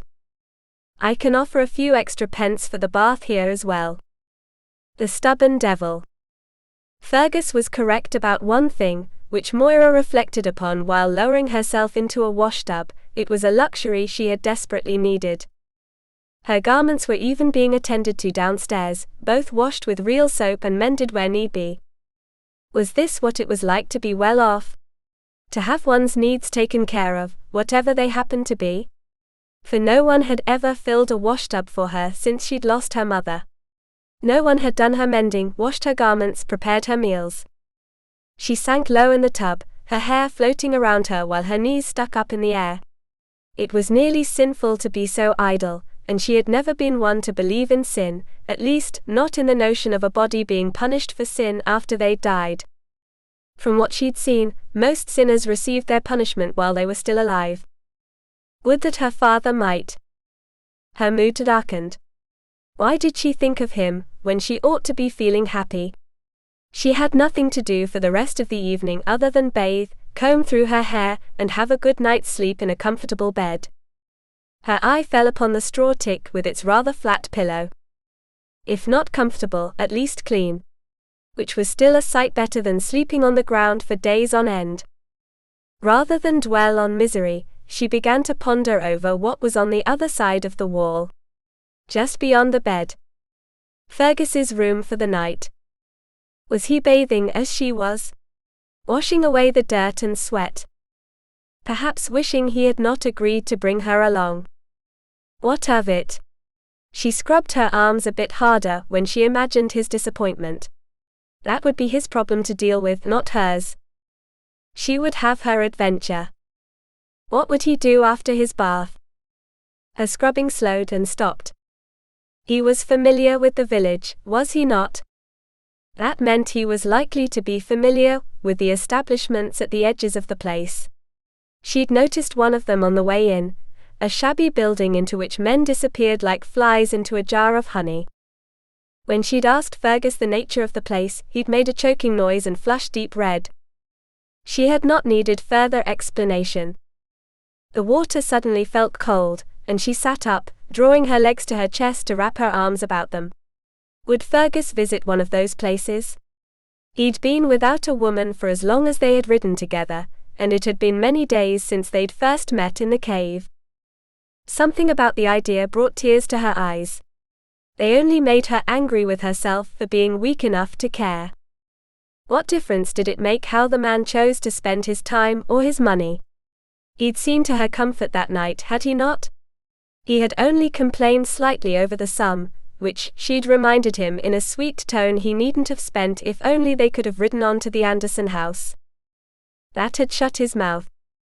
Would he visit those women?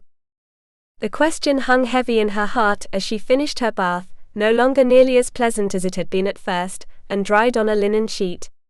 She was in the act of combing out her snarled hair, when a knock sounded at the door. Though she wore her chemise, she pulled a blanket from the bed and wrapped it around herself before opening the door just enough to see out. Fergus averted his eyes when he took in her wet hair, and the blanket about her shoulders. I wanted to check on ye. To be certain of your comfort. I am quite comfortable, thank you. For some reason, rather than warming her heart as it had begun to do as of late, the sight of him made her furious. For she'd already imagined him spending his hard-earned pence on the women who made their living pleasing men. He caught her sharp tone, raising an eyebrow. You dinna sound like you're pleased. I'm quite pleased indeed, and I thank you for everything you've done for me. I enjoyed the bath very much. As did I. Yes, and he smelled wonderful and was freshly shaven. His already dark brown hair looked darker than ever, still wet. Her mouth went dry at the thought of the rest of him in the tub, memories of that day at the river, mixing with her wounded pride and leaving her all of fright. She had to know.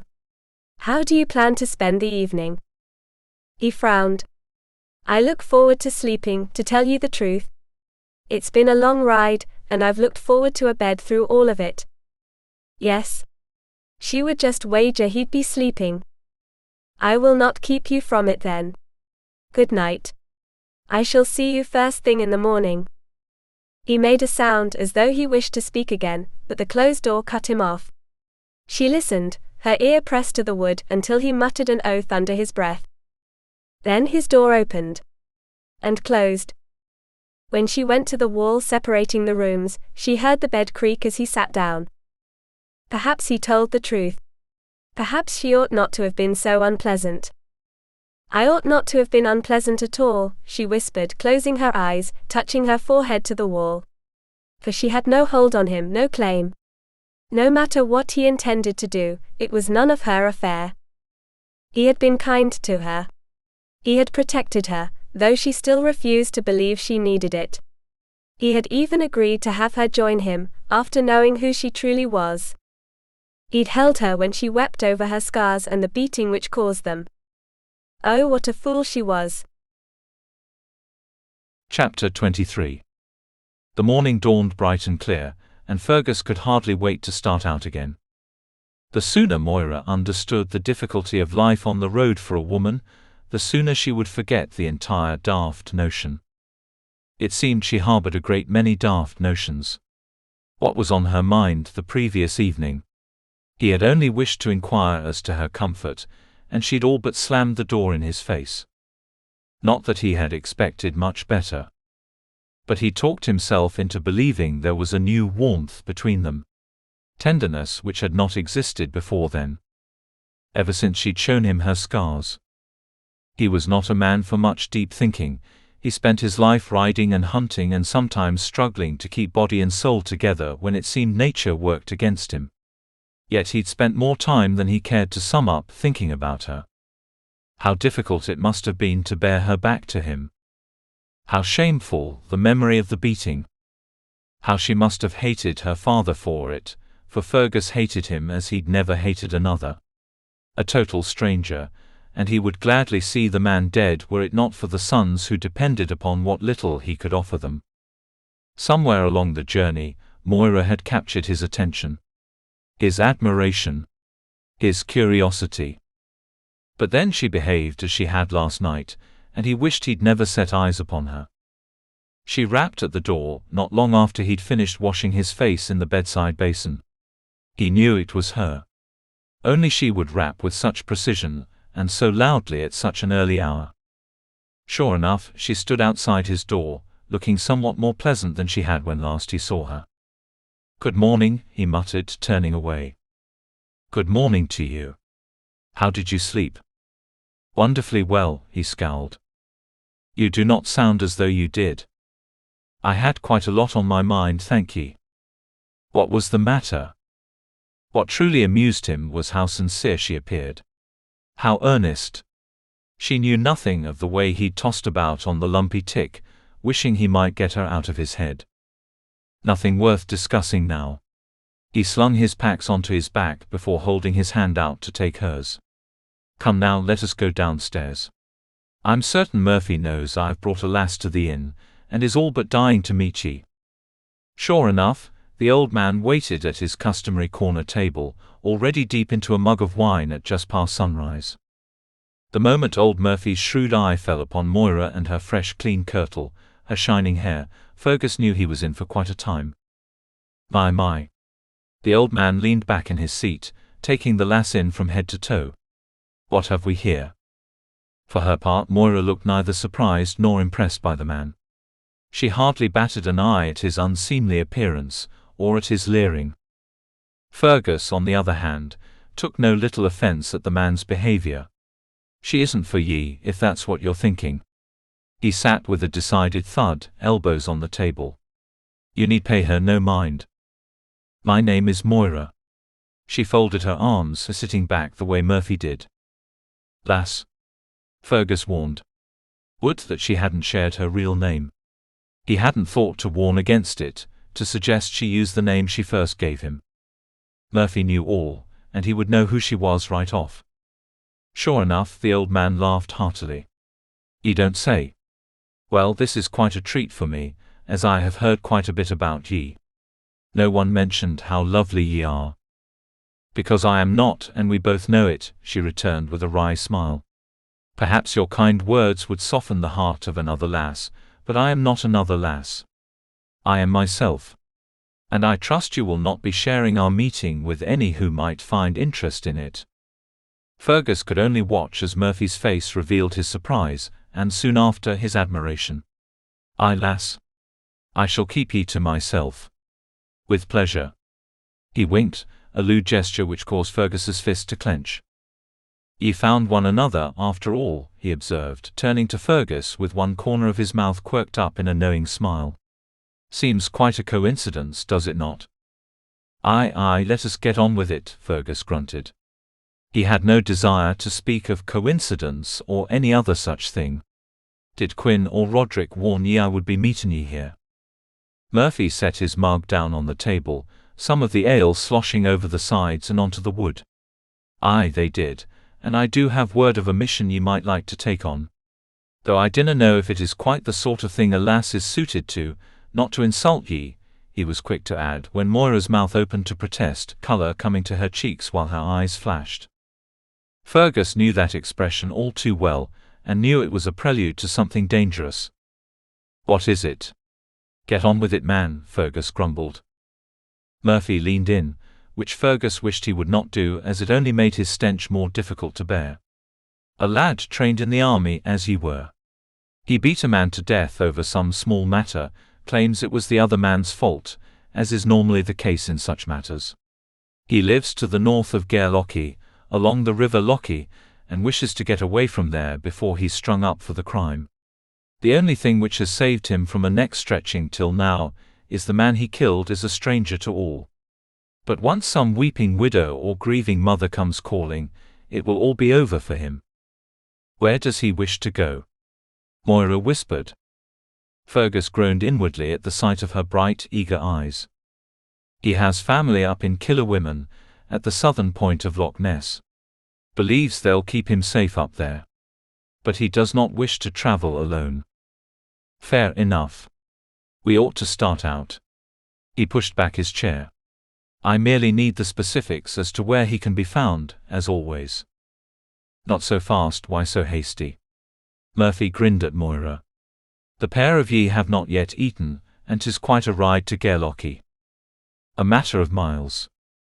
"Everything is a matter of miles," Murphy snapped. He'd never taken a sharp tone with Fergus before.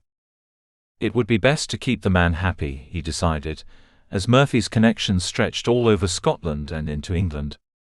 He kept Fergus and the others busy. To have him for an enemy would mean losing much of the work they did. "All right then." He pulled his chair back to the table, and suffered through Murphy's tale-telling for far longer than he felt was necessary. When they left, once the old man saw fit to grant them their leave, Fergus swore to find the day had turned dark and foreboding, as the sky had been cloudless when they'd first started out. "Damn the man," he muttered, spitting on the ground before mounting his horse. "If we lost valuable time because of him, he'll hear it from me." "He seems an interesting one," Moira smirked as they rode away from the inn, heading north. "Aye, that's a word for him. I can think of a few more at the moment." "He is lonely," she decided. "He wants for the company of a woman, and I'm certain few would have him in his condition." There was true feeling in her voice, compassion, sympathy. He marveled at her ability to see things as she did. Just when he considered her beyond such womanly emotions. He decided he liked her better for it. "At any rate, we shall have to make haste before the rain comes." He swore again under his breath. "These spring storms. So sudden. No more so than summer storms. It's glad I am we aren't riding in summer." "Do ye think we do not ride in summer?" Fergus laughed. We ride until the snow falls, and even then there are times we ride through that. I only meant I am glad the lightning storms are fewer in spring than in summer. I can handle anything." She looked away. "I do not have to like it is all." He managed to keep his laughter to himself. To his surprise, the rain held off until it was well past midday and they'd been riding for many hours straight. Once the drops began pattering on the leaves and the wind picked up, it was clear they'd have to leave the road. "I suppose there's nothing to do but wait," Moira mused, taking shelter under a pine, reins in hand. Fergus scowled as he dismounted. "I suppose not. Perhaps if you weren't so keen on lingering at the inn." "Will you please stop going on about that?" she shouted. "You have been the most unpleasant man as of late, and I do not care for it." "I've been unpleasant," he laughed. "Ye happened to be the one who shut the door in my face last night, when all I wished to do was wish ye a pleasant evening." Her gaze shifted to the ground. "I was still drying from my bath. I felt embarrassed. Lass, I've spent the better part of a week with ye, and ye still feel shame around me." She was unmoved. "Leave it alone, please. I've seen your hair wet, I've seen it dry. I've seen ye covered in mud. You've seen me covered in mud." I said, "Leave it alone." She did not shout. She did not snarl. She simply spoke the words in a low, clear voice. Somehow, this had a greater effect than a shout. He fell silent. But only for a moment, as he'd never been one to allow another the last word. He only had to say so at the time. Her head snapped around, hand raised to slap him before he had time to blink. As before, he caught her wrist in time. But now, with the rain falling around them and the memory of each look, each smile, each time they'd laughed together, each time he'd studied her from across the campfire and the night he'd spent tossing and turning and wishing she were with him, he did not hold her in place. This time he pulled her to him. Took the back of her neck in one hand. Pressed his mouth to hers, crushing her lips beneath his at first before easing the pressure when he tasted the sweetness of her. Wishing to make the kiss last forever. Especially since she kissed him back. The hand she'd raised to slap him now curled in a fist at his shoulder, bunching up his tunic before releasing it and moving to his head. Her fingers tangled in his hair, holding him close as he held her by the neck. A sigh escaped her throat when his fingers moved round to her throat, stroking the slim column, and feeling the rapid beat of her pulse beneath the smooth skin. His heart beat the same, racing faster the longer the kiss went on. Until she jumped back. And slapped him. Hard. "What was that for?" he breathed, fighting what she'd stirred in him while fighting to control his temper. The last thing he'd expected after such a kiss was such a strike, or any strike at all. Her face was red, her eyes wide and unfocused, her breathing heavier than his. She pushed her way past him, still holding on to the mare's reins. "Where are ye going?" he asked as she led the horse deeper into the woods. "Can I not have a moment's privacy?" she snapped, the sounds of her walking through the brush fading the further she went. "Ye had better not be thinking about running away." She did not answer, but he did not hear the sound of a horse taking off either, so he thought better of following her. He ought not have kissed her. It was the act of a rogue, pure and simple. She like as not had no past experience with men, especially not men such as himself. He had taken what he wanted, which was not half of what he wished he could have taken, but that was not within his code. He did not force himself on women, nor did he take advantage of them. Even so, as pleasurable as the kiss had been and as certain as he was that she felt the same, it was no excuse. He cursed himself, as he waited for her to return so that he might apologize. Fergus. A single scream. Footsteps behind him. A blow to his head. Darkness. Chapter 24. Damn him. And damn her for wanting him. Moira stormed through the woods, ignoring the rain which dripped down the back of her neck, while she sought to put as much ground between herself and Fergus as possible. Her face still burned, her lips still tingled as though he kissed her still. Would that he were. No. No, she did not want that. She would not allow him to use her that way, to make a fool of her. She was no man's fool. None of it made sense. Her head spun so she could hardly think. Why had she not left the mare behind? "I'm sorry," she whispered, patting the horse's neck. It nuzzled her hand. Little comfort, but the only comfort afforded to her at the moment. What was it about him that made it so difficult for her to resist? She could not resist fighting with him any better than she could resist melting into his arms.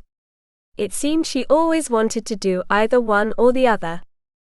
Now that she had kissed him, or been kissed by him, she would want one much more than the other. She would never get the taste of him out of her mouth or her mind. Or her heart.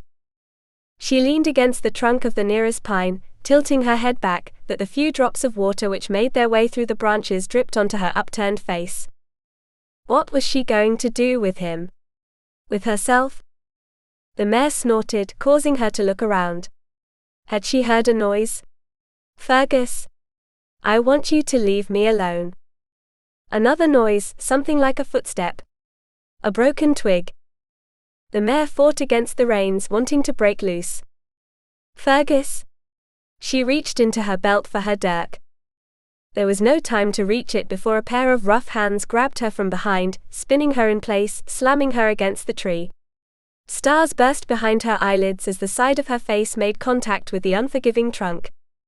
She drew in a breath with the intent of screaming, but a hand covered her mouth before she could manage. "Take the horse." A harsh whisper in her ear. A shadowy figure took the mare's reins, motioned as though they were calming it. Meanwhile, the man who pinned her to the tree chuckled. "What's a lass doing, wandering the woods by herself? Why would ye take such chances when there are thieves and cutthroats everywhere?" She fought against his arms, his hands, his heavy body weighing on hers. It was no use.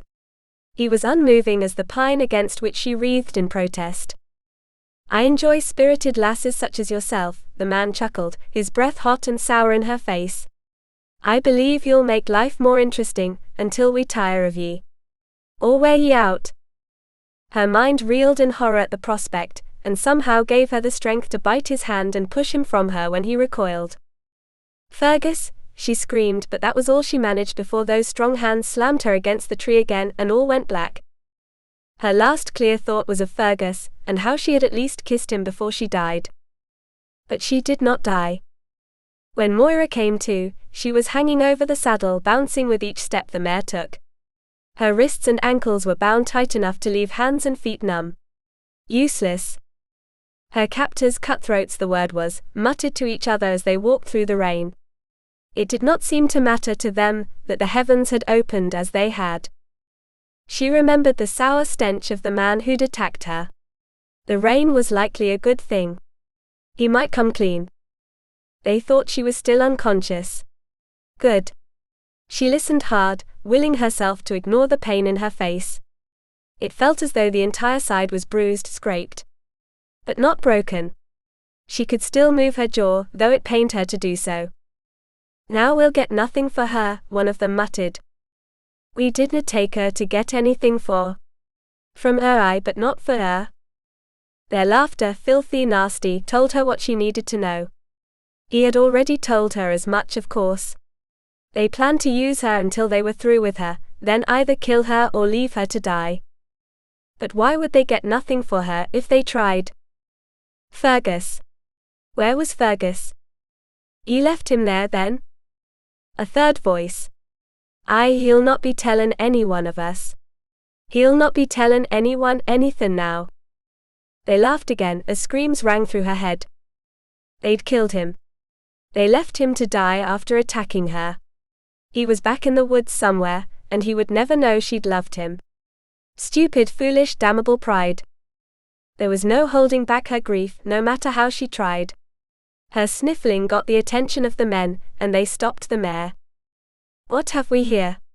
Before she knew what was happening, one of them took her by the back of the head, pulling her hair as he yanked her head up so he might look her in the eye. She blinked against the rain and glared at him. "Take your hands off me, you filthy rabid dog." The man's one eye, the other covered with a patch telling her he'd likely lost it, narrowed as he studied her. Then he laughed. before tightening his grip on her hair, making her squeal in pain. He laughed harder. I told you she was a fighter, did I not? He leaned in closer as his friends chuckled. You want to be kind to me, lass, for I can make what's left of your life easy, or I can make it terrible hard. 'Tis up to ye. He dropped her head then, spitting on the ground near her. Let us move. We haven't eaten all day, one of the other two complained. Aye, and the rain isn't letting up, the other muttered. We haven't put enough ground between us and him, the one-eyed man snarled. Ain't nobody gonna find him, lying dead in the woods. We have plenty of time.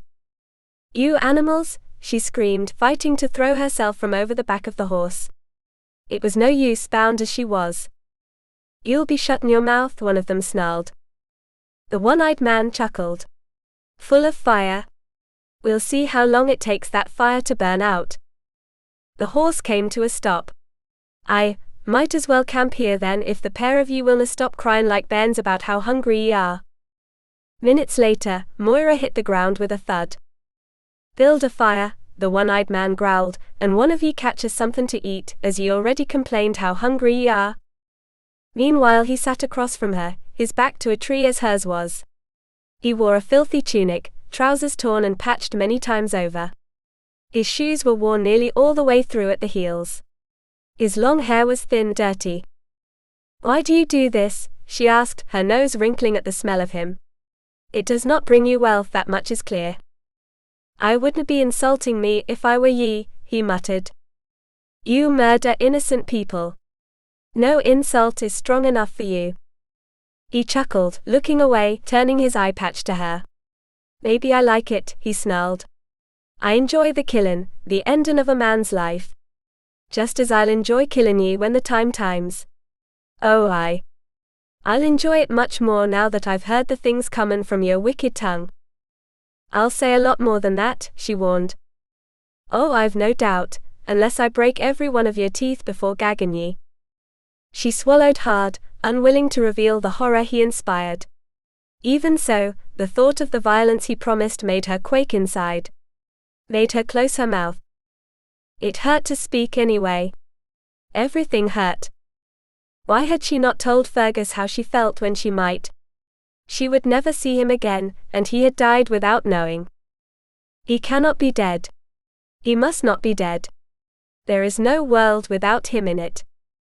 And yet she could not bring herself to believe it. She refused to. He needed to believe he was still alive, or else what was there to fight for? He was a strong man, was he not? It would take quite a bit to kill one such as him. He'd survived war, and had learned to live in the woods for long stretches of time while riding out on one task or another. He could survive an attack from this lot. She was certain of it. She had to be. The rain slowed to nothing more than a drizzle, and the other two cutthroats returned with arms full of dry wood. They were younger than their leader, and neither seemed very clever. They moved slowly. She supposed they made up for their lack of speed with strength, which they must have possessed if they were to overtake Fergus. Snared us a few hares, one of them muttered as they worked to build the fire. Hares, the one-eyed man sneered before spitting on the ground to show his feelings for it. I'm sick of the taste. I could fell a deer for us, Moira offered. The three of them laughed. I will allow you to wield a bow, the one-eyed man sneered. That would be a grand idea. If you are tired of eating hare, I would expect it would be a grand change for you, she pointed out, shrugging as best she could with her hands bound before her. Keep your mouth shut as I warned ye, he snarled. Before I make it so ye canna speak at all. I've always wondered how it would be to cut a woman's tongue out, all the pleasure of her company, none of the back talk. The men laughed, long and hard.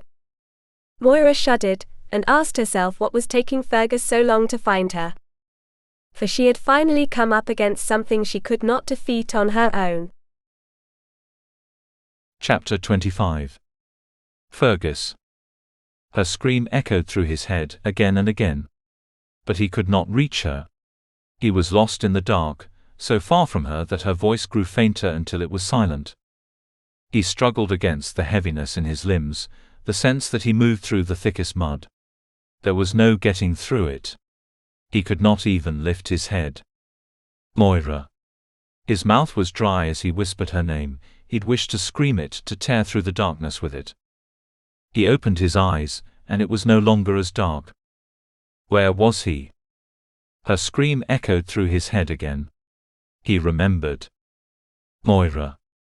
He struggled to his feet in spite of the ache in his head, the dizziness it caused. The bastard had struck him in the head in the hopes of killing him. Must have thought he'd succeeded too, or else he would not have left his victim. He shook his head gently. It felt as though everything inside rattled around when he did. How long had he been out? He looked up through the trees, found it dark. The rain had stopped, but the ground was still wet, and the clouds were just breaking up, revealing the moon in pieces at a time. He whistled softly and was rewarded with a soft neighing. They hadn't taken the horse. Perhaps they felt they had no use for it, and that he would have no use for it as a dead man. They were the dead men, whoever they were. They did not know it yet, but he would be certain to make it clear. Especially if they'd harmed her. He mounted the gelding, taking a moment to orient himself to his surroundings before leading it from the woods and back to the road. Like as not, there were more than one of them. After all, one struck him and at least one other attacked Moira. The thought brought bile to his throat, which he swallowed back with grim determination. There was no time for indulging in dismay. He searched the ground for footprints, though it was a struggle to find them with the moon hiding behind clouds then peeking out. Finally, light flooded the road, and he made out a set of hoofprints in the mud surrounded by large footprints. None belonging to a small woman such as Moira, but they may have flung her over the saddle. If they'd brought her along at all. What if they'd left her in the woods, and he'd ridden away from her? What if she was waiting there as he'd been, not yet awake? What if there was no waking her? No. He would not believe it. She could not die. They would not have gone through the trouble of capturing her, to merely kill her on the spot. They would take her elsewhere, bring her along with them on their journeys. The bitter humor of it all struck him then. Had she not wished to ride along with a group of men as they traveled up the road and down? He wanted to shout her name. Instead he followed the hoofprints, sometimes waiting for the clouds to clear the moon once again when he lost sight of the imprints in the mud. His head ached horribly, worse than he could ever have imagined.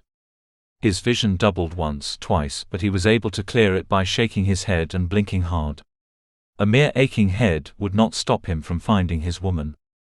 For she was, even if she did not know it. She was his and always would be. The only woman he'd ever loved, would ever love. The only one who'd ever stirred the feeling she did, the only one he could imagine infuriating him so while making him want her just the same. He would have no other. When hoofprint and footprint both turned left, veering off the road and into the woods, he dismounted. It would be easier and safer to travel by foot. By that point, the sky had begun to lighten in the east. How long had she been with the band of them? What had they done to her? If he had been unconscious too long, taken too long on the road. He snarled as he tied the reins off to a branch, causing the horse to neigh softly as it felt his anger. "Easy now," he whispered to the gelding, patting its neck. "I shall return for ye, never fear. Be as silent as ye can now." Did it understand? He doubted it. But it seemed as though he ought to say something. Whatever had been done, he reasoned, but he could put an end to anything else which they had in mind before it happened. It would be a matter of calling upon his old skills, making his way silently through the night. He had little time to do it, as the sun would be on the rise sooner than he would have liked. His attacker had made another mistake in not checking whether he'd carried a dirk. The man's pride had clouded his judgment when he'd assumed the blow to Fergus's head had killed him. For what use did a dead man have with a dirk? Any fire the cutthroats had built had long since died out, leaving no trace of smoke on the air, though Fergus thought he smelled something else. Roast meat, or what was left of it.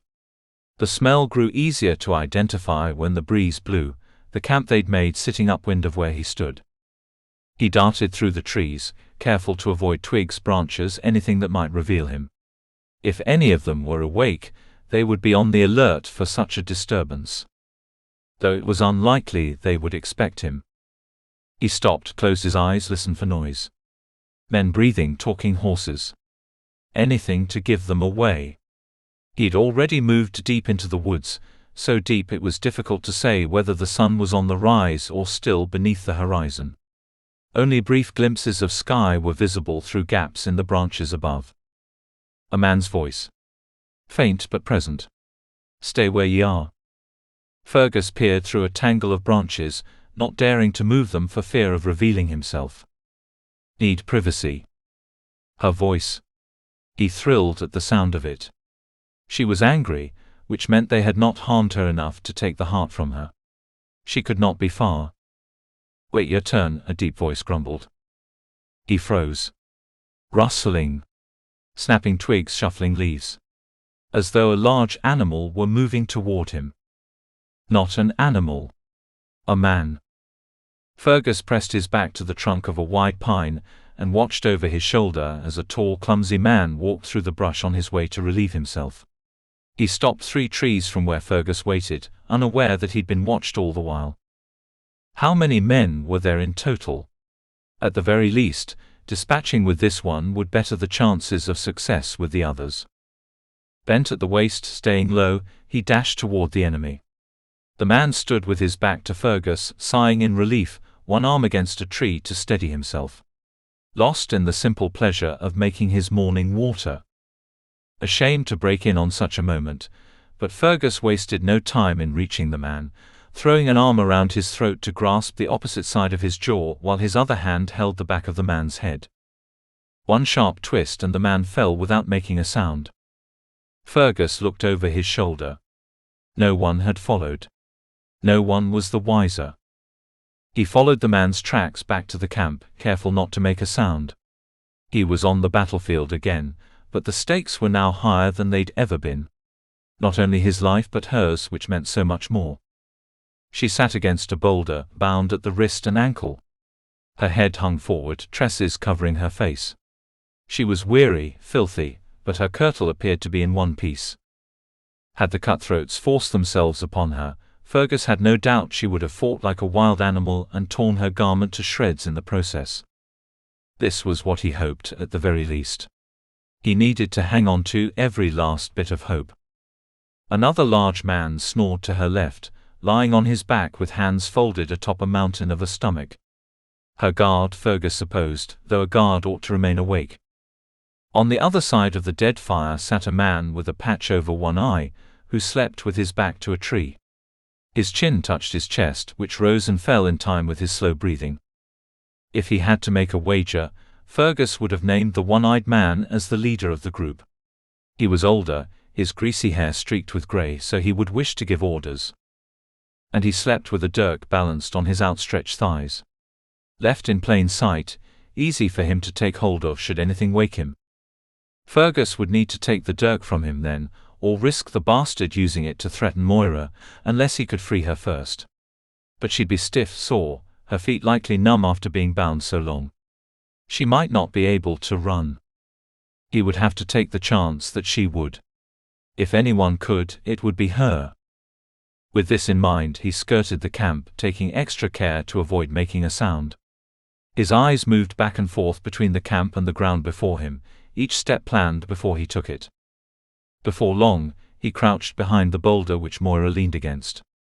How to get her attention without alerting the other two? He picked up a pine cone and rolled it before him, where it came to rest against her leg. She did not stir. He rolled another. Another. Finally, after the fourth such attempt, her head lifted. She looked over her shoulder. He held a finger to his lips. She gave a startled jump but made no sound. Her eyes filled with tears. He held up his dirk, making a sawing motion with it. She shook her head, her eyes moving to the sleeping one-eyed man.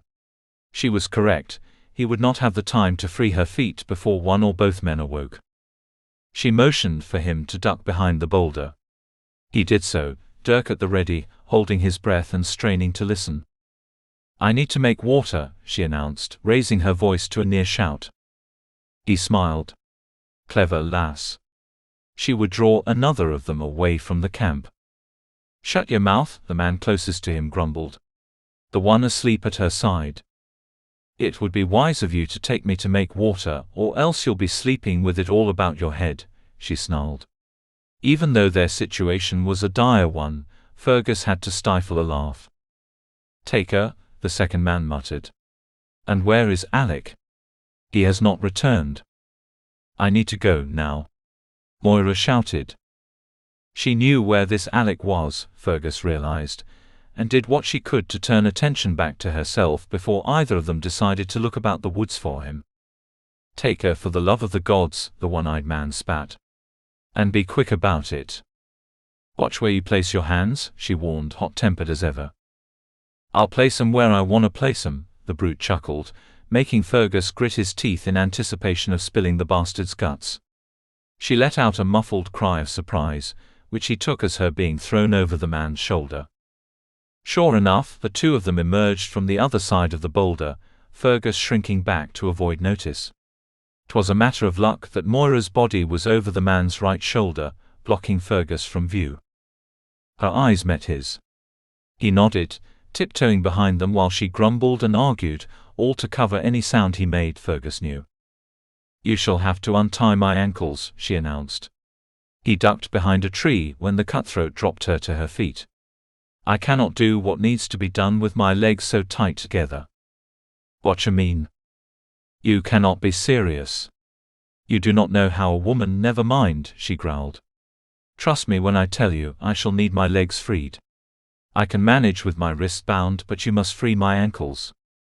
"He won't like it." "I think he would be wise enough to know what needs to be done," she sneered. "You might return and ask his permission though, if you do not trust yourself to make decisions." "Shut your mouth," as he said, "or I'll shut it for ye." Just the same, when Fergus peered out from behind the tree, he found the man on one knee untying Moira's ankles. "There," he grunted, but before he could stand, Fergus was on his back, the rope used to bind Moira now about the man's throat. "That was all you had to do," Moira announced, raising her voice over the grunts of the dying man. "It's clear to me you've never taken a woman before, or else you might at least know she squats to relieve herself.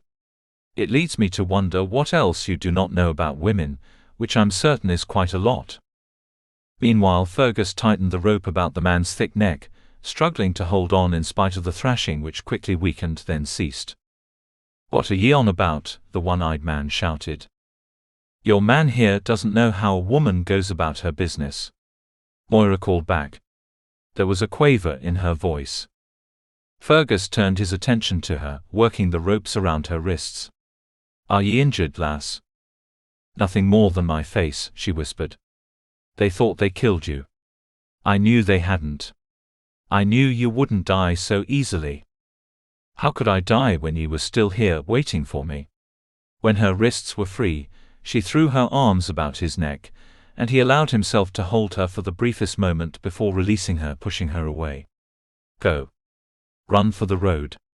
I shall meet ye." "What will you do?" "Just go."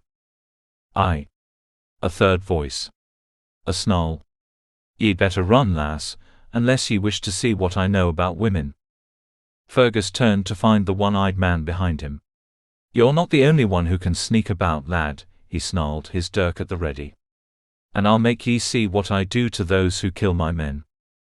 "Run, Moira." Fergus pushed her away before throwing himself at the man, taking the arm whose hand held the dirk and smashing it against a tree in hopes that he would drop the weapon. "Fergus." Moira's voice rang in his head as he wrestled the man to the ground, both of the snarling and cursing each other, rolling this way and that. Fergus rolled the man to his back and managed to land a solid blow against his face, then another, before the dirk appeared again, slashing at him. He took the man's wrist in both hands and pushed it away, absorbing the blows to his ribs from the other fist. "You bastard!" Moira screamed, kicking the side of the man's head. "I said run," Fergus bellowed, as the man cried out and slashed at her instead of at Fergus with the dirk. She jumped back in time, but just barely. The one-eyed man took advantage of the distraction, bucking Fergus from him and swinging the dirk about in a wide arc. He might have sliced into Fergus's chest or stomach, had he focused his movement rather than wildly slashing at whatever he could reach. As it was, a sharp white-hot pain exploded in Fergus's thigh, radiating through his leg. He roared in pain and fury, somehow strengthened by both, took the man's wrist while his arm was still in motion and swiftly bringing the dirk to rest in his chest. Again. Again. Until he went still. Fergus. Moira whimpered, rushing to him. Are you hurt? I wish I could say I wasn't. He struggled to his feet, and found himself unable to place weight on his left leg. The injured leg. What did he do to you? She let out a squeak when she noted the blood soaking into his trousers. Badly cut, he muttered, his hands shaking as they untied his belt. He closed his eyes, leaning his back to a tree, forcing his breathing to slow. The more he panicked, the faster the blood would flow from him. He was deliberate in his movements, looping the leather about his upper thigh and cinching it tight. Come, he muttered. We must go. I left the gelding by the road. We cannot stay here with the bodies about. We must get away from this place. You cannot move like this. Moira protested, yet he did just that. He limped back to the camp, where they took hold of the mare, then through the woods to where he'd left his horse near the road. I do not know if I can ride, he admitted as he led the gelding to the road, glancing behind him to the trail of blood he'd left.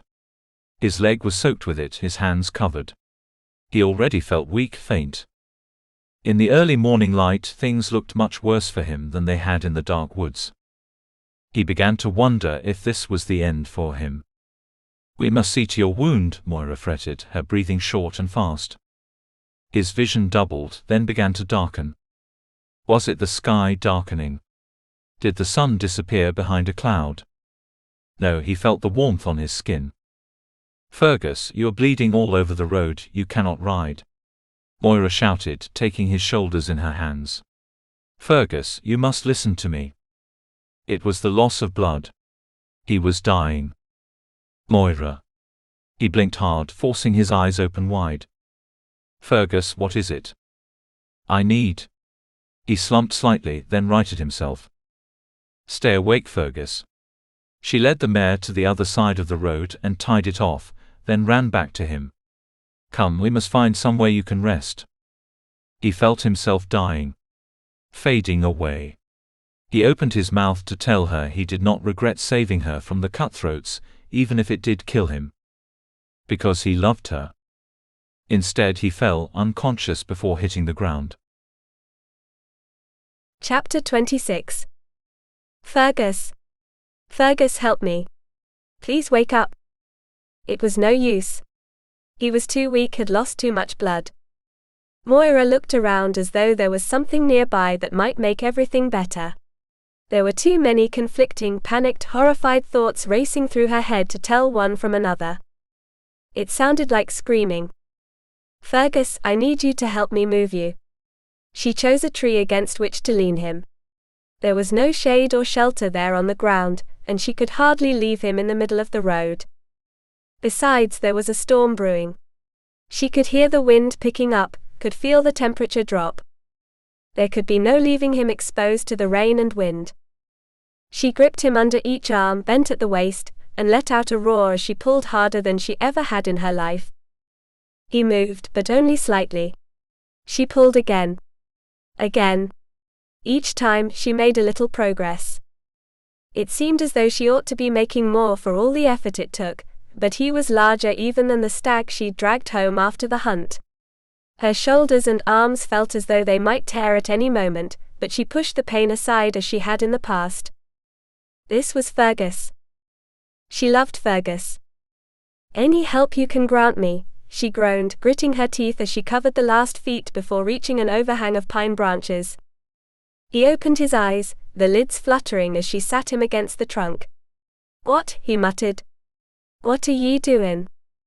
I'm trying to save your life. She would have wept were there any time to spare. He'd left a trail of blood in his wake, marking the length over which she'd dragged him after he fell in the road.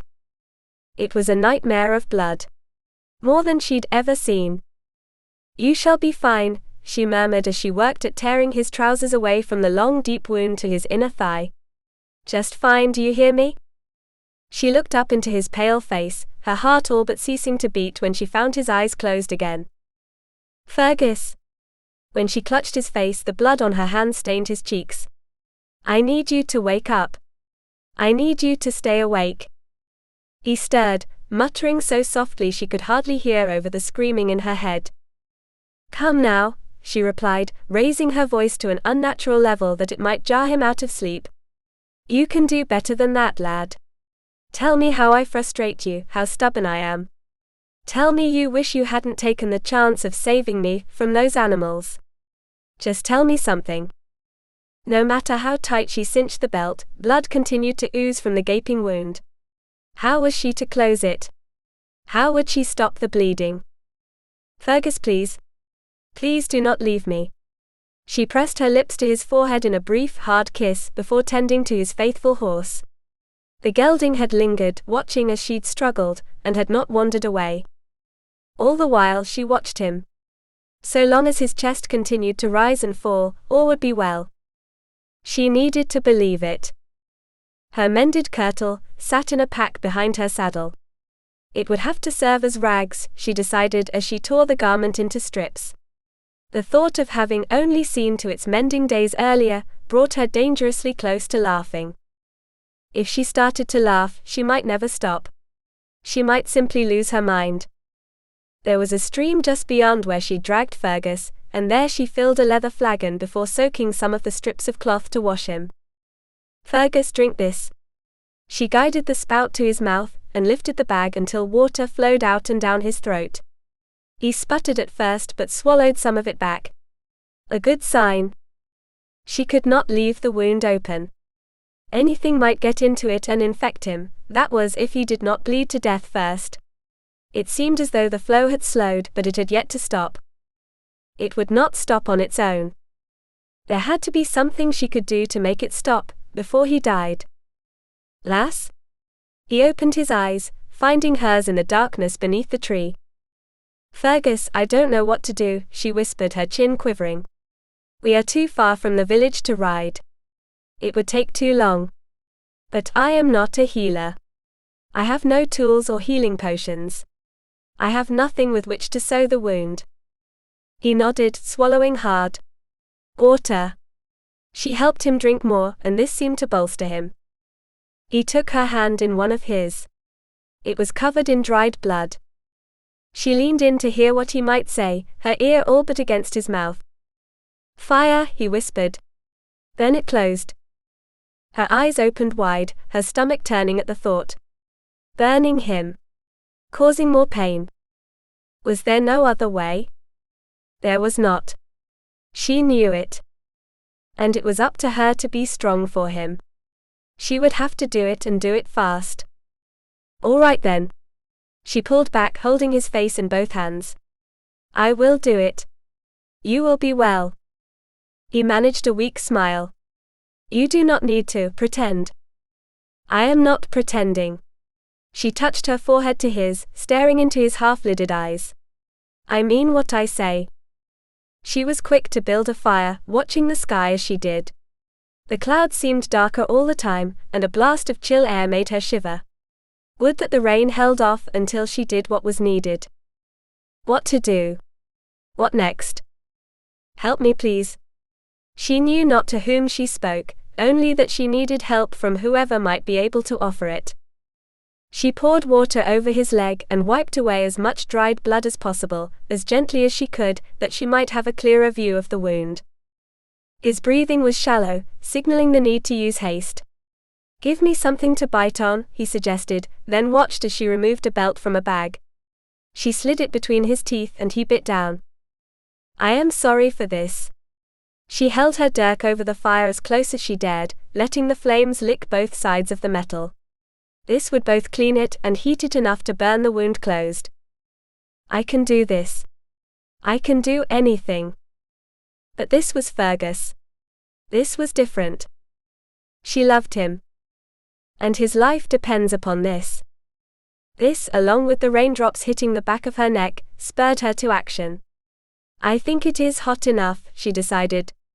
How could one tell without burning themselves? He grunted. She could not understand him with the belt between his teeth, but she thought he meant to assure that he was ready. She pressed her lips together, willing herself not to give away the horror of what she had to do, as she pressed his leg to the ground with her free hand. Their eyes met just once, just for a fleeting moment, and he nodded. She nodded.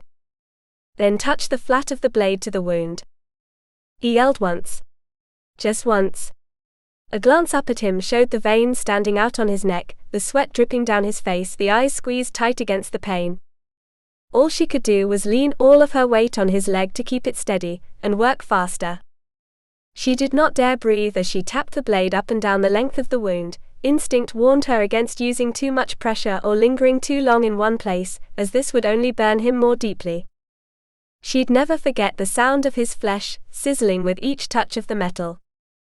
It was over in a matter of seconds, but might as well have been a lifetime. She sat back on her calves when it was over, her stomach churning, the smell of charred flesh lingering in her nose. Fergus? She stroked his sweat-slicked cheek before easing the belt from his teeth. He had lost consciousness somewhere during the ordeal, but was still breathing. The rain picked up until it was a full-fledged storm, wet wind-blown leaves sticking to her hair and arms.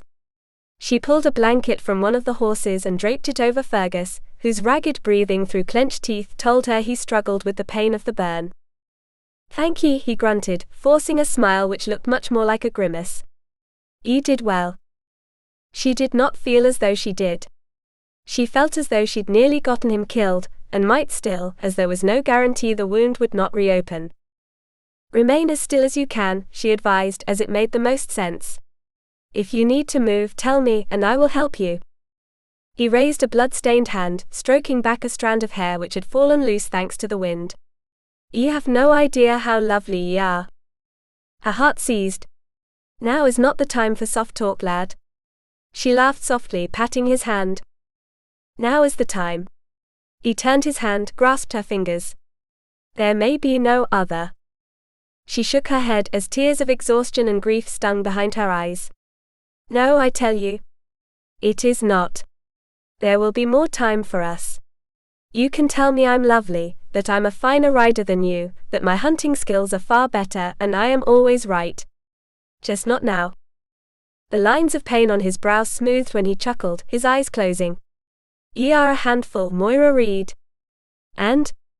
I love ye for it. His breathing continued, though not as harsh as it had been. His fingers loosened. She remained as she was, staring into his sleeping face. What had he just said? He could not mean it. Could he?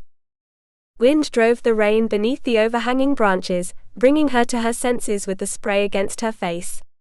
No time to dream of love and tenderness when there was still so much to do. She saw to the horses, watering and feeding them what she could. The grass had grown thick there in the rich soil, so she had little worry for what they would eat if the feed bags ran empty. How long would that last? She washed her hands in the stream, battling the wind-blown rain and leaves to do so, then returned to Fergus with fresh water and washed him as best she could. The strips she'd torn from her kirtle served to wipe the sweat from his forehead and neck, to scrub the blood from his hands and arms. She'd need to bandage his leg somehow. Leaving the burn uncovered would certainly leave it vulnerable, though if she wrapped anything about his leg, might the burn not tear open once the bandage was removed. She knelt beside him, lifting the blanket as slowly as she could to avoid waking him.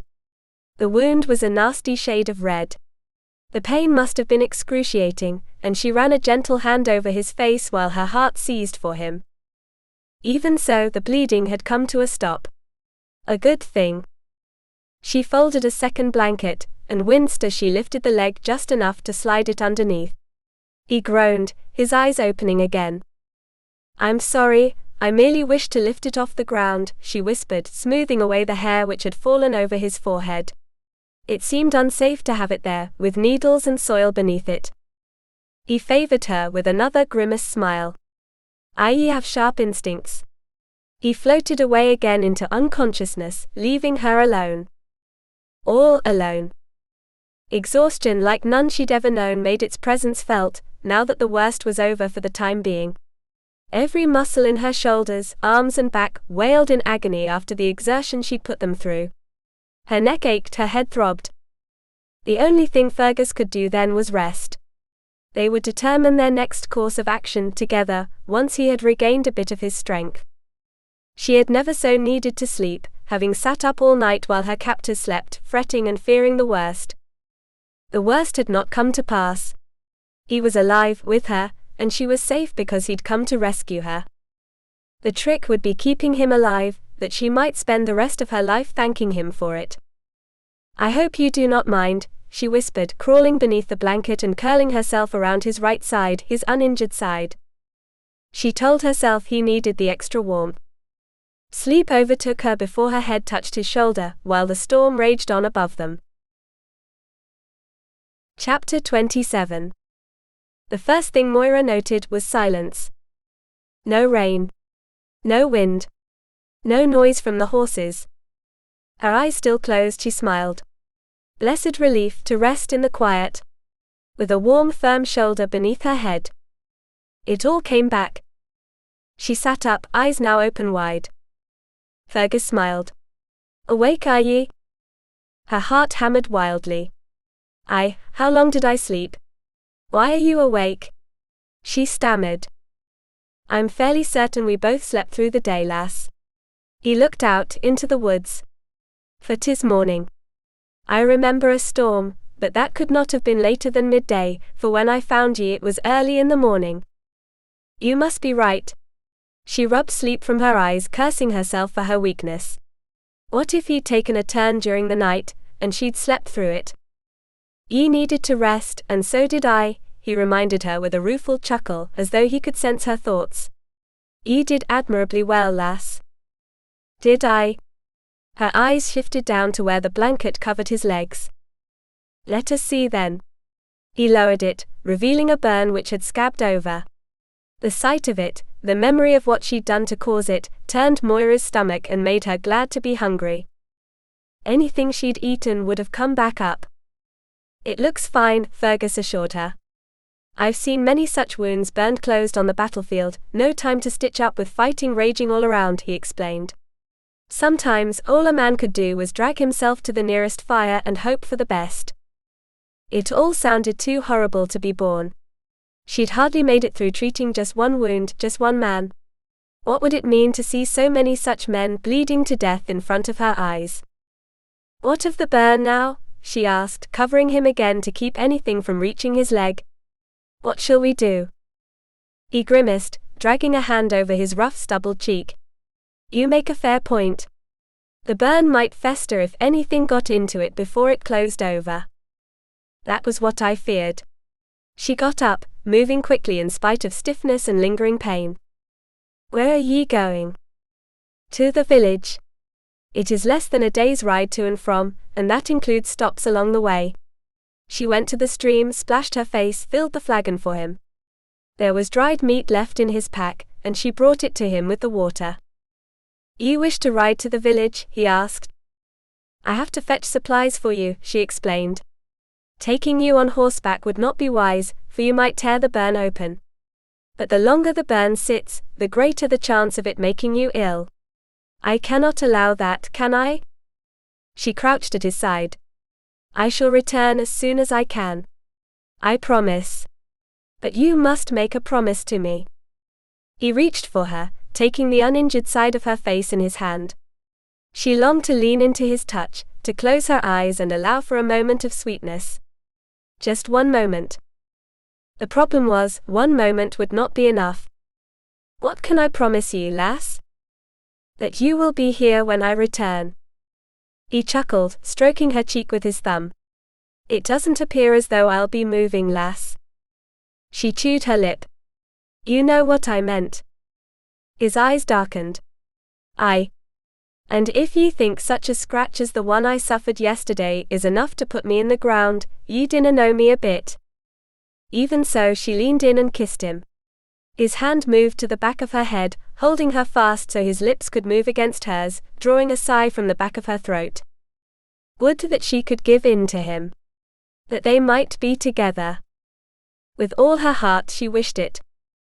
Even as she pulled away. Now lad. Save your energy.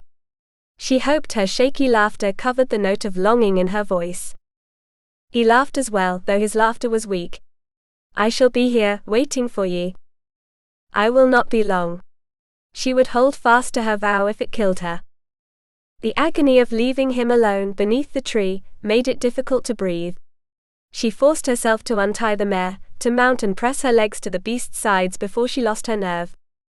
What if he died while she was gone? No, he lasted the night. He is strong. He will be alive when I return. If she said it enough times, it would be true. She repeated it again and again, chanting it in her head as she steered the mare out of the woods and onto the road. He will be alive when I return. He is strong. When she reached the road, looking to one side and the other, she could not find anything to mark the spot where he waited. Another curtal would simply have to suffer. She reached down, tore a strip from the bottom and tied it to a branch. Yeah, she bellowed, frightening the mare into taking off at a run. The sweet horse would need to keep running, and in the back of her mind, Moira wondered whether it could endure the strain.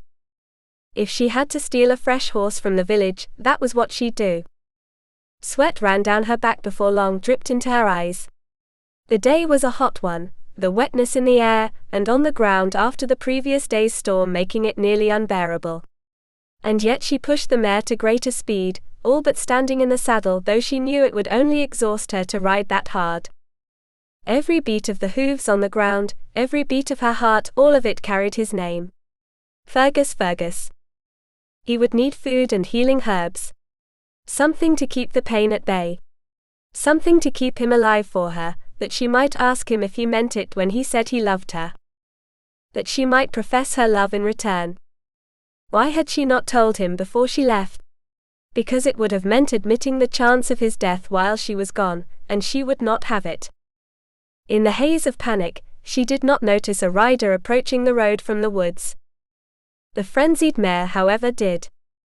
The horse came to a sudden stop, nearly pitching Moira over its head, then reared back with a startled cry. Moira struggled to maintain her hold but lost control, tumbling to the ground. Whoa! The rider dismounted his horse to calm and control the mare, taking hold of the bridle once the front hooves touched ground again. I mean ye no harm, beauty. Calm yourself now. He looked at Moira, still dazed on the ground. Are ye all right, lass? She ached in a dozen places but fought to regain her feet. Yes. I need to be on my way. Please? She took the reins, barely glancing at the man who'd slowed her down. Where were ye riding in such a rush? Is there an emergency somewhere? The man asked. She nodded, mounting quickly in spite of her bruised backside. Indeed. Please. I must get to the village. Yet he would not release the bridle. Frustration and fury and panic and desperation exploded from her all at once. She withdrew her dirk in one swift, smooth movement and held it to his face. Release my horse or live the rest of your life without a nose, lad. Only then did she look at his face. Into his wide, stunned eyes. He looked just like Fergus. Her hand trembled as she lowered it. Are you Bryce McDougal by any chance? His mouth moved without sound at first. Once he cleared his throat he replied, Aye. And I would most like it if you'd leave my nose where it is, lass. She nearly fell from the saddle. Your brother is gravely injured. Fergus? She pointed back to where she'd come from. I was going to the village, for a healer's help. He placed 2 fingers in his mouth and whistled. 2 more men emerged from the wood on horseback. Fergus is injured, he explained. The lass was on her way for supplies. A terrible cut to his leg, she added. I burned it closed, but he lost a great deal of blood and now I'm afraid the burn will infect. Breathe, lass. Bryce patted her leg. Ye did well. We can ride for ye, one of the men offered. Aye, and ye can show me where ye left him, Bryce suggested. We'll go back together. Take this. The second man turned in the saddle and pulled out a small canvas pack. There is a tincture for the pain here. I doubt any of the herbs are fresh enough to use now, but the tincture ought to be good. Anything to help him. Thank you, she breathed, pressing the pack to her breast. He will need herbs for the burn, as I said, and I suspect it will need opening if it is to be properly cleaned and sewn, a needle and thread then, and food if you can manage. He only had a bit of dried meat left. I've brought some from the village, Bryce assured her, but they can bring more. I tied a strip of my kirtle to the branch of a tree, that is where you'll know to turn in and ride straight ahead. A resourceful lass, one of the men grinned. Before she could thank him, the pair rode off toward the village, kicking up dust as they did.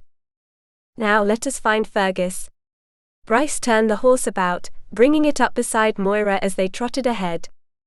Waves of relief washed over her, as cool and soothing as any river's current. How is it I came across you, she thought to ask. We went to the village to check whether Fergus had arrived, he explained. Murphy told us of the task he'd set for him. We also heard word at the Inn of Cutthroats in the woods, and a pair of merchants they murdered less than a week ago.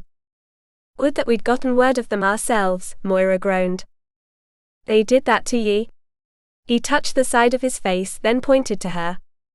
She laughed in sheer surprise. I had forgotten about it. Is it terribly ugly? His smile was warm. Kind. Nay, lass. Ye could never be ugly. I suppose it's Moira Reed I'm riding with, who I can thank for saving my brother's life. Her cheeks flushed. Yes. I suppose your friend Murphy told you I was riding with Fergus. Aye, and a great laugh I had at my brother's expense, Bryce admitted, chuckling still. I remember a certain freckle-nosed lass, who gave him a rather embarrassing time once years ago. He deserved it. Aye.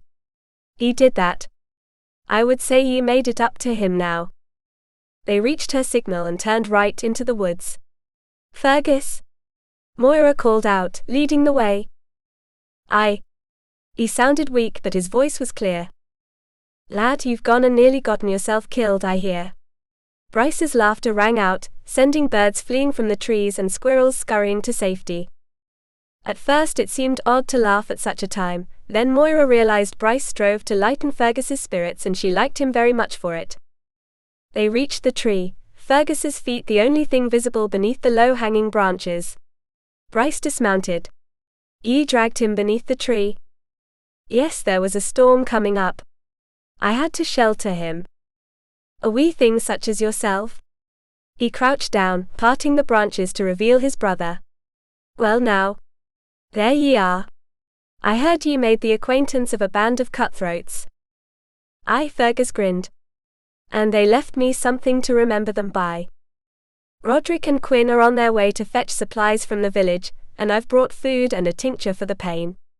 I shall build a fire and heat the roast, and we'll fix a drink for ye that you might escape the pain for a spell. Fergus sighed in relief. I'm not ashamed to tell ye the pain is something fierce. I'm sure it is, his brother murmured, patting his shoulder. Moira watched this in silent awe, all but unable to believe the good fortune which had brought them together. If she had set out only minutes sooner, she would have missed Bryce entirely. His brother and friends would have ridden on, unaware of Fergus's grave condition. She fell to her knees beside him, and he turned to her with a smile. You've met my brave lass, I see, he grinned, touching her cheek. His lass. Did he mean it, or was it pain and loss of blood speaking for him? No matter. It sounded lovely, even if she'd never heard it again. She closed her hand over his, held tight. I have, and she's a sight better than you deserve. Bryce grinned. Chapter 28. Their camp was silent, the rest of the men sleeping in a circle around the dying fire. Fergus knew he ought to be sleeping as well, but he'd already slept more than enough over the 5 days they'd spent together while he recovered. Not that his healing was complete by any means, but he was able to bear weight on his wounded leg after Roderick's ministrations. The agony of having the burn opened, the wound cleaned and sewn. He'd already drunk heartily of a strong tincture Moira had prepared, and yet he'd still nearly lost consciousness. But there had been no infection, and the wound already looked to be healing. Quinn had ridden out to Porix that morning, once it was clear Fergus was well enough to be moved. The hope was for him to return with a wagon in which Fergus could ride back to the house. Traveling on horseback was out of the question, but so was spending another week or more in the woods. Moira slept beside him, her head near his hip. She rarely left his side. He lifted his hand and stroked her hair. How had it happened? How had he come to love her? It wasn't that she'd saved his life, no, earlier than that. When he'd feared she was gone forever, at the mercy of those cutthroats. Such a situation tended to make things clear. Anything which did not matter fell away, revealing the truth at the heart of a matter. The truth was he'd loved her for quite a while. Perhaps it had started that first night when she'd nearly attacked him. A wry smile tugged at his mouth. Just the sort of tale one told their grandchildren around a fire. How grandfather fell in love with grandmother when she touched the point of a blade to his throat. She stirred, lifting her head to look up at him. "Are you well?" she whispered, keen to let the others sleep. "Aye," he mouthed, smiling at her sleepy eyes. "Rest now." Instead of doing as he advised, she worked her way up to a sitting position. Naturally. Why would she start listening to him? He realized it was the first time they had been anything close to alone since she'd brought Bryce to him. Ever since at least one of the men had been with them. Strange that, as he'd become accustomed to having her to himself. She glanced around with a smile. "Do you think I've earned their trust?" He grinned at the memory of his protestations when she'd suggested joining them. "I believe so." She'd done better than that, having hunted, skinned and roasted the meat for the lot of them. It was her nature to care for others. Perhaps the sudden loss of her mother had made it necessary for her to take on the role of caregiver, but she'd borne it well thanks to her possession of strength and grit. And a warm heart which she'd tried so valiantly to hide. She could not hide it from him. Not any longer. It occurred to him that they had not discussed what she wished to do once the wagon arrived from Porix. He had assumed she'd be coming with them, but to assume anything of Moira Reed was pure folly. He cast an eye over the others to assure himself they slept. "Will ye come with us when Quinn returns?" She pressed her lips together in a firm line. "Do you think I ought to?" Damn the woman for never offering a simple answer. "If ye wish to. I'm certain Porrick would be glad to have ye.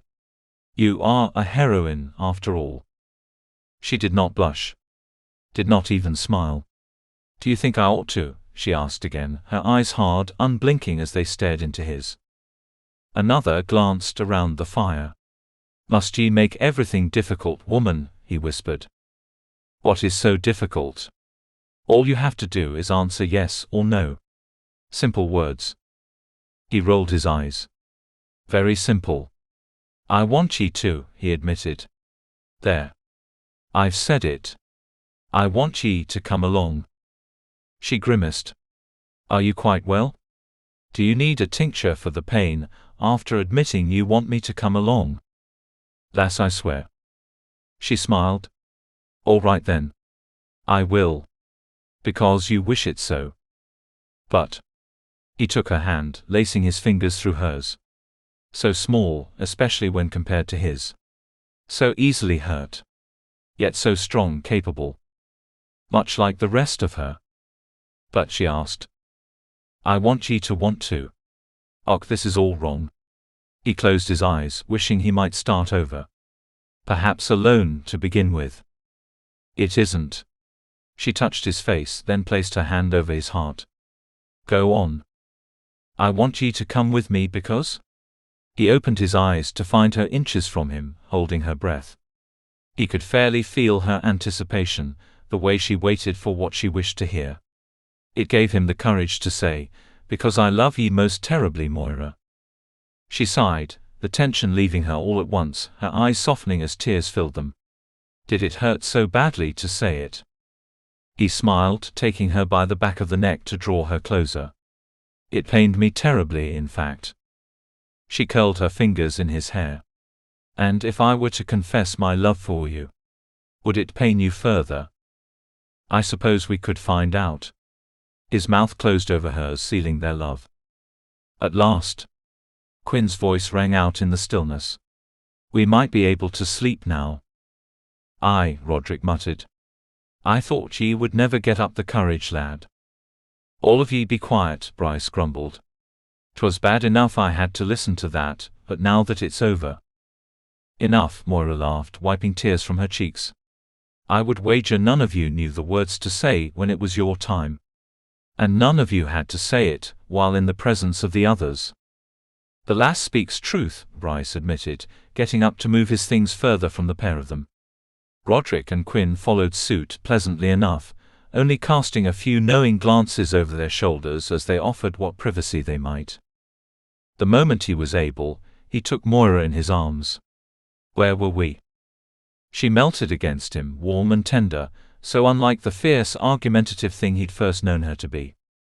Right here, she whispered before kissing him with a sweetness that belied the passion he knew was just beneath. Chapter 29. It was grand. That was the first impression Moira had of the Anderson house. It was a grand thing, spreading out over a vast stretch of land with smaller buildings all around. She had only vague memories of Lathais Campbell's house, but could not remember being as impressed with it as she was as she rode up the wide trail beside Fergus's wagon. And she'd been a child then, far more impressionable. Now she was painfully aware of the rags she wore, torn at the hem and ragged from days of wear. The only kirtle she had left after tearing the other into strips. What would they think of her, the men and women who lived there? Fergus beamed. I never thought I would be so glad to see a place. The thought of resting my head upon a proper pillow tonight. And a good hot meal I do not have to catch for us, Moira snorted. I had come to enjoy your cooking. He winked. You ought to see what I can do in a proper kitchen then. For now ye need not worry on such matters. Ye need only rest, enjoy being taken care of for once. Ye deserve it. Being taken care of?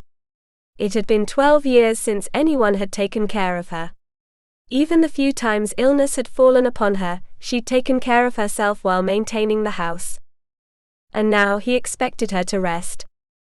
What was a person to do with their time while resting? As a child she had enjoyed playing, but she was far too old for any such thing. Hiding in the woods from the twins had been something different. A way to keep them out of mischief. This would not go well. He must have seen her look of apprehension, for Fergus asked, What is it, lass? She shrugged, feeling silly. I do not know how to rest. He was kind enough not to laugh. I suspect it will take time, though there is always something to do about the household if you truly wish to keep yourself busy. By the time they reached the wide courtyard which spanned the length of the house, the door was open, and several women had already poured out to watch their progress. Once again, the condition of her garment and the yellowed bruise which spanned the side of her face gave her discomfort when compared to their fresh scrubbed loveliness. Roderick dismounted and went straight to a woman who held a laughing, clapping bairn on one hip. This had to be Caitlin and their daughter, Gavina. Quinn hurried to gather up his wife in his arms, and Ismain laughed and squirmed away. Anyone could see she clearly loved her husband's show of ardor, for all she tried to pretend otherwise. Hardly 3 days have passed since you saw me. She laughed, but this did not seem to matter. The older woman whose long braid was streaked with grey had to be Sorcha, Moira supposed. She went to the wagon straight away and shook her head. My, Fergus MacDougall. Have ye not the sense God gave a sparrow? When a man comes at you with a dirk, you move out of the way. Moira gaped in surprise at this, but Fergus only laughed and was soon joined by Sorcha, who patted his knee. She looked up at the still confused Moira, and offered an apologetic wince. I am sorry, lass, if that sounded harsh to your ears. The lads know I only jest. It is greatly relieved I am to find him alive and well. And thanks to you from what I've heard. Aye, Fergus replied, grinning with pride. This is Moira Reed. She is the reason I'm still breathing.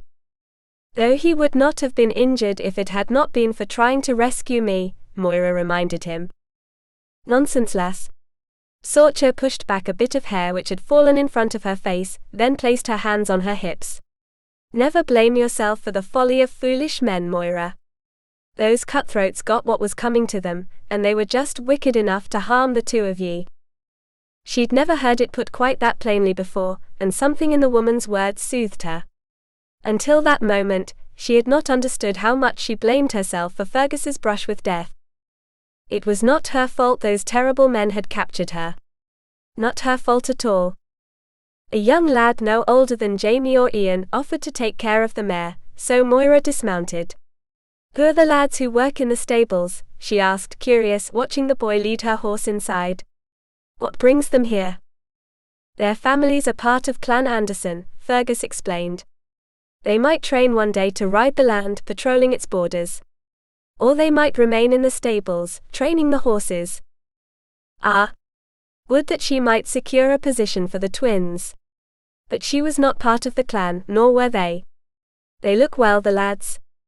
Healthy, cared for." "You are thinking of the twins." Her gaze met his. "Who else?" Moments later, another woman emerged from the house, carrying a bairn wrapped in a blanket. Bryce's face lit up at the sight of them. "Fergus," he said, wrapping an arm about the woman's shoulders and joining her at the wagon. "This is your niece." "Her name is Elizabeth, for my mother," Alana murmured, opening the blanket that Fergus might see the child's face. A strange tight feeling gripped Moira's chest, not unpleasant in the least. She realized how much she wished to give Fergus the chance to meet his own daughter someday. What a daft thing to wish, as the two of them were not even wed. Alana's eye fell on Moira, who lingered nearby. "You must be Moira," she smiled. "Yes, I am." "Would you like to hold her?" Alana held the bairn out. How could she have known how Moira's arms ached to hold the precious babe? "Might I?" Of course. Memory after memory came back, as she took the bairn into her arms. "It has been so long," she chuckled, offering little Elizabeth a finger to hold. The tiny fingers latched on, squeezing tight. "Ah, she wants to show ye how strong she is. Who does that remind me of?" Fergus laughed. Their eyes met. Oh yes. She wanted very badly to present his children to him one day. Caitlin joined them, still holding her daughter. "We heard you had already raised children." "I did. My brothers. Would that we'd had you here with us before now, as no one here seems to know what to do with the wee things," she chuckled. "Nay, I've never had any of my own," Sorcha explained. "We are all simply doing the best we can," Alana shrugged. "That is all you can do," Moira pointed out, still smiling down at the bairn who had such a grip on her finger. "But I would be more than pleased to share what I learned." "What a blessing you are then." "A blessing." She looked around herself, as if to be certain she had heard correctly. No one had ever called her a blessing before. No one had ever fussed over her or praised her before she met Fergus. There was nothing but sincerity shining from the faces all around her. They meant it. They were pleased to have her with them. It suddenly seemed silly to have fretted so over her appearance. "Come," Sorcha said, taking her by the arm once she'd returned Elizabeth to her mother. "You'll be needing a hot bath and plenty to eat. You look half-starved, poor thing. We shall fatten you up a bit, never you worry." Just like that, Moira found herself swept up in a sea of women, all of them moving her into the house as if on a current. Somewhere between the courtyard and the entry hall, they claimed her as one of their own. Porrick Anderson was younger than Moira had imagined him. A laird was normally older, or so she'd believed. Once Sorcha explained the history behind his taking the lead of the clan, she understood. Instead of an old man standing at the head of the table then, it was a young man who looked hardly old enough to handle the mug of wine which he raised into the air. "It is glad I am to welcome Moira Reed to our table," he said in a booming voice which did not seem to match his unassuming appearance. He was a large man by any standards, but did not share the rugged build of his older brother. Instead of spending his life on horseback, Porrick had learned how to run a large clan and oversee the household, the spending, how to put an end to petty arguments among his men. If the pleasant, efficient, comfortable household was what resulted from that, it seemed to Moira that he had spent his time wisely. The rest of those gathered for the supper feast clapped and smiled, all eyes turned to her. This was very new, all of it. She had no experience with a happy family. "Thank you," was all she could manage before embarrassment choked back anything else she might have offered. Porrick seemed to understand this, as he moved away from her and onto a new topic while they tucked into their meal.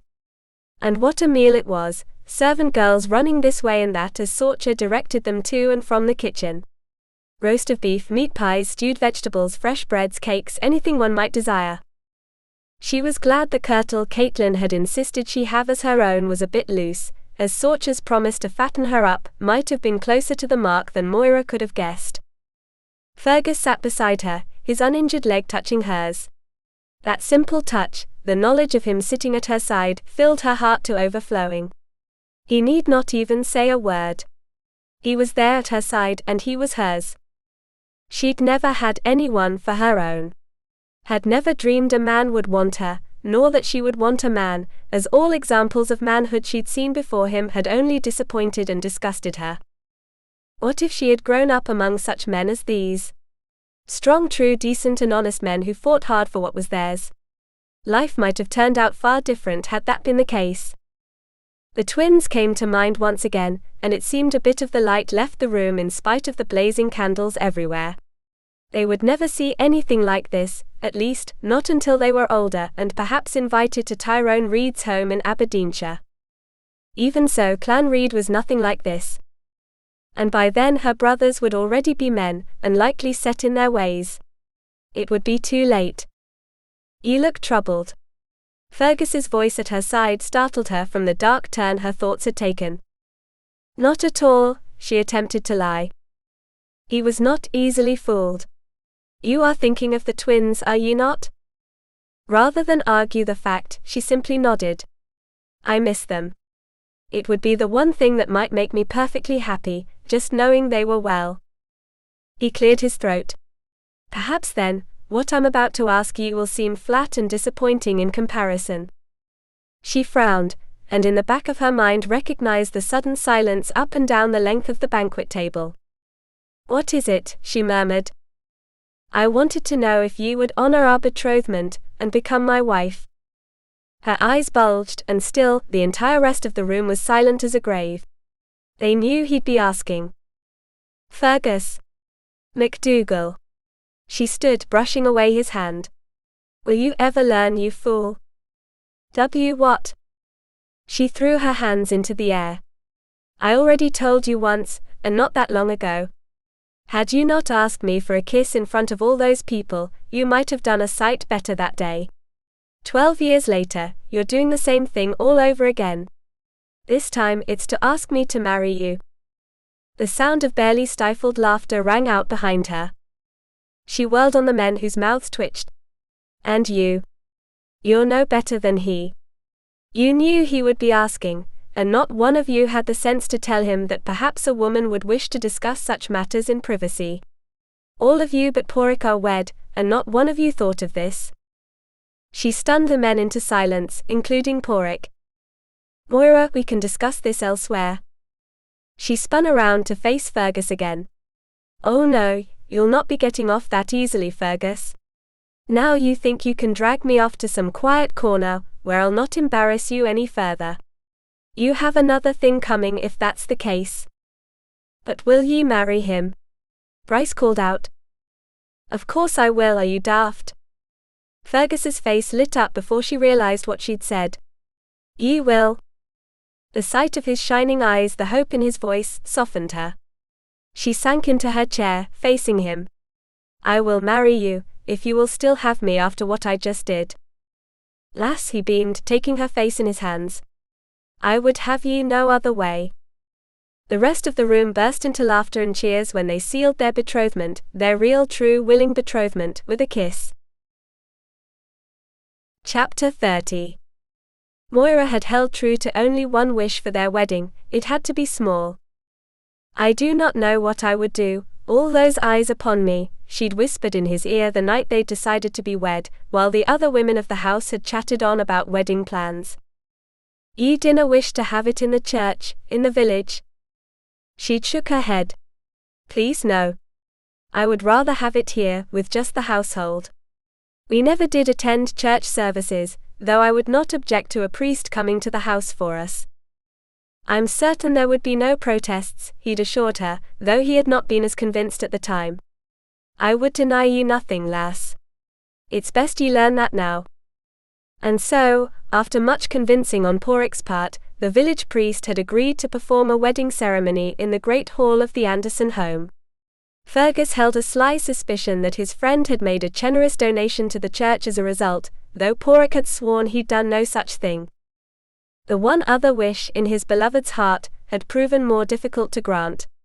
A wish she had not voiced, but one which he knew took space in her heart nonetheless. She'd wished for the twins to be present. In order for that to happen, Fergus had reasoned, Kinreed would need to be aware of the upcoming ceremony. He would not allow them to take his sons so far from home simply for a visit, especially with their sister, who he more than likely had not forgiven for running away from her escorts. The complications this would create seemed insurmountable, and likely to soil the happiness of their day. Even so, Fergus had a plan in mind, one which he'd discussed with Porrick. The thought of it brought a smile to his face as he waited for his bride to appear. The banquet table was already set with the finest items of the house, gleaming silver and rich silk. The lasses of the household had been in a frenzy for days, bringing in armfuls of pine branches, heather and bluebells, which they'd woven into garlands and strung up along the walls and the edges of the table. With the candlelight glowing and the fragrance of the flowers surrounding him, he might have believed himself part of a happy dream. His entire life seemed like a happy dream as of late. All thanks to the young woman who entered the room on the arm of Porrick Anderson. His heart leaped with joy at the sight of her in the blue silk gown Sorcha and the others had created, especially for her. It matched the bluebells woven into her shining hair, wound in a bass of braids high on her head. She carried an armful of heather, which she handed to Caitlin, upon reaching the place where Fergus waited alongside the priest. He took her trembling hand in his, and the quaking stopped. A radiant smile spread across her face, transforming her into the loveliest thing Fergus had ever seen. He would never forget how magnificent she looked, how it felt to hold her hand in his in the moments before she became his wife. This is a bit unusual, the wizened old priest admitted with a chuckle, but from what I understand, the story of the young man and woman standing before me is unusual as well. For you were pledged in marriage by your clans before ever meeting, and then decided to wed of your own accord. Such matches are truly made in heaven, overseen by our Lord. While Fergus did not strictly subscribe to the sentiment, there was something about it which rang true. For their love was meant to be. Something had brought them together, and kept them together until their stubbornness had melted and given way to love. There was no other way in which it could have come about, he decided. The priest blessed their rings, simple bands as they both desired, and tears glistened on Moira's cheeks as she slid his home. The soft weeping of the women filled the room, as Fergus's throat felt dry and eyes itchy. He hardly heard the words the priest spoke over the beating of his heart. She was his, really and truly and always. The one thing he'd never known he wanted until she was there, in front of him, and then he'd questioned how he'd ever lived without her. As a sign of the sealing of your vows, you may now kiss your bride, the priest murmured. Fergus took her face in his hands, looking deeply into her eyes for a moment, hoping to never forget the hope and love in his heart as he looked down at her. His bride. His fine, fierce, courageous bride. There will be no fighting this time around, I hope, Bryce laughed from his place further down along the table, referring to the last feast Porrick had held. I rather enjoyed it, Quinn argued, his wife lovingly swatting his arm in response. Moira blushed. So long as my husband does not choose to surprise me as he did that night, I think we can make it through the feast without a quarrel. Fergus held up his hands. I will do what I can, though I canna make any promises. Laughter rang out in response. They filled the feast with more than food, though Sorcha and her lasses had done themselves proud. They filled the evening with stories. Memories. Tales of their journeys together, of the adventures they'd shared. He realized then that they were a family. Somehow, over the years their lives had wound together as vines from different plants might curl around each other. They'd formed something new, something stronger than any one of themselves. And they were growing. In the month since he and Moira had arrived, Ismane had announced she was expecting. Young Elizabeth and Gavina both slept in their mother's arms. Would it be their turn one day? He hoped it with all his heart, and knew whenever he caught his wife gazing at the bairns that she wished it too. At the end of the feast, as the others left the table, and wished the happy couple sweet dreams, with more than a few half-concealed grins from the men, Porrick motioned for them to linger. "Thank you for everything," Moira whispered when she reached him, kissing his cheek. "I never imagined anything this lovely, and you made it so. I could never repay you." "You will never need to," he assured her with a smile. "It was a pleasure to see you looking so happy today, and to know Fergus here will stop grousing about in a foul temper." Fergus scowled, not at all serious. Porrick continued. "I wish to let you know that I have a gift in mind for ye." "A gift?" Moira's eyes widened. "You shall do no such thing, as you've done quite enough already. Some would say too much. Offering to take me into the household if we decide to live here, your generosity today." "Just the same." He patted her hand. "Your husband and I have worked it out, and I shall leave the telling of it to him." He flashed Fergus a brief smile before making a hasty exit. What was he talking about? Moira looked up at him, both curious and skeptical. "What have you been working out behind my back, husband?" Rather than reply, he took her waist in his hands and pulled her closer. "Say it again." "Husband?" Her face softened. "Husband. Husband. Husband. It sounds so strange." "I hope that is only because of the word, not because you use it to describe me." She giggled. "No. You'll not be distracting me with that charm of yours, Fergus MacDougall. Tell me. What were the two of you planning, that you did not see fit to share with me?" There was no harm in telling her, now that Porrick had confirmed they could go through with it. If anything, the timing was perfect. "How would you like to take a ride with me? A rather long one." "Where?" He could hardly hold back his smile. "I was thinking. Banff." Epilogue. Just as Moira had told her husband, once they rounded the bend in the trail and were clear of the birch trees which grew thick and full on either side, the cottage in which she'd spent her life up until then came into view. Was it truly that small? She had always known it was small, but knowing something and seeing proof of it after being away for several months were two different things entirely. It was shabbier than ever in appearance, which did not come as a surprise. She had not expected Kinreed to keep abreast of the cleaning and repairing. The roof would already need patching. Several of the wooden rails which made up the fence running the length of the property were loose or altogether missing. "I expected to find the twins out of doors," she murmured as they walked their horses up the road. She rode abreast of Fergus, while Roderick Quinn and Bryce rode behind them. They'd all insisted upon coming, so much so in fact that she'd asked Fergus more than once if he'd told them about her scars. While she was unashamed of them, they were not something she wished everyone to be aware of. She loathed the thought of her husband's brother and friends looking at her, and seeing not her but something that had happened to her. He'd sworn he hadn't breathed a word of them in particular, but admitted having shared the fact that Kin was a cruel and thoughtless father, a shiftless and lazy farmer with an overfondness for drink, and a terrible temper. They'd all agreed on the importance of making this journey. She studied her husband from the corner of her eye as they rode. What was he thinking? Did he imagine her running across these fields as a lass? Or was it the lifetime of hard work he saw instead? They would talk about it once they'd reached home, like as not, and he might share with her then. When they were alone. "I did not expect to see this place again," she mused, more to herself than to the others. Are ye certain ye wish to continue on? Bryce asked. Oh yes. She smiled over her shoulder at her brother-in-law.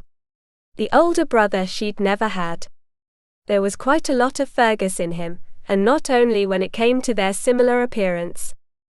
While he possessed a more light-hearted manner than his brother, Bryce was just as loyal and as fierce when it came to protecting that which was his. It had been so long since she'd felt protected, as though her needs mattered to anyone but her. They had not yet reached the overgrown path leading to the cottage when the door burst open to reveal her father. His body filled the doorway, just as tall and wide as she remembered. It was a mercy to find no weapon in his hands. For the man would surely think himself capable of fending off 4 intruders, 5 including his daughter. He would be wrong. While Moira felt no love or even tenderness toward the man upon searching her heart, she understood the danger the men would be in if given no choice but to kill him. He might have been little more than a drunken fool, but he was a Reed, and Tyrone Reed would not take the murder lightly. This is the man who beat his daughter and neglected his sons, Quinn snarled, to which Roderick gave a snort of understanding. Yes, he was the man. So much larger than her. What will ye be wanting on my land? Quinn shouted. The slur in his words told Moira what she needed to know of his condition. We have not come to raise trouble with ye, Fergus replied as they continued to approach. Merely to settle business. I've no business with ye. Quinn squinted, staring at Moira before recognition dawned on his puffy, florid face. I'll be hanged. I didn't know ye without dirt on your face and your hair in snarls about it. Perhaps because she no longer labors like a slave from dawn to dusk, Fergus replied in a jovial tone as though he were jesting. Quinn ignored this, still staring at his daughter. Ye caused me no small bit of trouble, lass. Running as ye did, I should ha' known ye would. I ought to take it out on your hide.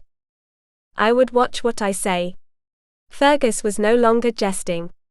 His voice cut like a whip. Quinn's head rocked back as though he'd been struck. And who are ye to be tellin' me how to speak to my own flesh and blood? Her husband. Fergus dismounted then, joined by his brother and friends. Fergus MacDougall, your son-in-law. Quinn appeared dazed by this turn of events. I thought she ran away. Aye, but I found her. And I'm tellin' ye of the marriage, not so ye can run back to Tyrone Reed or Lethice Campbell, to collect the reward they surely promised ye once your daughter married into the Campbell clan. That is not the reason we're visiting ye today. And just why then? Quinn had not moved, still blocking Moira's view of the inside of the cottage. Where were the boys? We've come to take the twins. Her voice rang out strong and clear. They'll not be living here with you, Quinn Reed, not as long as I have a breath left in my body. They are my sons. She held his gaze long enough that it seemed as though everything around them faded away.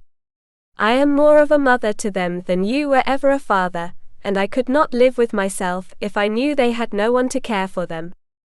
They are men. He staggered from the house, swaying as he approached. They do not need a woman hanging about them, turning them into weak, weepy things. Fergus made a move toward him as though to hold him back, but Moira shook her head. They will soon be men, yes, but they must learn to be the right sort of men. You could no sooner teach them how to be that sort, than you could teach them to stay away from heavy drink. She sneered from atop her mare, as she observed the way he tried to hold himself up, to appear as though he were not already well into a jug of wine so early in the day. Quinn shook his head. Ye will not take them. I need them here. Ye do not need them on a farm of this size, Roderick observed. But we are willing to make it worth your while, if ye feel it would be so great a loss. Moira shot him a sharp, questioning look. They had not discussed this. What was he on about? Quinn turned to Roderick, brows lifting. What's this now? We are prepared to offer payment for your sons, if this is what ye feel your due as their father. He glanced around, unimpressed. It ought to be enough to hire help if needed. The sort of help Quinn needed could not be bought with all the silver Porrick Anderson had offered, for that must have been what happened, Moira reasoned. Roderick's brother had agreed to offer payment in exchange for the twins. That was what he meant by a wedding gift. He would purchase the twins from their father if it meant ensuring their well-being. It was not enough that he had accepted both she and Fergus into Clan Anderson, thus leaving it impossible for either the Reeds or Campbells to claim them. He would claim and protect her brothers as well. The swell of emotion this inspired all but choked her. "Let us go inside and discuss the arrangement," Roderick offered, gesturing toward the cottage. Moira watched as Kin led Roderick, Quinn and Bryce into the cottage. They left the door open, she noted with a wry smile, in case of the need for a fast escape. "Where are they?" she muttered, turning the mare in a circle. "I thought for certain I would see them about." "Perhaps they're in the woods," Fergus reasoned, a hand on her leg. "Hunting as ye taught them." "Perhaps one of them has a bolt sticking out from his head," she fretted, remembering the last day she played with the twins. "What?" he laughed. She had not the time to explain, for a pair of curly-headed young men emerged from the shadows across the field, both of them carrying their quivers and arrows. How was it, they already appeared so much older? Taller even? Their wrists hung pitifully far from the cuffs of their tunics, their ankles from the trousers, the garments impossibly small for their growing bodies. But they were there, and alive and healthy enough, and now hurrying toward her, whooping and hollering her name. She dismounted, crying out as she did, running to them the moment her feet touched the ground. They met her halfway between the cottage and the woods, with Moira all but choking them both as she threw her arms around their necks. Their voices overlapped, all three speaking at once. "I told you she was well. We heard, we thought. Remember, I said I would be all right. Why are you here? Are you home for good? Have you been behaving yourselves? Who is that?" Ian looked over Moira's shoulder to where Fergus waited. "And whose horses?" Jamie added. "That lad's is my husband."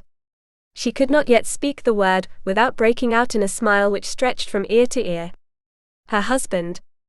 Hers. They were silent for so long, eyes and mouths wide, she considered knocking their heads together to jar them into their senses. "You have a husband?" Jamie whispered. "Did you think no man would have me, Jamie Reed?" she teased, elbowing him in the ribs. "Nay," Ian replied for him. "We thought you would have no man." She linked her arms through theirs, leading them to where Fergus stood.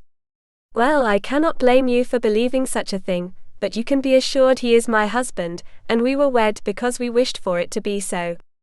Not because we were told to marry." "Who is he?" Ian asked as they approached. "Fergus MacDougall." Fergus held out a hand to shake theirs. "It's pleased I am to meet ye lads. Your sister has told me much about ye both." "You married Fergus MacDougall after all?" Jamie laughed. "After all the fightin' and hollowin' you did." "That's enough out of you," she hissed, elbowing him harder this time and with greater purpose than before. "Yes. I married him." She exchanged a look with her husband. "And we would like for you to come and live with us." The twins gaped at each other, then at her. "You mean it?" Ian asked. "Where?" Jamie demanded. "When would we leave? How far is it? Does this mean you wish to go?" Fergus chuckled. She took their hands. "Think on this, seriously. It is a grave decision. It would mean leaving the farm, leaving Banff, travelling quite a way. Across the Cairngorms, to the Grampians and beyond. You cannot change your minds halfway through the journey, and decide you wish to return home." "Why would we wish to return here?" Jamie asked, his voice dark. "Has he harmed ye?" Fergus muttered, his smile gone. "Ye can tell us." "No, but he was in a worse state than ever when we heard you'd run away," Ian explained. "We took to the woods just as you told us." "I'm sorry." She touched her forehead to her brother's shoulder. It was higher up than she remembered, another reminder of how they both continued to grow. "He would have been in a dark mood for some other reason," Jamie reminded her. "And I will tell you now. I wish to go with you." "As do I," Ian agreed. "There is nothing here."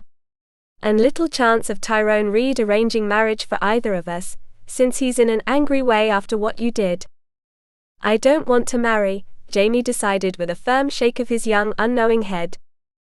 Nor do I, his twin agreed with similar firmness. Fergus met Moira's eyes over the tops of their heads and shared a secret smile. No, neither of them believed they'd ever be wed either.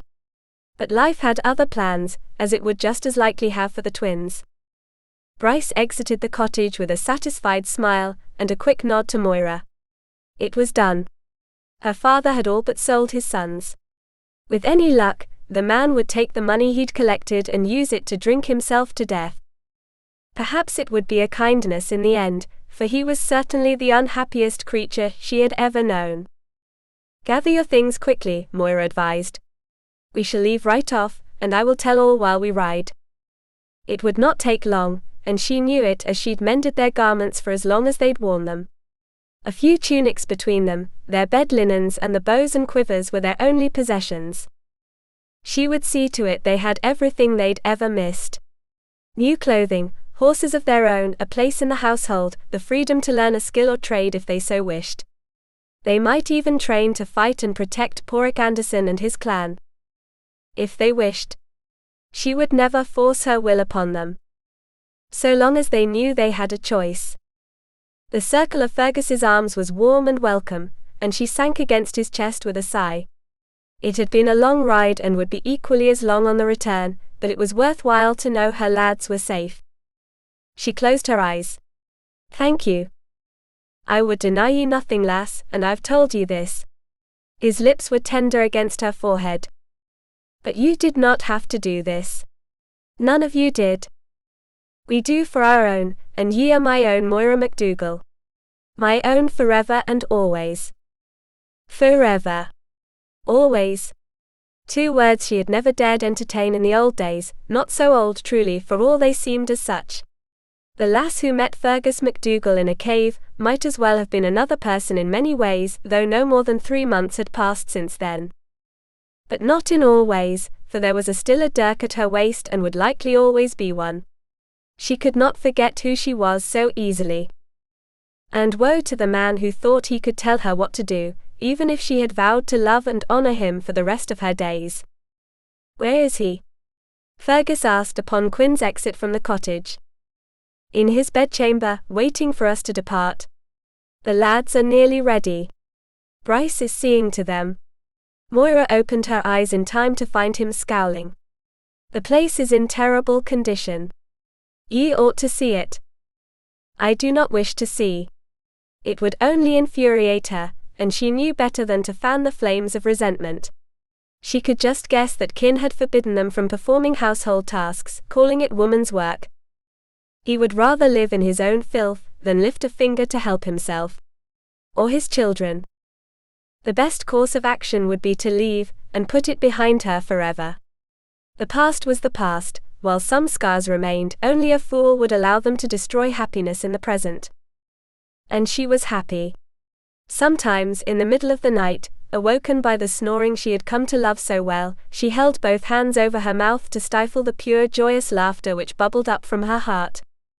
For she'd never considered happiness, and was not certain what to do with it now that it was hers. What she understood was its fragility. How easy it would be to overlook or take for granted. How precious it was and how it demanded tending and care, like a jewel she could polish and protect and hold close. Now, knowing she'd kept her brothers safe, that they would have a chance at becoming decent men, her happiness was greater than ever she could have imagined. I wonder if I'm dreaming, she whispered, as she watched Roderick and Bryce assist the twins in hanging their belongings from the saddles of 2 geldings Kin had likely collected several shillings for. The sound of their laughter created a buzz in her heart, like a hive of bees. Fergus slid an arm around her waist, pulling her to him for a quick kiss. If ye are, so am I, he smiled, running his fingers over her cheek, ending at her chin. He tilted it back, looking her in the eye. And I know I'm not, lass. Nor am I then, she smiled in return. It only felt that way from time to time. Come, let us be off. We have quite a bit of riding to do. Roderick and the others mounted their horses, soon joined by Fergus and Moira. "I suppose you did not expect your day to take such a turn," Moira grinned at the twins, as they led the horses at a walk from the front of the cottage. They wore the same shy smile, looking a bit confused and relieved and impressed with their company all at once. She had the feeling they would worship their new friends before the day was out, admiring their skill on horseback and hunting ability, wanting to be just like them. A good thing. The way it ought to be. Moira exchanged a look with Fergus, riding beside her as he always did. Yes. Everything was the way it ought to be. I hope you've enjoyed this latest production. Don't forget to subscribe and to ring the bell to be notified of new releases.